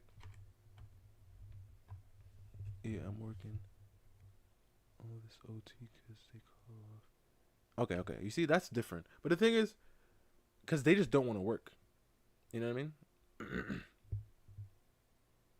But that's different. But I mean, like, people who want to work. Like, I know this girl. Yeah. I know this girl. Bro, she goes on a journey to work, bro. She goes on a journey to work. And she's barely, like, sweeping by. Like, every single time, like, she calls it, like, they call her, she's there. She's there every time they call. She's there. And she's like, I was like, oh, I thought you were off today. She's like, oh yeah, but they called me. I'm like, oh my gosh, miss, are you okay? And she's like, yeah, I'm okay. I just got all this stuff to. I'm just like, yo, this is crazy. And you could tell like when they're just sweeping like smooth, like they're not even walking. They just gliding on by. You're like, yo, it's crazy. Truly. Old head. I'm getting old, yeah, man. I understand, man. I'm getting up there too, Ethan. But it's like, man, this is like one of the main reasons why. I mean, honestly, no, that's not. Because I feel like, once I find, Juliet, and I'm not even gonna say Juliet, because Juliet was tripping. Once I find my nice little, it'll be fine. Like, we just set everything up, and everything will be fine. I already know that for a fact. But it's like, it's crazy out here, Ethan. Truly is. It's truly crazy. Especially when you done worked like 40 hours, 50 hours, and you get to the crib and you're like, yo, okay. All right, man. Let me sit down and rest my feet. You know what I mean? And now let me try to get like a nice little, and then now I gotta spend some money for some $8 grapes. I'm just like, oh my gosh. And then the eggs are $8, and you're like no, $10 because and you're just like yo, like what's the point now, bro? Like what's the point now, bro? What's the point, man? Like for real, bro. Like, cause especially like when your aunts and your uncles and your older family members, the people who were before you, they're like, man, it's not even that hard. Yo, that's what pissed me off. That's what pisses me off. When like my older head, like unks and them, like, and aunties and stuff, when they talking to you and they're like, yo, it's not that hard. And I'm like, oh, you back in the day when they were selling Xbox 360s for some French fries. You were back, because I remember got a 360 broke. I mean, 3 Red Rings of Death. Got a Slim right after, like back to like money was nothing. And now you telling me it's nothing? When you were working 3-hour days and you were able to feed your family. I'm over here working like they 10 to 12. And you like, why are you making such a big deal? It's not that bad. What? It's not that bad? Back then you bought eggs for the same price as a pack of Skittles. It's not that bad. Yeah, exactly. McDonald's was 25 cents. But they look at you, they're like, but it's all the same. It's all the same. It's all the same. Man, crazy. Crazy, man. Back then when the dollar store was $1. Tell me why I went to the dollar store the other day, it was $5. Bro, it's just crazy. It's just truly crazy. It really is. Because the world, like, it's like we got the same things, but the prices are going up. And the money isn't going up. Like, we're still getting paid relatively the same, like, as they were paid. Like if you were, like, consider, like, inflation and everything. But it's like, it's crazy. And it pissed, like, you don't understand how it pissed me off. We had it up, Bri. When I tell you, man, sometimes I just want to go back just to like, Bri. Every console, like, a game just came out, I'm gonna go get it. Just cause. Even if I didn't read up about it, hear about it, it was just new when everybody was talking about it at school, so I just went out and asked my my mom or something for $60 to buy it. What? It was like we were living on easy for real. And it's kind of like a thing too to think about. Like, this is why when you start respecting and whatchamacallit, your parents and like your uncles and everything, because you're just like, yo, but you don't understand. Obviously a lot of them did work hard regardless, but it's like when you find out they were working 4-hour days, let's say 4-hour 5-hour days, right? Like 5 days a week. And they were fine. They were able to pay the rent. They were able to fill the fridge with everything. And you're just like, and feed all the kids and everything. And you're just like, dang. And obviously we never understood. But now we're working like double that. And it's like, it don't matter. Because we're working, how am I working double what you worked, and I'm not even able to feed, like, I'm not even able to, I was gonna say feed myself, but I mean, I'm not able to, like, I'm barely, because I gotta pay the car, I gotta pay the rent, electricity, I gotta pay the what, what? It's crazy. This is why I'm telling you guys. Stay home, bro. Stay home. Fronting all this other stuff from the generations where bread was a nickel. Nowadays, exactly. Bread was a nickel. First of all, I make my own bread now. Don't buy bread from the store anymore. Especially when I found out all the stuff that they put in it. But man, 25 cents. Remember, like, I don't know if you guys know what Rite Aid is, but it's like a corner store. But Rite Aid was near my house. I used to walk there. Bro, I went to Rite Aid with $5. Told me why I had 2 bags full to the brim. Just of snacks. Just bro, it ain't like that no more. You got $5, you go there, you might get 1 or 2 things. Maybe. If you buy the cheapest stuff.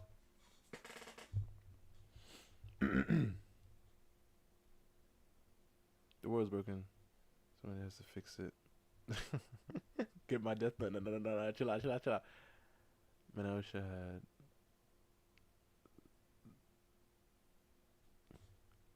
Fix the economy and break down. Man, it's just something. Especially because it's like when you start getting pressure too. When people are like, oh, when are you gonna like get married and have kids? And I'm just like, yo, I ain't find Juliet yet. You feel me?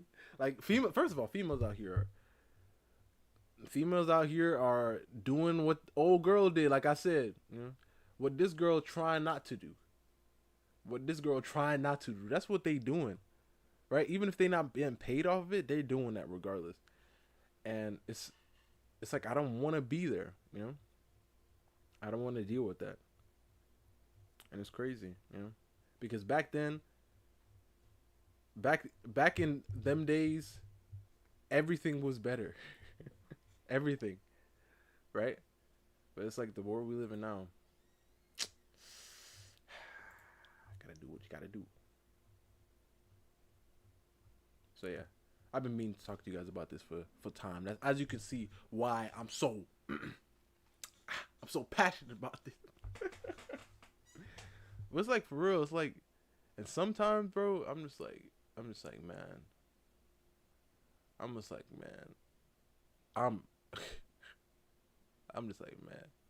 because I know I can't, like, because I gotta keep moving, but it's like, I'm just like, yo, like, sometimes you just want to swing at somebody, you know? Sometimes you just want to, not at somebody, at something. Chill out. TikTok, I mean, YouTube, I'm not talking about, I'm not advocating for that. But it's like, it's crazy. Especially, like I said, especially when people around you are like, why you, like, it's just that, it's not even that big of a, what?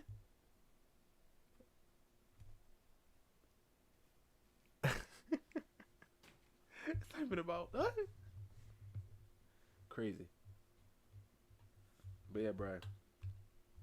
It's crazy, bro. Truly crazy. And you see like a Whoopi, this chick who's been up for decades, bro. Out here talking about man, if this girl don't go back and make another sister act, it's crazy. It's crazy. I mean, every single time I see like somebody that was back then when McDonald's was, when they actually did have a dollar menu and everything was like back in them days, I hate when they start talking, because even if they worked hard working considering for them was nothing compared to what we got to do now.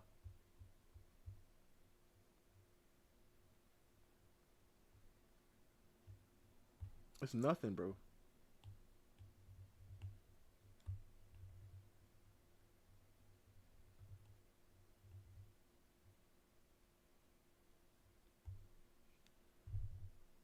They used to buy a burger for 10 cents. Exactly, bro. Man, when did Whoopi... Oh my gosh.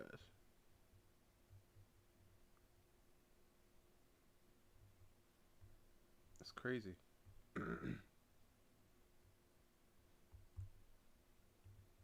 And I know, like, I'm like, the goal is for this to happen and all that, but it's just like, yo, sometimes I'm just like, yo, I got no energy, man. So every time I got like a wink of energy, I got you guys, you know. I got you guys for a stream. When I got like a wink of energy, I got you guys for a stream.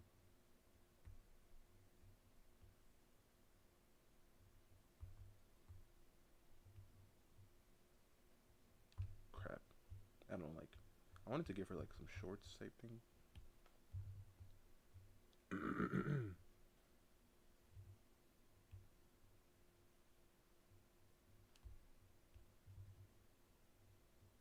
But I feel like, I mean, I should be able to. Like, I'm gonna try. I'm gonna try.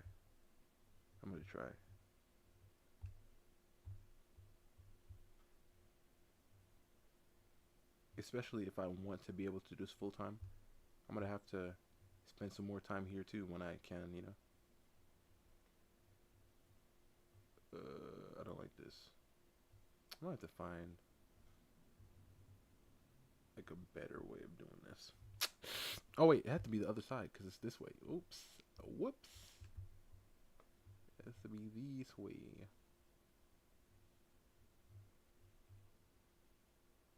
Wait, no, I have to follow the form of the body.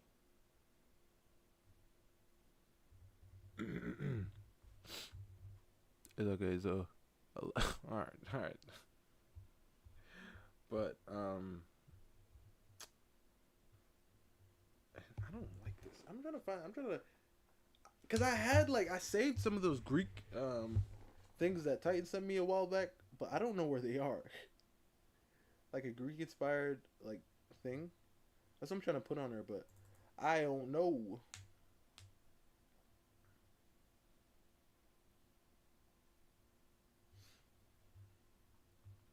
I really don't.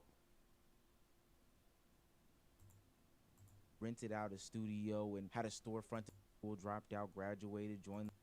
Because they can't make the same mistakes or the decisions that you made when you were younger. I hear stories about how people in like a 6-month span packed up 2 times, went to school, dropped out, graduated, joined the military, came back, bought 2 cars, 1 house, rented out a studio, and had a storefront and all this other stuff from the generations where bread was a nickel. Nowadays, I'm scraping up pennies and points just to get a Chick-fil-A sandwich because it's so damn expensive. Bro. And to Gen Z, all I gotta say is just hang in there. Literally, we're all feeling it. I'm feeling it with you. Everybody's feeling it. But don't let nobody tell you that you are lazy. Keep dreaming, keep striving to be successful, and never let anybody stop you from being what you want to be. That's it right there, man. That's it right there, man. For real. Everybody take that. For real. It's crazy out here. Truly is.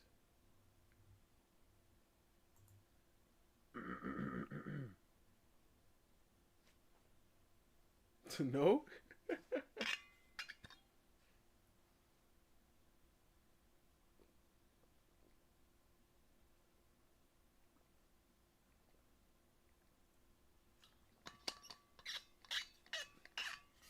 Give me a second. I'll be right back.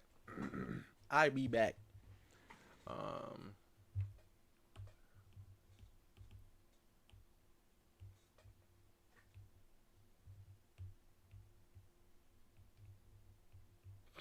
BRB. Give me 1 second. Wait, can you even read that? Let me use this color instead.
All right. See, this is my issue. He may be talking right for some, but for okay, yeah, we're not talking about the actual lazy ones, the people who aren't like doing anything. But the thing is, like, because I'm not even talking about those who just give up, because it's like we're gonna have to start moving at some point. So those people who are actually trying and they can't, that's when it's like because it's kind of like why are you piggybacking off of what we talking about when you're not even trying, type of thing. But it's like at a certain point, like after doing it, sometimes it feels like why are we even doing this, man? Because it's not even like like it's not even pushing the needle, like in like I never played. I mean, I played it one time, like in Among Us, where you do your tasks and the bar moves. Like it's not even moving. Like after a 50-hour work week, it doesn't even move. Let me see. Is this it?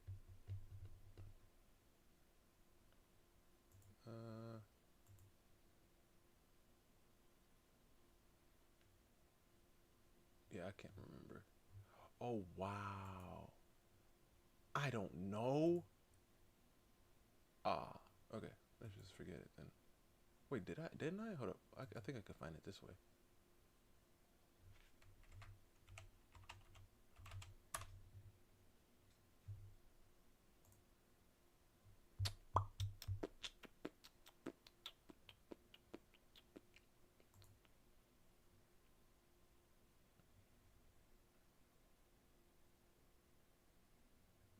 I'm gonna spend $20 on 2 tacos at Taco Bell because I'm hungry.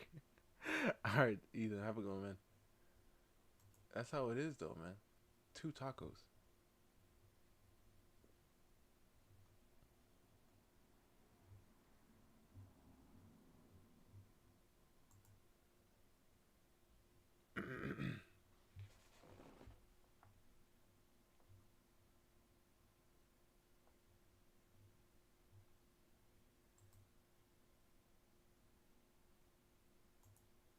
I actually made a red bubble too. Like recently. Hold up. Oh, I'm gonna have to change her name because I forgot to change her name. But yeah. Hold up.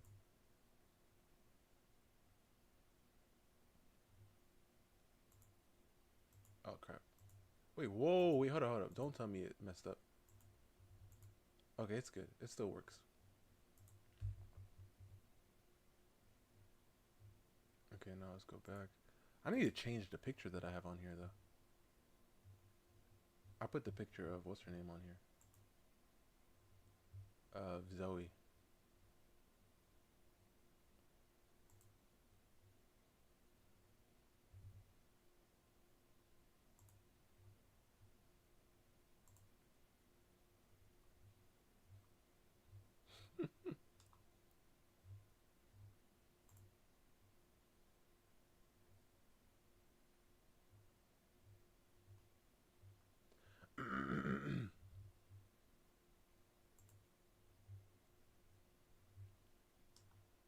But I'm not going to be able to find this thing.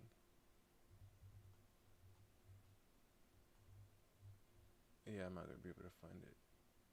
Which shucks? Yo. Oh, yeah. Okay.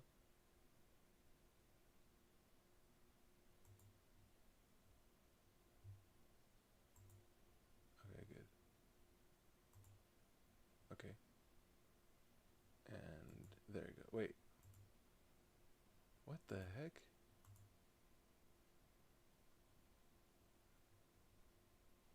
Okay, this should work. A little bit. Anyway. He might live in an RV now. I mean, the RV still, you gotta find where to park it.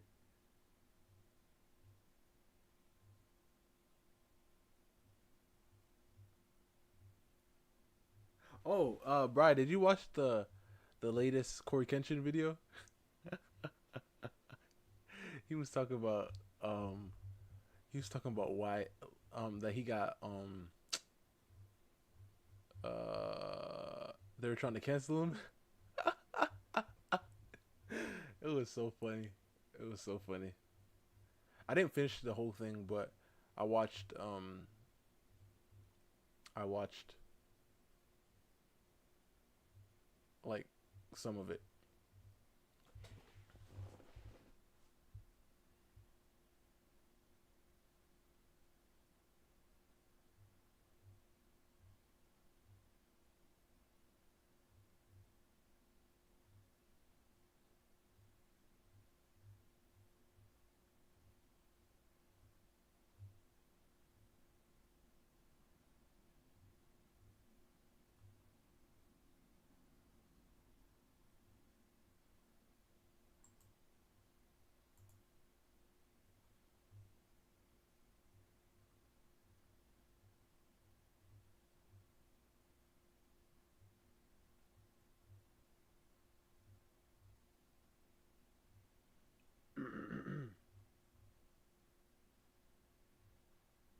Time is it?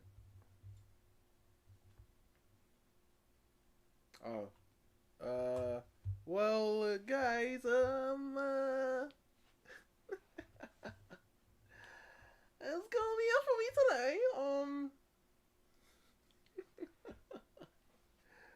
gonna try. I'm gonna try. I'm gonna truly try. Okay, I'm gonna truly try. I'm gonna truly try to stream tomorrow. All right, I'm gonna try. Okay. All right, Zora, chill out, my guy. But yeah, I'm gonna try to stream tomorrow. Okay. Listen, don't get mad. Every single time I gotta, you know, Titans first, Titans first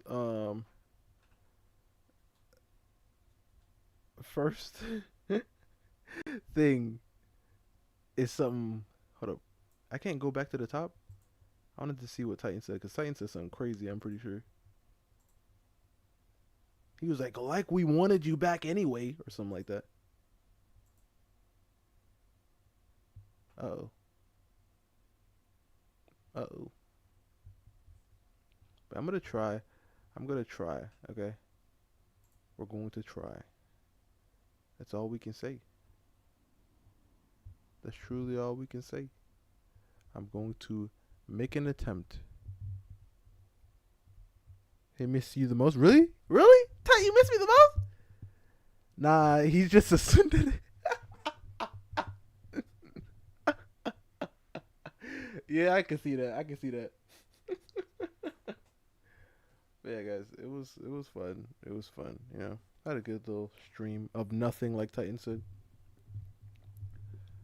But I'm gonna try tomorrow. Yeah. Cause the thing is, like, it's not even that I'm not able to get a stream in at most times. It's just like I feel like it will be like I will be like dang near just like on zero. You know what I mean? Like today, I feel like it was like a do something next time. Yeah. Listen. This is what I'm gonna do. I'm gonna try before if I end up streaming tomorrow. I'm gonna try before to like set something up. Set something up really nice and dandy. I might just sketch the whole thing out off stream and then line it on stream and then paint it just so we can have like a finished thing. That's what we'll do. We'll do that. It'll be nice. But I'm gonna have to find a way to I feel like I should definitely have. Okay, listen. Wait, what's tomorrow anyway? What's tomorrow? What's today? I just turned on the stream just cause I didn't even know what today is. Today's Thursday. Okay, so tomorrow's Friday. Yeah, okay. I mean, dang. So you telling me I didn't stream at all this week? Oh man. I had like a whole thing too that I wanted. Oh man. This whole week I didn't stream. I feel bad. Dang, man.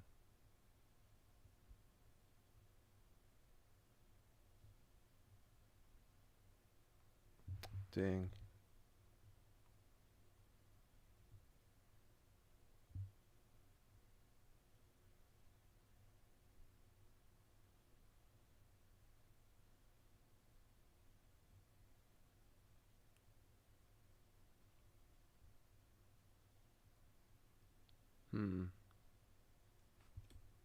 Almost 2 weeks no stream. Dang, bro. That's crazy. Yeah, that's right. Cry. Dang. Okay, I'm gonna try like my hardest then to stream tomorrow. Man. Cause it's like crazy too. Cause you know I'm not even gonna say it. Let me just do that. I thought you thought shortcake hadn't. Nah, but I was going to wait. Shortcake. Which one is short? No, shortcake is the other one. Cheesecake. Wait, yeah, cheesecake is the one. I mean, not. I'm not saying like the one, but cheesecake is the one that I really, you know, shortcake was.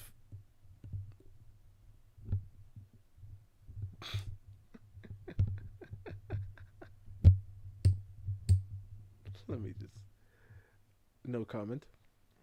But like, I really need to. I was actually going to meet her the other day. I mean, I was thinking about it.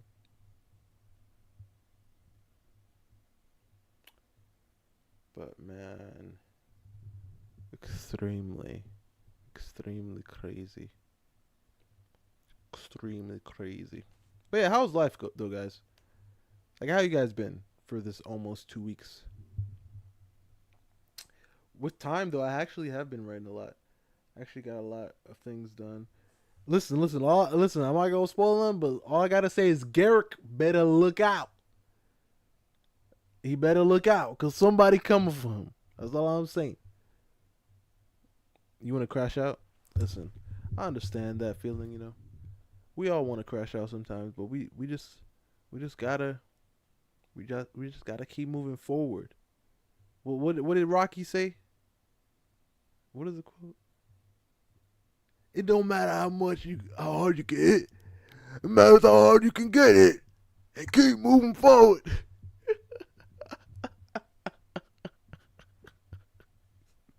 Yeah, that's what we gotta do, man. Keep moving forward. But it's crazy, man. Like life and stuff. Cause I gotta go to like a wedding. Cause I was also thinking about moving to, like I was having. I mean, not. I wasn't seriously thinking about it. I mean, I'm thinking about it, but I don't know, man. Cause one of my cousins, I might have to go talk about that. Cause that's not even something that's set in stone, so I don't want to bring it up. But it's just crazy, man. This life is life, and the thing is too, is cause like my cousin's getting married, right? And I'm like, I'm happy for him, right? And my other cousin, he got himself a little showy, and I'm just like, man, like I'm happy for them. But the thing is, cause I want to go there, I want to meet her first, cause I want to check, I want to just see where her head's at, I gotta look out for him and everything. I talked to her a little bit, and she seems pretty cool. But I just need to, just make sure she cool for my boy, Bring us back some cake, man. I don't even know if I'm gonna be.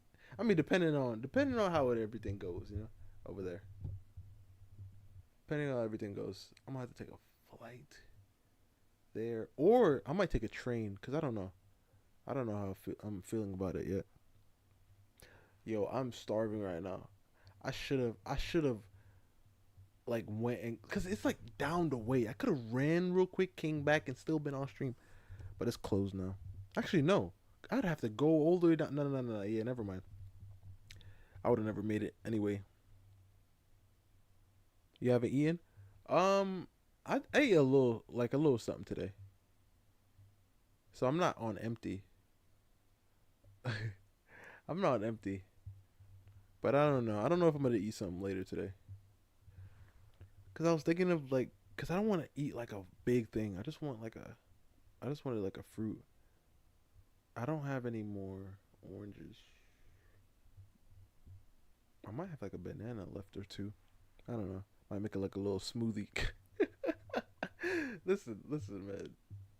It's just rough out there, bro. And when I said the mangoes, bro. The thing is too though about these prices. It's just gonna go into a whole rant about the world and everything and economy. But another thing about these prices, I feel like they playing tricks, bro. But when I tell you, I feel like sometimes I go and I see like every other like week or something, they just put up like 10 cents. Like 10 cents just rise up just a little bit. You know what I mean? It's like, huh? I could have swore that thing was not like that. And then you just go on, go to self checkout, buy. You just, man, I must be seeing things. You go the next day, and you're like, hold up, bro. Nah, listen, nah, this is definitely a different number. But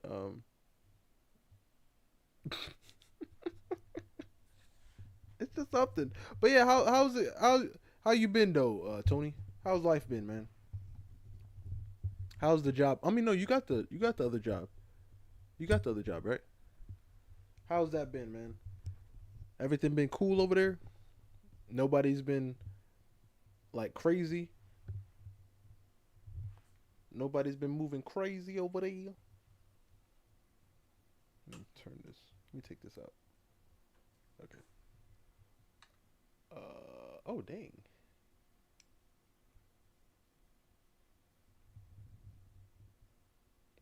It's like, I mean, no, wait, no. It happened. It happened one time though. Check whip. All right, why not? Let me see what Zura got over here.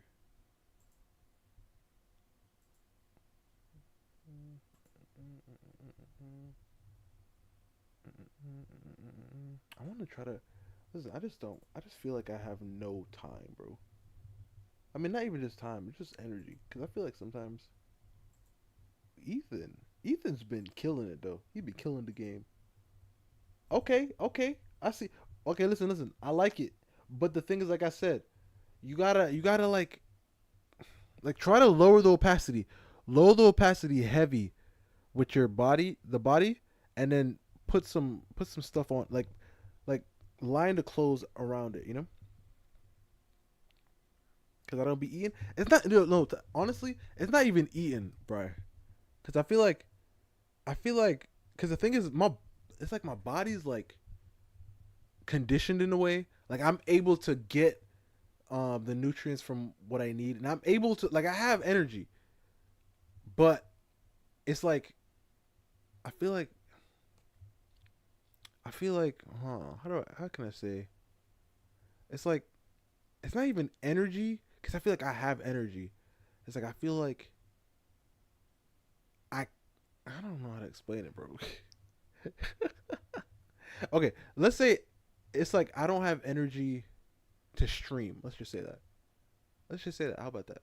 I feel like that makes it make sense. It's basically a bodysuit she's wearing. Yeah, but still, you should lower the opacity, because I feel like it's kind of difficult to see what's clothes and what's body. So just lower the opacity, just so you can actually be able to get it clearer. But it's like I never feel like when I'm I never feel like super hungry. Like I'm still able to function and do things here and there. But yeah, Brian, how's life with you, man? How's the old lady and the kids? How's the old lady and the kids? And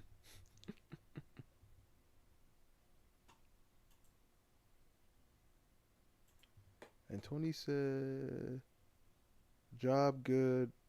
Working out good. Nice. Family always crazy. I mean, hey. But you only got one family though, right? I mean, you technically got two. Like once you like married and have kids, but like right now, looking to move out and be on myself. Listen, listen, Tony. Just make sure you're all good and ready, and make sure you leave on good terms too. All right, just make sure you leave on good terms too. Same old. Trying to apply for another job. You see what I mean? Because you got to think about this, bro. Listen, it's like, imagine you got one job. Just imagine. Just picture this in your mind. Close your eyes. Everybody close your eyes. Imagine you got one job, right? You working dang near to like you can't move no more, right? Every time you get to the crib, you just like, yo, all right, man. And you get up next day, you got to go again, right? Just imagine, right? Imagine that. And then imagine you have this whole other thing that you want to do. And then you're like, okay, I know I really want to do this, but I gotta eat, right? Then you're just like, all right. I mean, not eat, but like, I gotta have a place to be, right? And then you're at the place to be, and you're just like, all right, bro. And then now, you're like, okay, now this place that where I'm at is not even like I need something else. Cause then you're just like, okay, right now with this one job, I'm barely making it on by, right? So now you got to get another one just to at least live a little bit. And now that you're living a little bit, you already didn't have no energy here. Now you got to get another one. And that whole thing that you wanted to do, push it to the side because they ain't going to get moving. And then next thing you know, you end up meeting some shorty, right? And then you end up, realizing, yo, I'm like what? I'm like 30. All right, she look good. All right, I guess let's get together. And then you get together. You got like some nice little kids. And then that's your life. And then you work for another 20 years, maybe 30 years. And then you retire and you're sitting there. Your kids all grown, have their own kids. And you're just sitting down and you're just like, yo, dang, bro, that was me right there. Doesn't that sound like it sucks? Doesn't it sound like it sucks, bro? But that's like the reality. Cause like back then, bro, it was something else. It truly was. Even though I was like a youngin', like me just looking back in my mind, I can see like everything, like how it was. Like the biggest stress that you had to deal with was was mowing your lawn and like shoveling your driveway. Right? But then you're just like, now you're like, yo, like what? Like what the heck? What the heck, bro? Oh my gosh. But it doesn't matter how much you can get. It matters about, like, wait, what? He says, you got to keep moving forward. And that's what we trying to do, That's what we trying to do. But still looking for a morsel of a way to, like, get everything situated. That's the goal, That's the goal, to get everything situated. Not having to worry about that. Have some other worries and stuff, in life. But hey, so what we living. This seems sad. But no. We just gotta keep grinding though. We just gotta keep grinding though. What did that one guy say? He said, like, just don't let nobody bring you down. Just keep doing your thing. Yeah. Yeah. Let me see.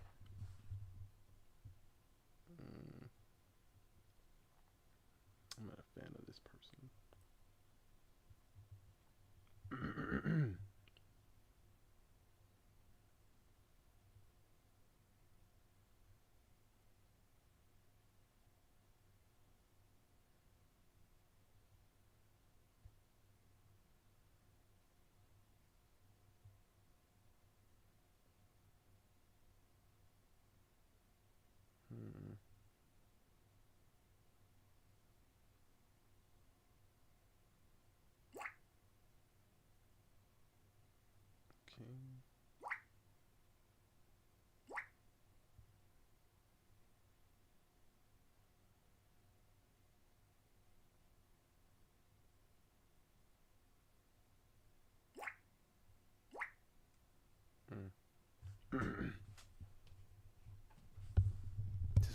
Tis life now.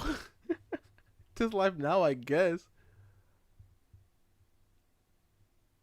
It is what it is. Yeah, it is. It is what it is. But yeah, guys, it was fun. And I'm gonna try to stream tomorrow. I wanna try to get something done too before. I don't know, I wanna try. Cause it's like we're trying to do this like full time and everything, but it's like at a certain point, like if it's not then we gotta do what we gotta do, you know. But I'm gonna really try though, honestly, because you know streaming is cool. We like to stream, like to hang out with you guys and stuff, talk about pointless things while we do no work. But yeah, we'll try. We'll try to stream tomorrow. I'll look out for you. But yeah, have a good night, everyone. Have a good night. Have a good morning. Have a good whatever you guys have. And I'm gonna try to stream. I am. Peace of Hergis. Peace of Hergis. I'm gonna try. Okay, but if I end up not, we're gonna try again next week. Huh? Okay. No. I'm gonna stream tomorrow. I'm gonna stream tomorrow. We're gonna have to put that out there. You know, we're going to stream. We're going to stream. We're going to stream.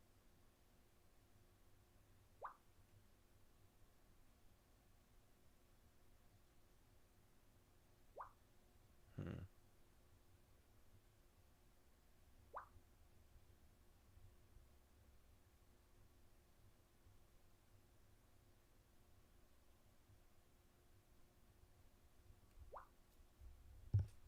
Let's see it. Have a good one. Have a good night. Oh yes for me. Oh yes for me. Have a blessed one. Peace out, everyone.